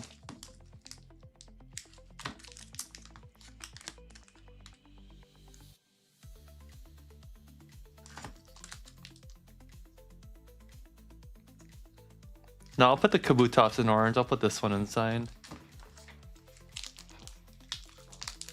One was a Kamiga episode where everyone's personality was different. Another was what Jiraiya wrote about. What did Jiraiya write about? Hey Justin, you're a huge Gaara, Kakashi, Rock Lee, Neji fan, with Naruto being a top contender after opening the Nine-Tail Seal. Ooh.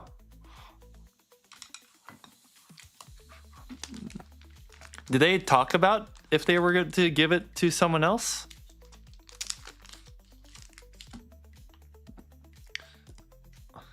Like, if everything went well and they got a Jinchuriki, would they have given it to someone else?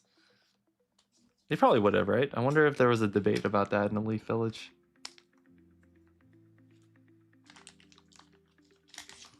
What Pokemon, what era would you like to collect? Probably this era. Expedition,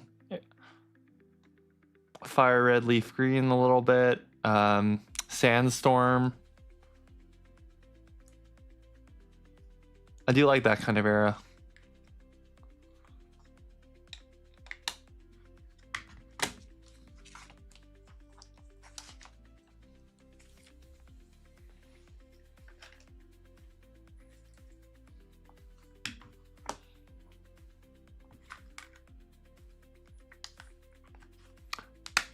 Do you guys have a favorite era of Pokemon? Oh, dude, it doesn't match perfectly, but I kind of like that. I kind of like that it's just my favorite color. It kind of matches the background, actually, and then, like, the bubble pops. It's my favorite color of my favorite Pokemon, so. The Shining Kabutops, I'm not in love with it. I like it, but I'm not sure if I would put it in a sleeve thing. Maybe I would. It's still a rare card. Yeah, I probably should.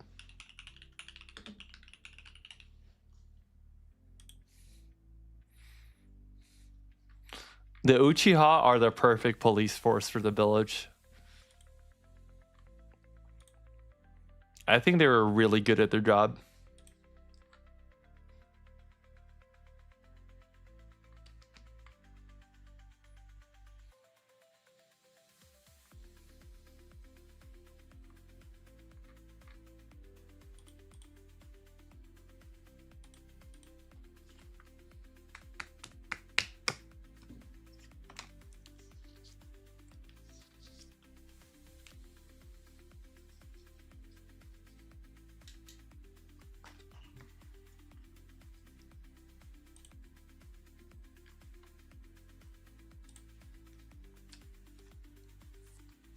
I think I'll refrain from this one for a while. Gotta evaluate it a bit more. Rayquaza EX would probably be green. And then Latias would that be red also? I think Latias would also be red. Yeah, that would also be red. Second Hokage punching the air. Dude, second Hokage, though, had a chip on his shoulder. Or do you think he was justified? I feel like second Hokage needed to chill a little bit. Like, it felt like he just hated everyone. And he was also not riding the coattails, but like he was being constantly measured up to his brother, the first Hokage. So he probably got a lot of shit for that too, I think.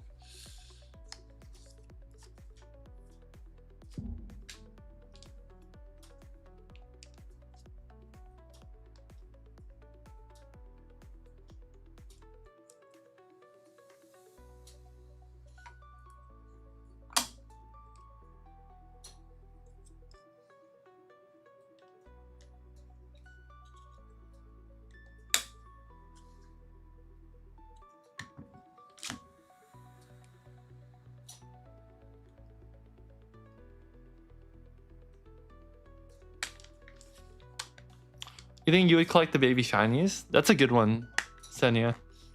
Baby shinies are really nice. There's a ton of different ones too. I like how uniform the set looks.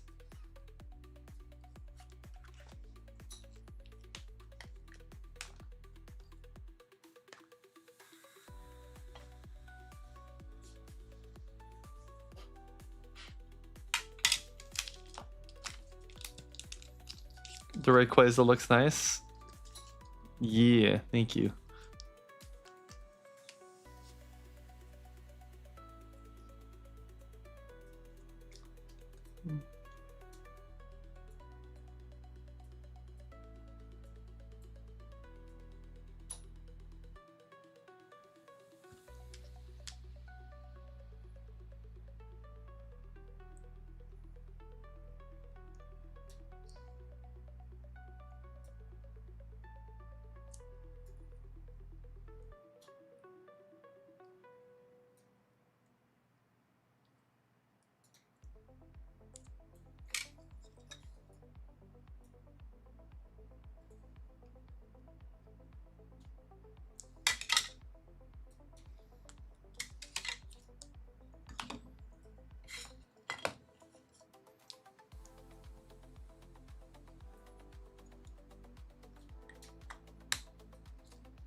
think I'm keeping this in my PC.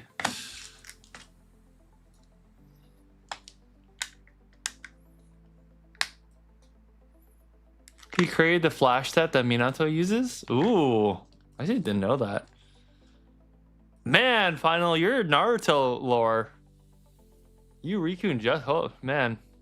These are crazy with the Naruto lore, Final. And Riku also. Riki. All right, what do you guys think? Solid. I think these look solid. Ooh, I like it. I like it a lot.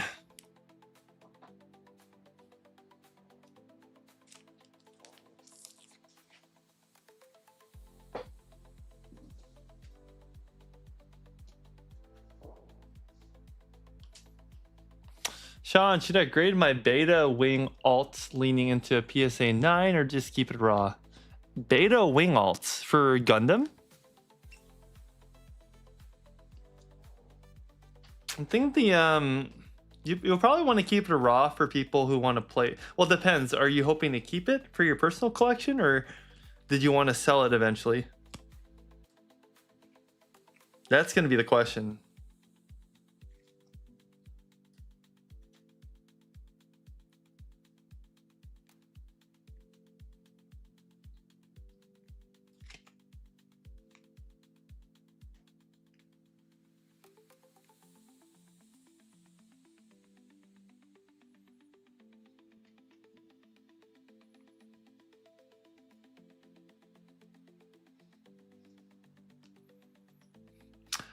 Hey Cines, do I ever put singles on my website? I do not. It doesn't make too much sense for me to do it as much because every Tuesday we put up all the singles that I get from the previous weekend show for the community at a discount. We usually do it like 5 to 10% off the market price. So everyone who wants to support me but isn't from near me that could see me at shows gets the opportunity to get a lot of stuff for like below market price. So we do that every weekend or every Tuesday. And we look through all the cards on Monday. It's just too much effort to put it onto the website. And then people would only have from like Wednesday until Thursday to check it out before I take it off the shop on Thursday, before I go to my next show. So it's like, there's just not enough time in between to make it really work for me to put it on the website. I also wouldn't know how to put it on the website. I guess I could do an individual listing, but it just takes a lot of work. It takes like 2 minutes of just inputting data per card.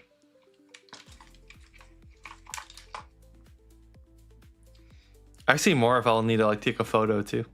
Where at? Oh, it's in our Discord. It's under Sunday Tuesdays on the Discord.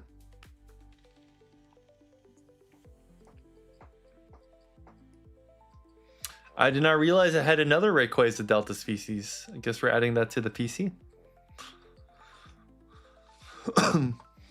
See, this one will look good in the cyan.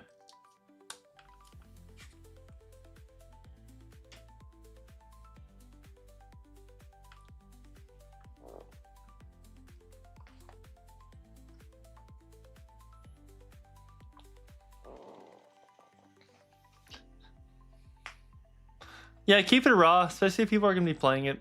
Did I pull any Sword Art Online? No, I didn't open that one. Okay, awesome. You'll join? Sweet. See if I can grab a link for you.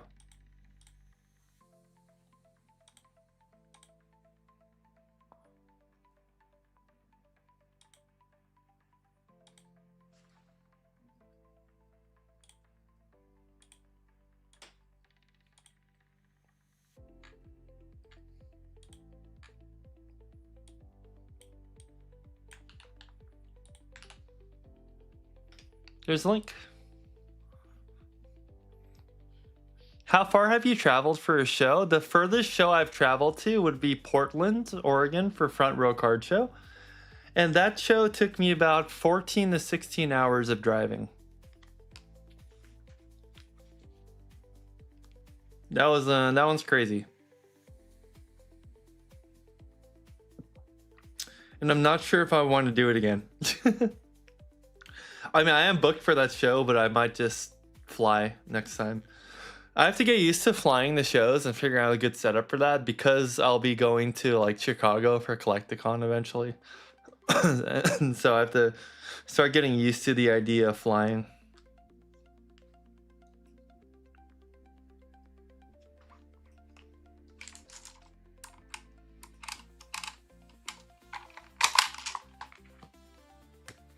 Make your way to Colorado? Oh, maybe.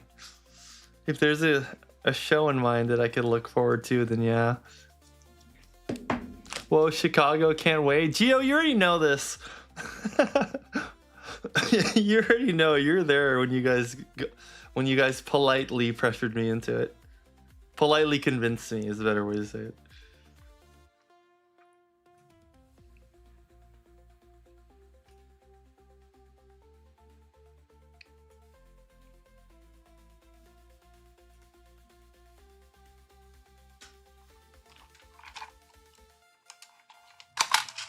You bullied me into it. Yeah, exactly.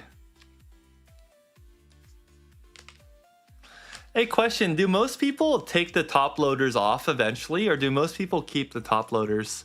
I'm wondering, do you prefer if the price is on the top loader or if the price is on the sleeve?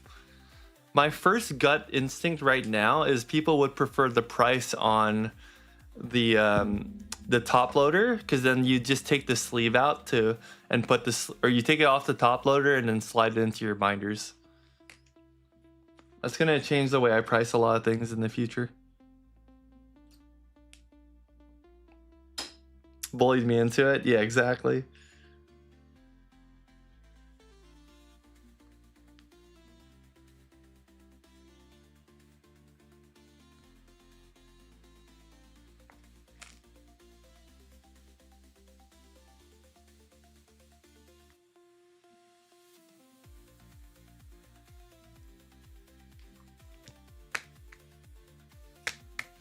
No mind either way. Prefer the sticker on the top loader? Yeah. Price on top loader? Top loader? Wow. Wow, this is huge news, guys. This is massive for me. What the? I've always been putting it on the sleeve. Okay, I'm changing. Wow, that's overwhelmingly different. Okay, I'm changing it.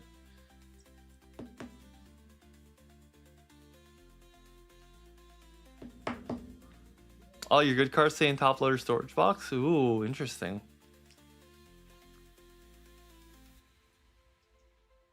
I think most people put theirs into binders right away so that they could like have a collection that they could look at often. So that's probably where most people are coming from with it. You see a baby shiny? Oh, the routes? Yes, we got a lot of baby shinies. You missed the Charmander earlier too. The Charmander one is cute.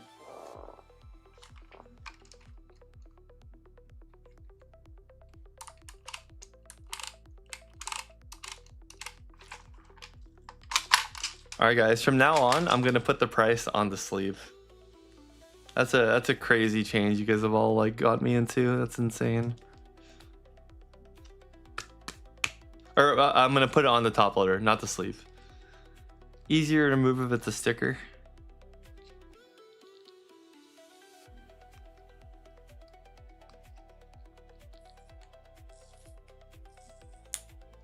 Sometimes a sticker leaves like sticker residue though, which is probably what makes it annoying to take off a sleeve sometimes. Because then like if the sticker residue is on the sleeve, sometimes you have to abandon the sleeve and be like, ah, whatever. And you replace the sleeve just so you can have it look nice in your binder. Has that ever happened to you guys?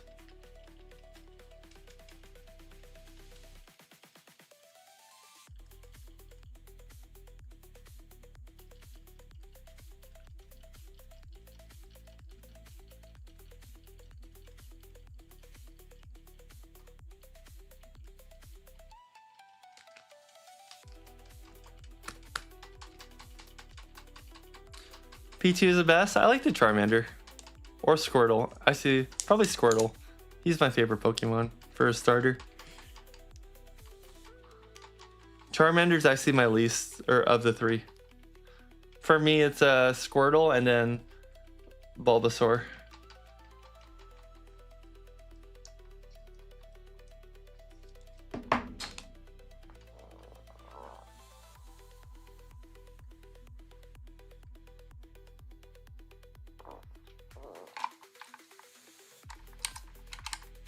all the time, then it smudges, so you just re-sleeve. Okay, so it really is better on the top loader.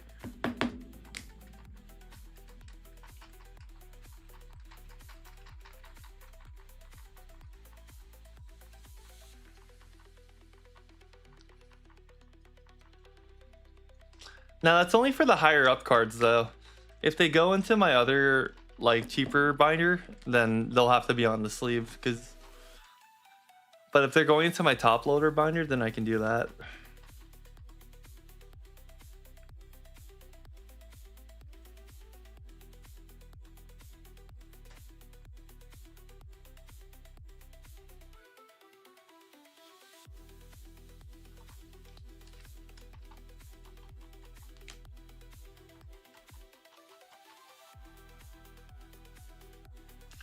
Charizard from XY Evolutions. I think I have this.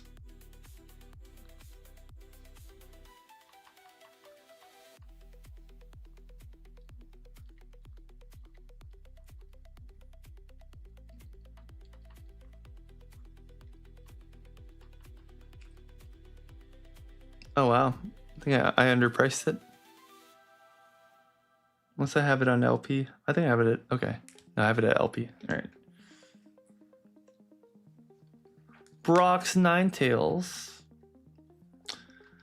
These are hard to price, all the old cards. They're pretty scary to price too. Mainly because it takes a lot of time. You price it as carefully as you can. And then at a show, people try to talk you down all the time. They'll like, oh no, it should be one letter down, then one grade down than you say it is. Even though for me, I'm like, no, I'm pretty sure it's where it is. But people use that as a way to get cheaper cards. Like if you price it at LP, they'll be like, nah, it's more moderately played, just so they could save like $15. And then I have to be like, I'm pretty sure it's LP. That's why I put it at LP. A lot of people come up and start looking at stuff. I usually just start off with, oh yeah, I have it priced for the condition. Just so they know right away that like, okay, I've priced it to the condition. So hopefully I'll get less like feedback on it. That's good. Alligator.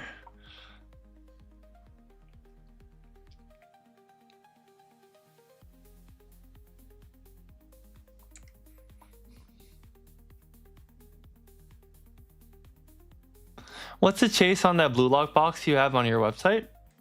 Well, technically the chase would be the so the thing about the blue lock cards, the reason why they're so expensive is because the first iteration printing, and actually they haven't reprinted it yet, but the very first wave of printing for it, they have these pink cards that replace the action points, and those were signed by the Japanese voice actors of the series in person. Like they were hand signed in marker.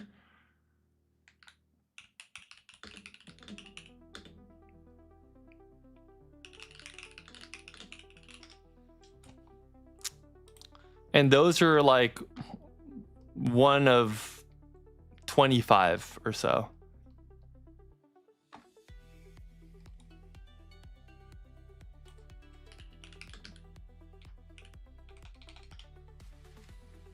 Let me see if I can look. So here's an example of one. Like this card for Nikkei. So they're pink action points that were signed by the voice actor or voice actress. And for these kind of cards, those tend to be really expensive. Like the voice actor Yuki Kage for Attack on Titan, for Eren, historically never signs anything. And they're always so limited. And same with Mikasa's voice actress. Their signatures are really protected. So these cards are serialized between 0 to like 50 or 0 to 100, and they're signed in person by the voice actor, voice actress. And they were only for the first iteration printing. of these cards. It's a big reason why they're also up in price. For Attack on Titan, the #1 signature card is probably this guy. The 3-star Levi. It's really cool.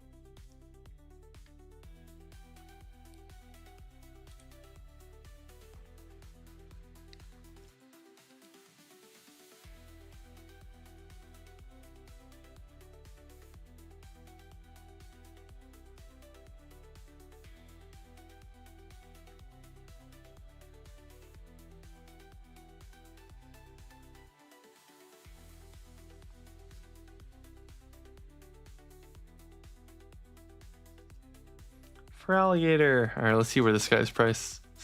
Can we get a link for your website? Yeah, man, absolutely. It's the same as my business name. It's sen.pai.sen. So sen.paisen.com.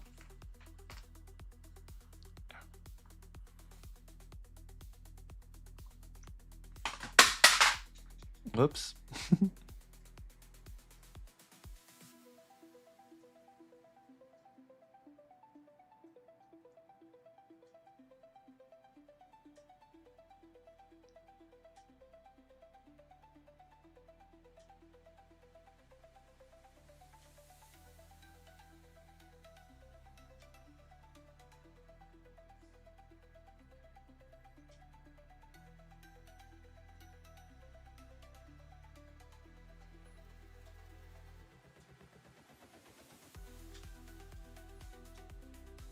Yeah, this price is fine for him. It's on the higher end and moderately played, close to LP. Uh-oh. Uh-oh, my thing opened. Whoopsie whoops. Oh shoot, I just put a new roll in here too. Okay. We gotta wind it back up. Is what it is. Oh, I'm sorry, Justin. Were you looking for, do you have any German printed Pokemon cards of any generation? I do not. But if you find a German Mr. Mime, hit me up, please.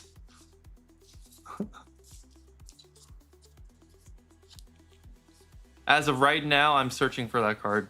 As of this moment. No reason in particular.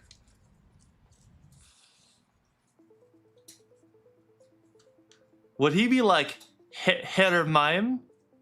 Or Fraulein Mime? I have to know.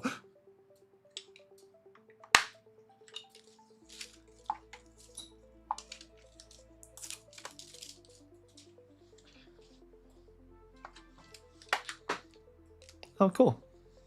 Looks like we're done with these stacks of cards.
Dang, I need more top-loaded cards. Oh man, my case is gonna look a little bare after Sunday. You guys all picked out the crazy cool cards. I had such a stack of cards for my next show. I was like, oh, I have the Gyarados Secret. I have all these shiny GXs from Hidden Face, like all these cool banger cards, all these old vintage stuff. And then boom, they all got swiped at Sunday. That's so funny.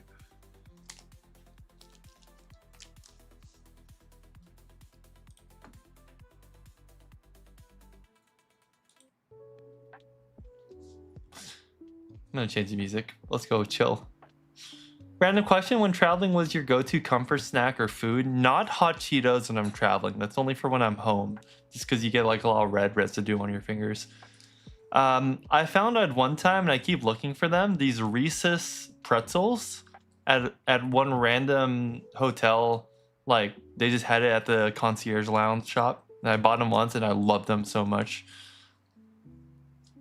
Other than those, probably, it's another good one.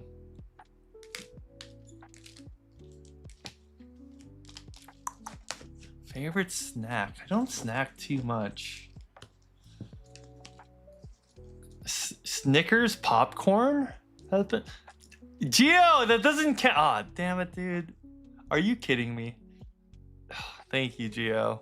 But that does. Thanks, Gio. Oh, I gotta be careful. That's crazy. Anytime I mention those words, I almost did it again. Anytime I mention those words, Gio donates so I can get some. That's so funny. I did run out of puffs, so that's kind of, the timing is actually interesting. I'm trying to lose weight and go back to like my cosplay weight.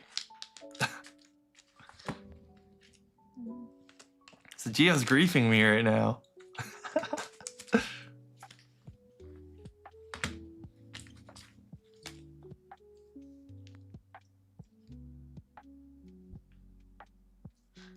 You got 4 of them, Final? Are you collecting them? It's a cool thing to collect, man. They're awesome.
Where's a Noctowl?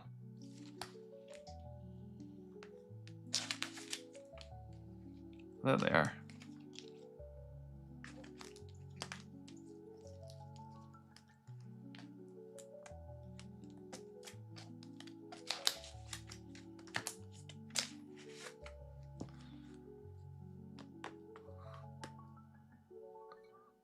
Oh, you got 4. Oh, that's what you mean. Okay, got it. You got 4 cards yoinked. Gotcha. Peanut butter M&M minis. Oh, yeah, those are really good. Gio, you think you got 6 or 7 final? Gio, yeah, you got like 6 or 7, Gio. Or sour airhead strips. Yeah, for when you're out of town. Like we were talking, yeah. You ever want to get rid of that Pikachu promo? Hit me up, Gio. Oh. Oh, was it the which Pikachu did Gio get? It was the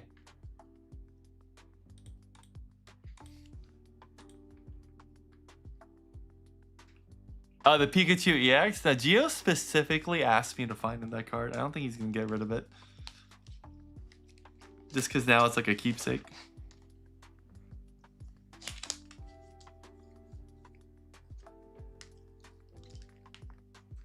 I had to search high and low for that card. Kind of.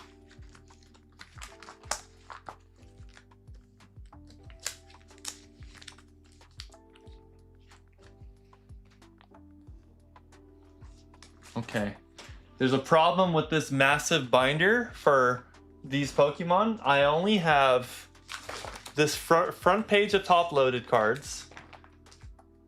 half of this page and not even close to half of this page.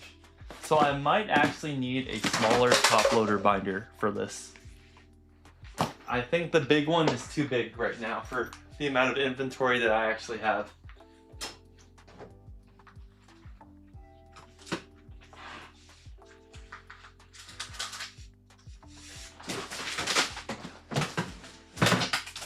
Oh God. Oh God. It's fine. I can't hear that. We're reverting back to the red top loader binder. It's a little scratched up, but it'll do. Yeah, this will do.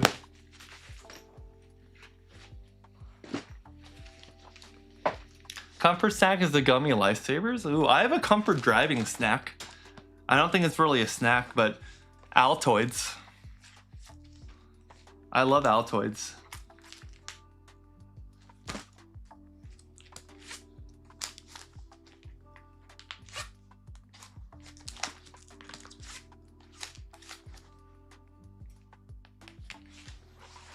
What's up, Mufasa? Hello, hello. How's it going?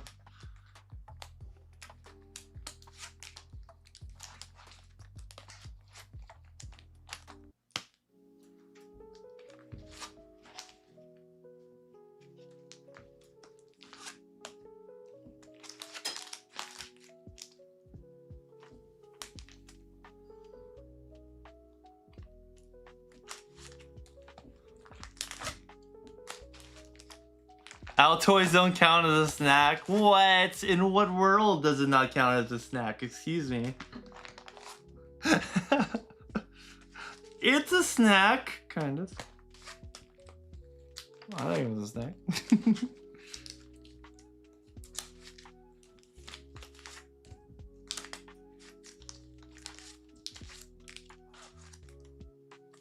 I might be alone with Altoids. Oi, they keep me awake.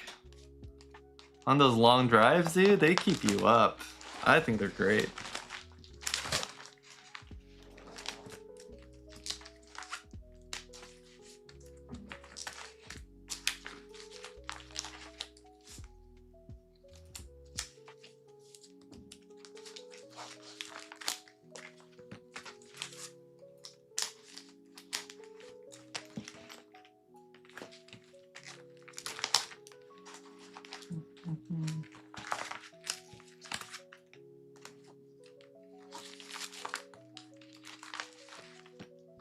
Yeah, this smaller top loader binder is the way to go.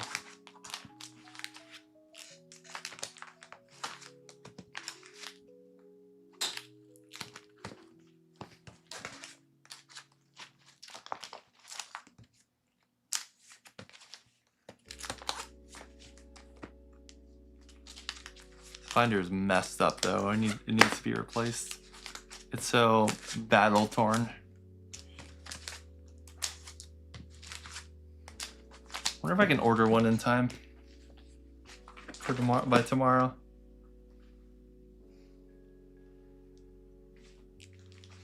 Let's see, if I'm an average person looking through this, I guess it's not that big of a deal. It is to me.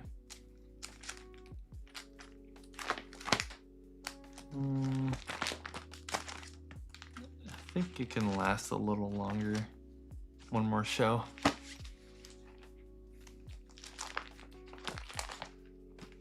Pasta, not sure you remember me from SAC Show a couple weeks ago. Wondering if you still have the stamped War Turtle from WOC. Ooh, I might still have it.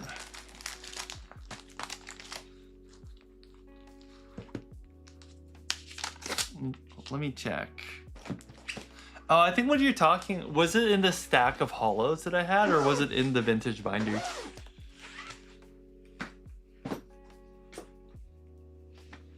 Can you imagine someone inviting you over for snacks and they're like, here's some Altoids? Yes. Yes, I can. I can imagine that. You're a chef, and I don't think it meets the snack criteria. What? Do I eat a whole tin? When I'm driving, I'll eat a couple at a time.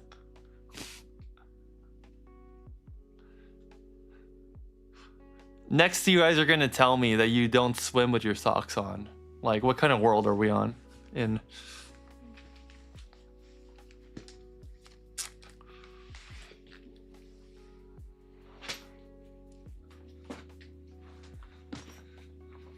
It was in the stack. I think I probably still have it, Mufasa. I'm pretty sure I still have it. Beef jerky is the best brownie snack? I won't contest that either. Maybe I'm the snack. Maybe I'm the snack.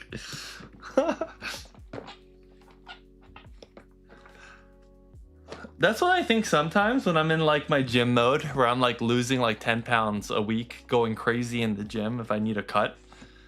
Like the thing that always runs through my head is like, do I want to eat a tasty meal or do I want to be the tasty meal? And like it just keeps me focused.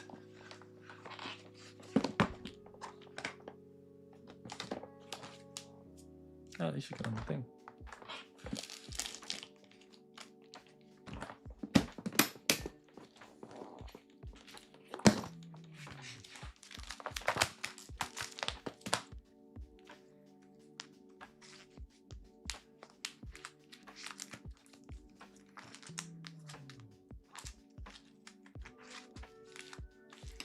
You only swim with your socks on if you're in a pool of Altoids? That sounds great, Justin.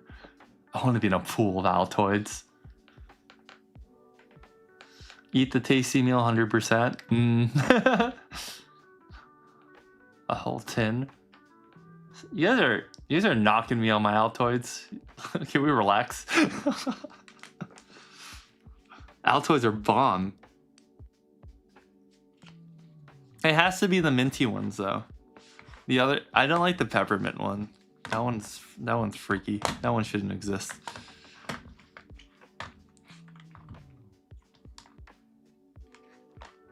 Bucky's beef. Wait, all right. Oh, hold up. #1 beef jerky brand. Go. I have to look mine up because I forgot what it's called.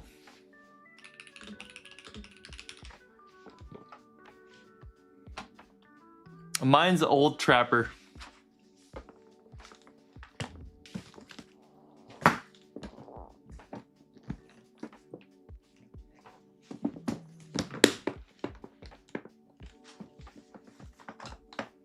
Slim Jim.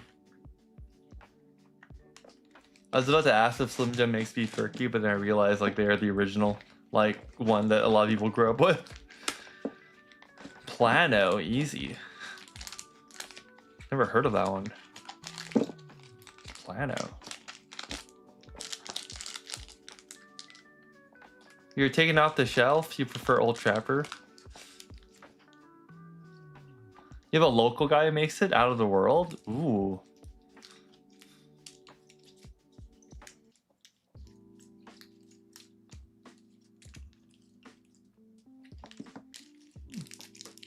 Bucky's if you don't make it yourself. Oh, right, you're a chef. It must be so cool to be a chef. To make your own food and stuff. Me, if I want chicken, I gotta go to Raising Cane's and get my chicken.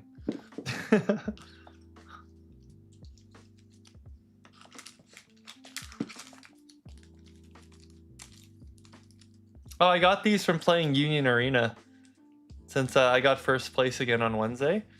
So I'm lucky. I'm drawing well. So I got the Rengoku winner card. And I had the Asuna winner card. I'm just really glad I know how to play my deck in Union Arena. Plano is pronounced Plano. Oh, Plano.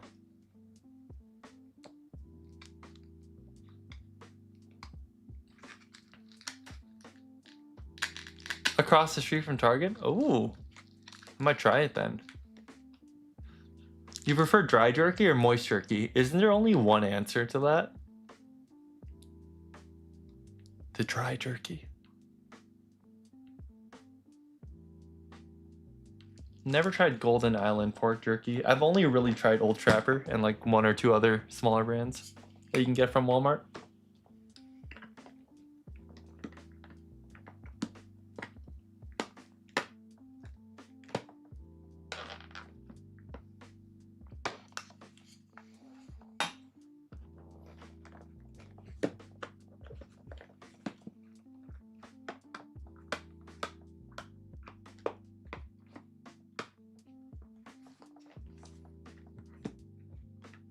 Dry unless it's teriyaki. Is teriyaki a jerky? It's just a different kind of jerky?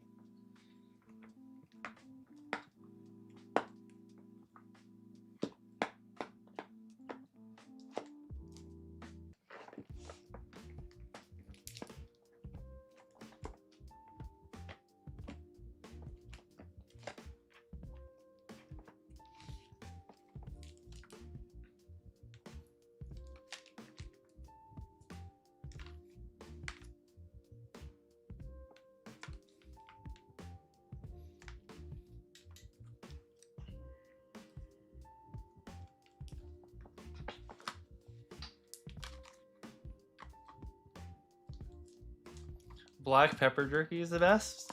Oh, I like the spice. I like spicy jerky. I'm not sure if I like black pepper jerky. Josh, if you pull up on Sunday, you're gonna bring me that pork jerky. Okay, thanks. I'll happily try it. But I could truly swim in a pool of cane sauce, and my wife says I have the appetite of a small child. Chicken tenders and mashed potatoes for the win. As long as you have your socks on, Justin, I approve. You change your Pokemon? Glalie is just a moving head. Oh. Let me know what Pokemon you want, and I can change it to that. So it's funny, you are just a yeah, your Pokemon is just a moving head.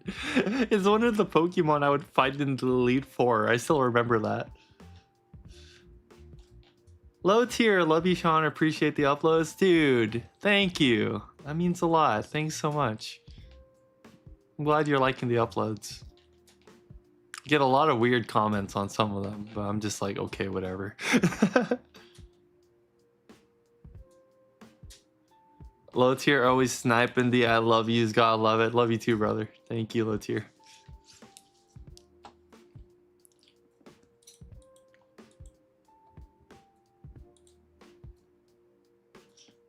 Kyogre! You guys, whenever you ask for like the massive Pokemon, it's so funny to me. As long as no one takes Wailord, then I can... Because we did Wailord once for fun, and it was too big.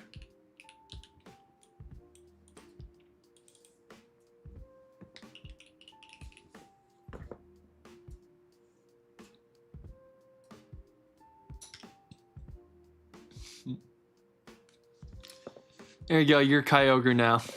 Mufasa became a member. Dude, welcome to Team Sen. W Mufasa. Welcome, welcome. I'm gonna add it to my to-do list to upload our emojis to YouTube, because we are missing emojis. And I'll also add it on to do these notification sounds. I'm also forgetting to do those.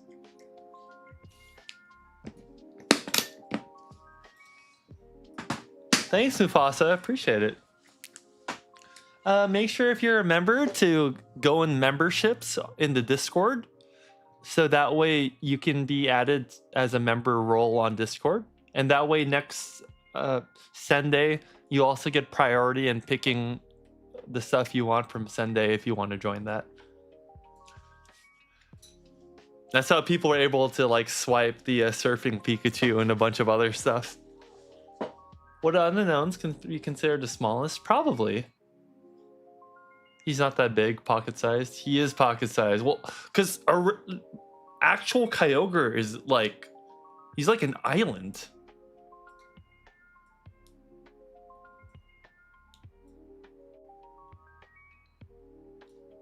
Please don't, Geo. My friend dies on a hill. What did Geo say?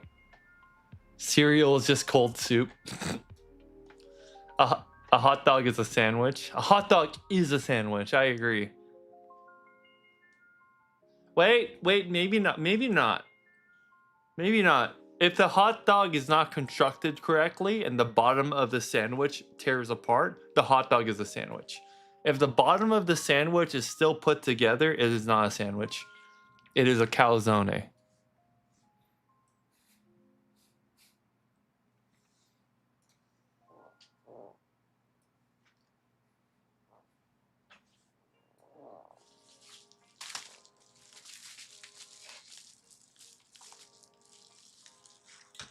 What do you mean how? I think my logic is pretty sound there. Yeah, you can change your Pokemon Mufasa. Let me know who. Hot dog's a taco. Yes. A hot dog is naturally actually a taco. You know what's never been broke? Hot dog on white bread was your childhood.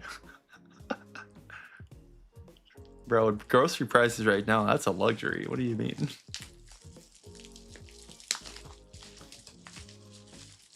Mufasa, let me know what Pokemon you want to do, and then we're going to do a quick Battle Royale events.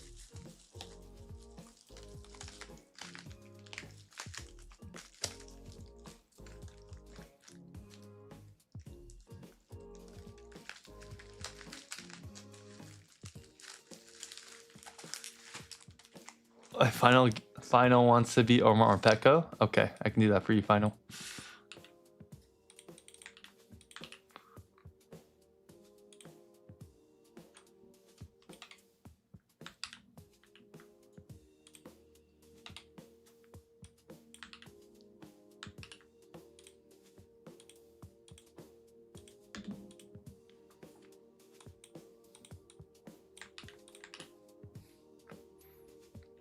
Mufasa wants to do War Turtle. Make sure you guys are the right ones.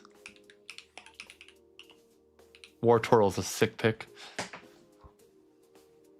Did it work for Morpeko? Yeah, it did. Okay.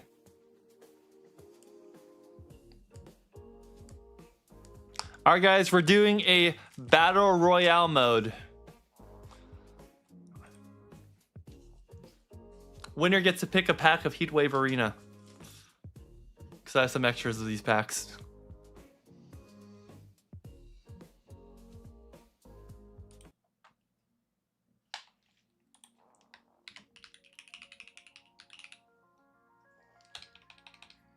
If you wish to join the Battle Royale, you need to type 1 in chat so that way you're active.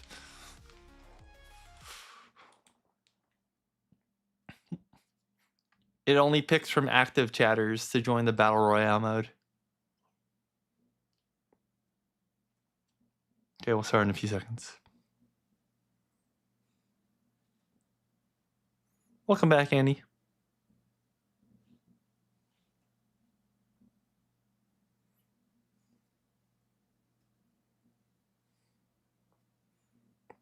The delay is like 10 to 15 seconds.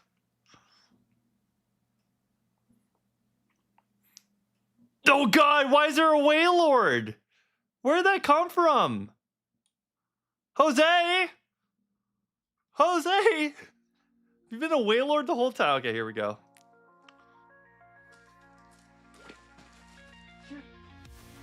Battle Royale starting. Here we go, everyone's dropping down. Wailord pair dropping from the sky. Mufasa, Annie, Gio, Justin's in this. I'm in there too for some reason. Leia's a Pelipper. Thomas getting hit. Senia looking good with full health. Wailord is done for, dude. A million pieces. Senia still hasn't been hit yet. Oh no, Annie's in the lead right now. Sinez is getting messed up. Leia with the killing blow on Sinez. Annie's still in the lead. Annie and Sinez exchanging blows. Annie taking out Leia. Annie taking out Trenton. Down to Senia and Annie. Senia needs to go turn around for the health pack, but they don't do it. Oh, they're going in one-on-one. Oh, Senia's running. Annie with the win. GG, Annie with the win.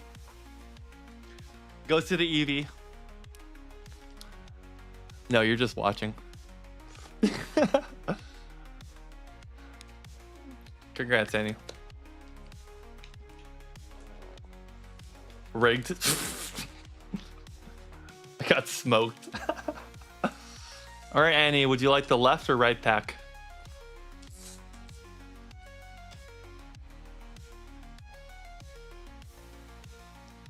I got mollywopped.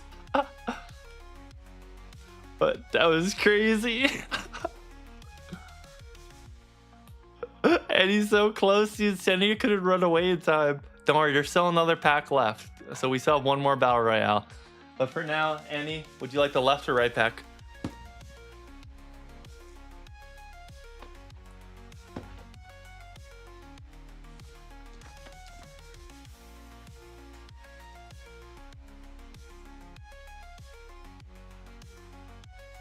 Everyone knows who we have to dog pile. The right, please? Okay. All right, right pack, let's go. These ones are a little thin, so I do have to open them with scissors because they're a little scary to open. Okay, here we go. Heatwave Arena. I don't know how the pack trick works, so we're gonna find out. The dog? The singer? The electro dog? Oh, and you got a Typhlosion. You got Ethan's Typhlosion. It's actually one of the good cards in this. Nice. You got the first of the 3 of his cards. There's a full art, and then there's the illustration rare.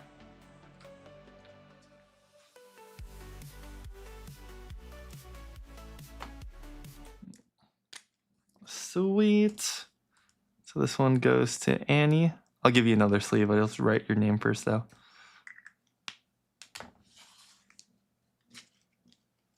Nice. Good pull. All right, for the last pack. By the way, we're going to have a lot of these tomorrow in the stream when we stream Kingdom Hearts. I'll make the announcement soon. I'll make the posting. All right, here we go. Next Battle Royale.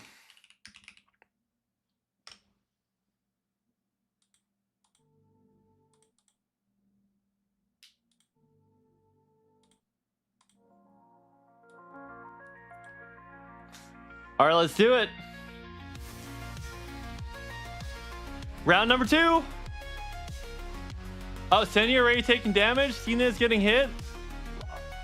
Oh, Jose's biting back, and Annie, who's still at full health? Final GS is... Oh, Gio's still close to full health. He's doing really well right now. Everyone on the right side is dying. Everyone's ganging up on Annie. Final Gears taking out Thomas. Gio still doing relatively okay. Oh, it's Final and Gio bringing each other's health down. Jose is about to take a dive from Final in the back. Oh, he's gone. Gio with next to full health. Going straight for Trenton. Gio and Trenton. Oh, he's still alive. The health pack going to Gio. Is Trenton going to go all the way for the health pack, or is he going to turn in the last second? He turns in the last second. Trenton, what are you doing? Gio with the win. Trenton griefed. Did Richard join last second?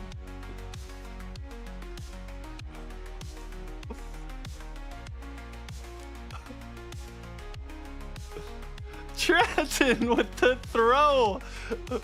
Oh man, that's wild. Trenton is so stunned he isn't even typing. I sold.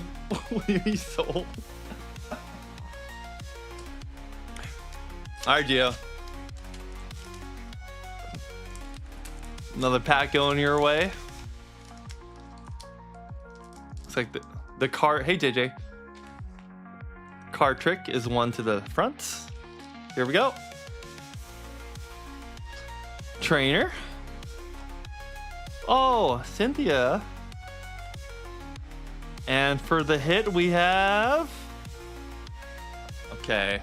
Nothing crazy. But Gio gets all the bragging rights. Someone get a ref. This is match fixing. Hey, I don't control the outcome, guys. I'm sorry. This has nothing to do with me.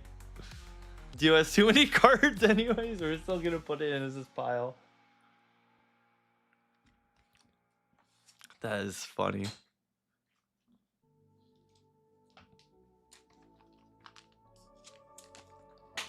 Into the Geo pile.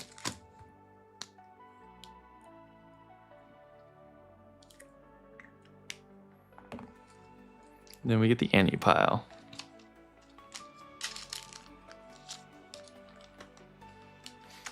Trenton getting paid off.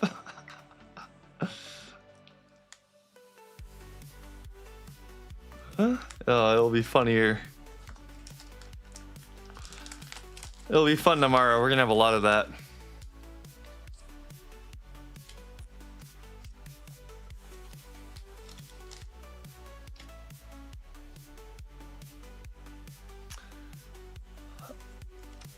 All right, good day, Leah. Take care. Thanks for dropping by.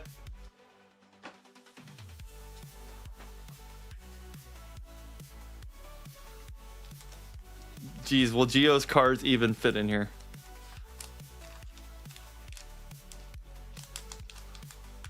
Oh, it barely fits? Okay.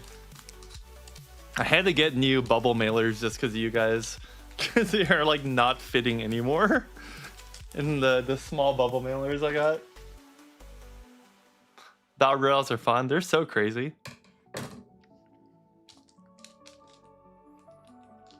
Venomoth was the foot away from greatness. Dude, just like 1 more meter of walking.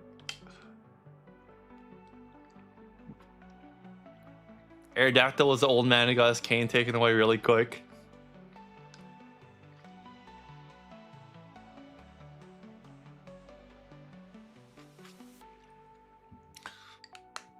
So hopefully, I hope the channel grows, but it'll be crazy when there's like 80 people battle royaling at one time.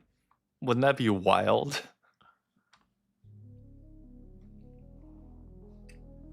Oh yeah, I had these other Union Arena cards that I forgot to show you guys on stream yesterday.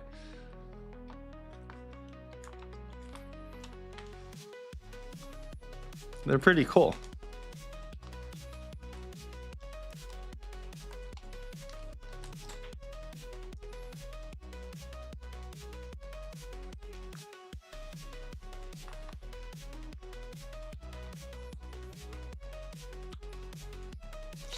If that pack had hit, it would have been a bigger throw. True, actually, very true. Where's the insert replay cam at? We don't have that production budget just yet. I'm sorry. We'll work on that eventually. One of these days, the pack's gonna be a hit, and we're all gonna yell.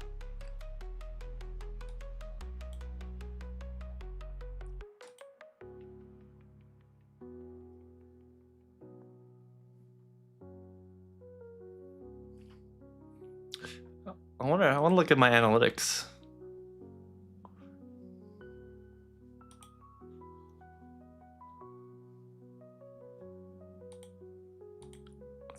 What does it look like?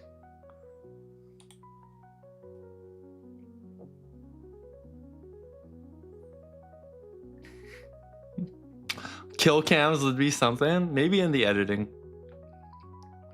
In the editing, kill cams would go pretty crazy.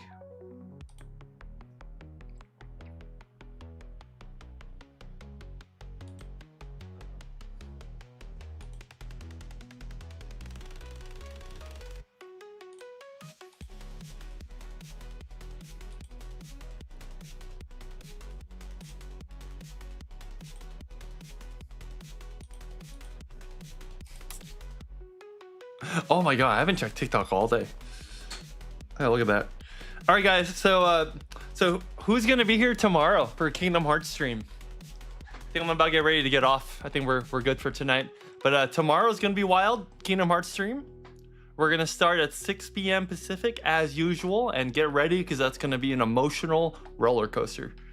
Like, my gosh, I'm gonna be crazy.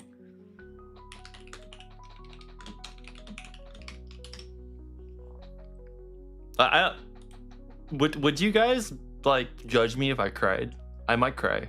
Kingdom Hearts is so emotional for me, and I haven't played it since I was young. Like fully played it, because we're gonna fully play it. Like, man, that is a game you can play and just hang out and have fun.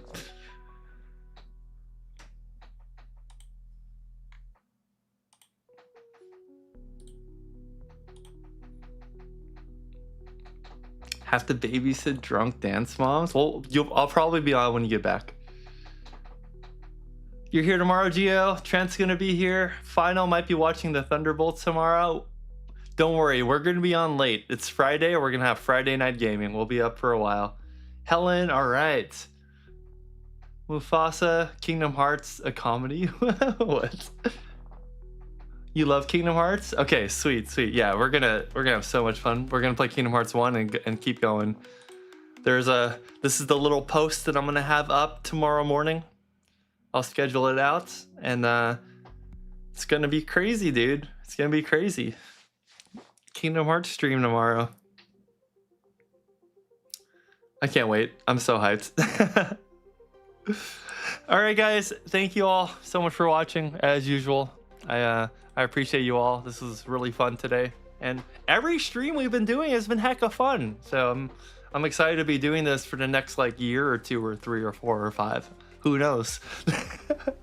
Eventually, you know, I want to keep doing card stuff because I find it just really fun and exciting to be able to talk with people all the time. But eventually, you know, I still want to. I might move into doing a lot of content creation too, and like playing video games, just hanging out and doing these kind of things. So thank you for the support. Appreciate having you guys here every time, and I can't wait to keep growing this with you, all of you guys. So have a good night, and we'll see you tomorrow, 6 p.m. Pacific time. My favorite Kingdom Hearts character is gonna be probably Terra and Aqua, in that order. I like Birth by Sleep. If it's like regular Kingdom Hearts, non-Birth by Sleep, it's gonna be maybe Axel / Leia would be cool, and then followed by Riku. All right, guys, have a good night. Later.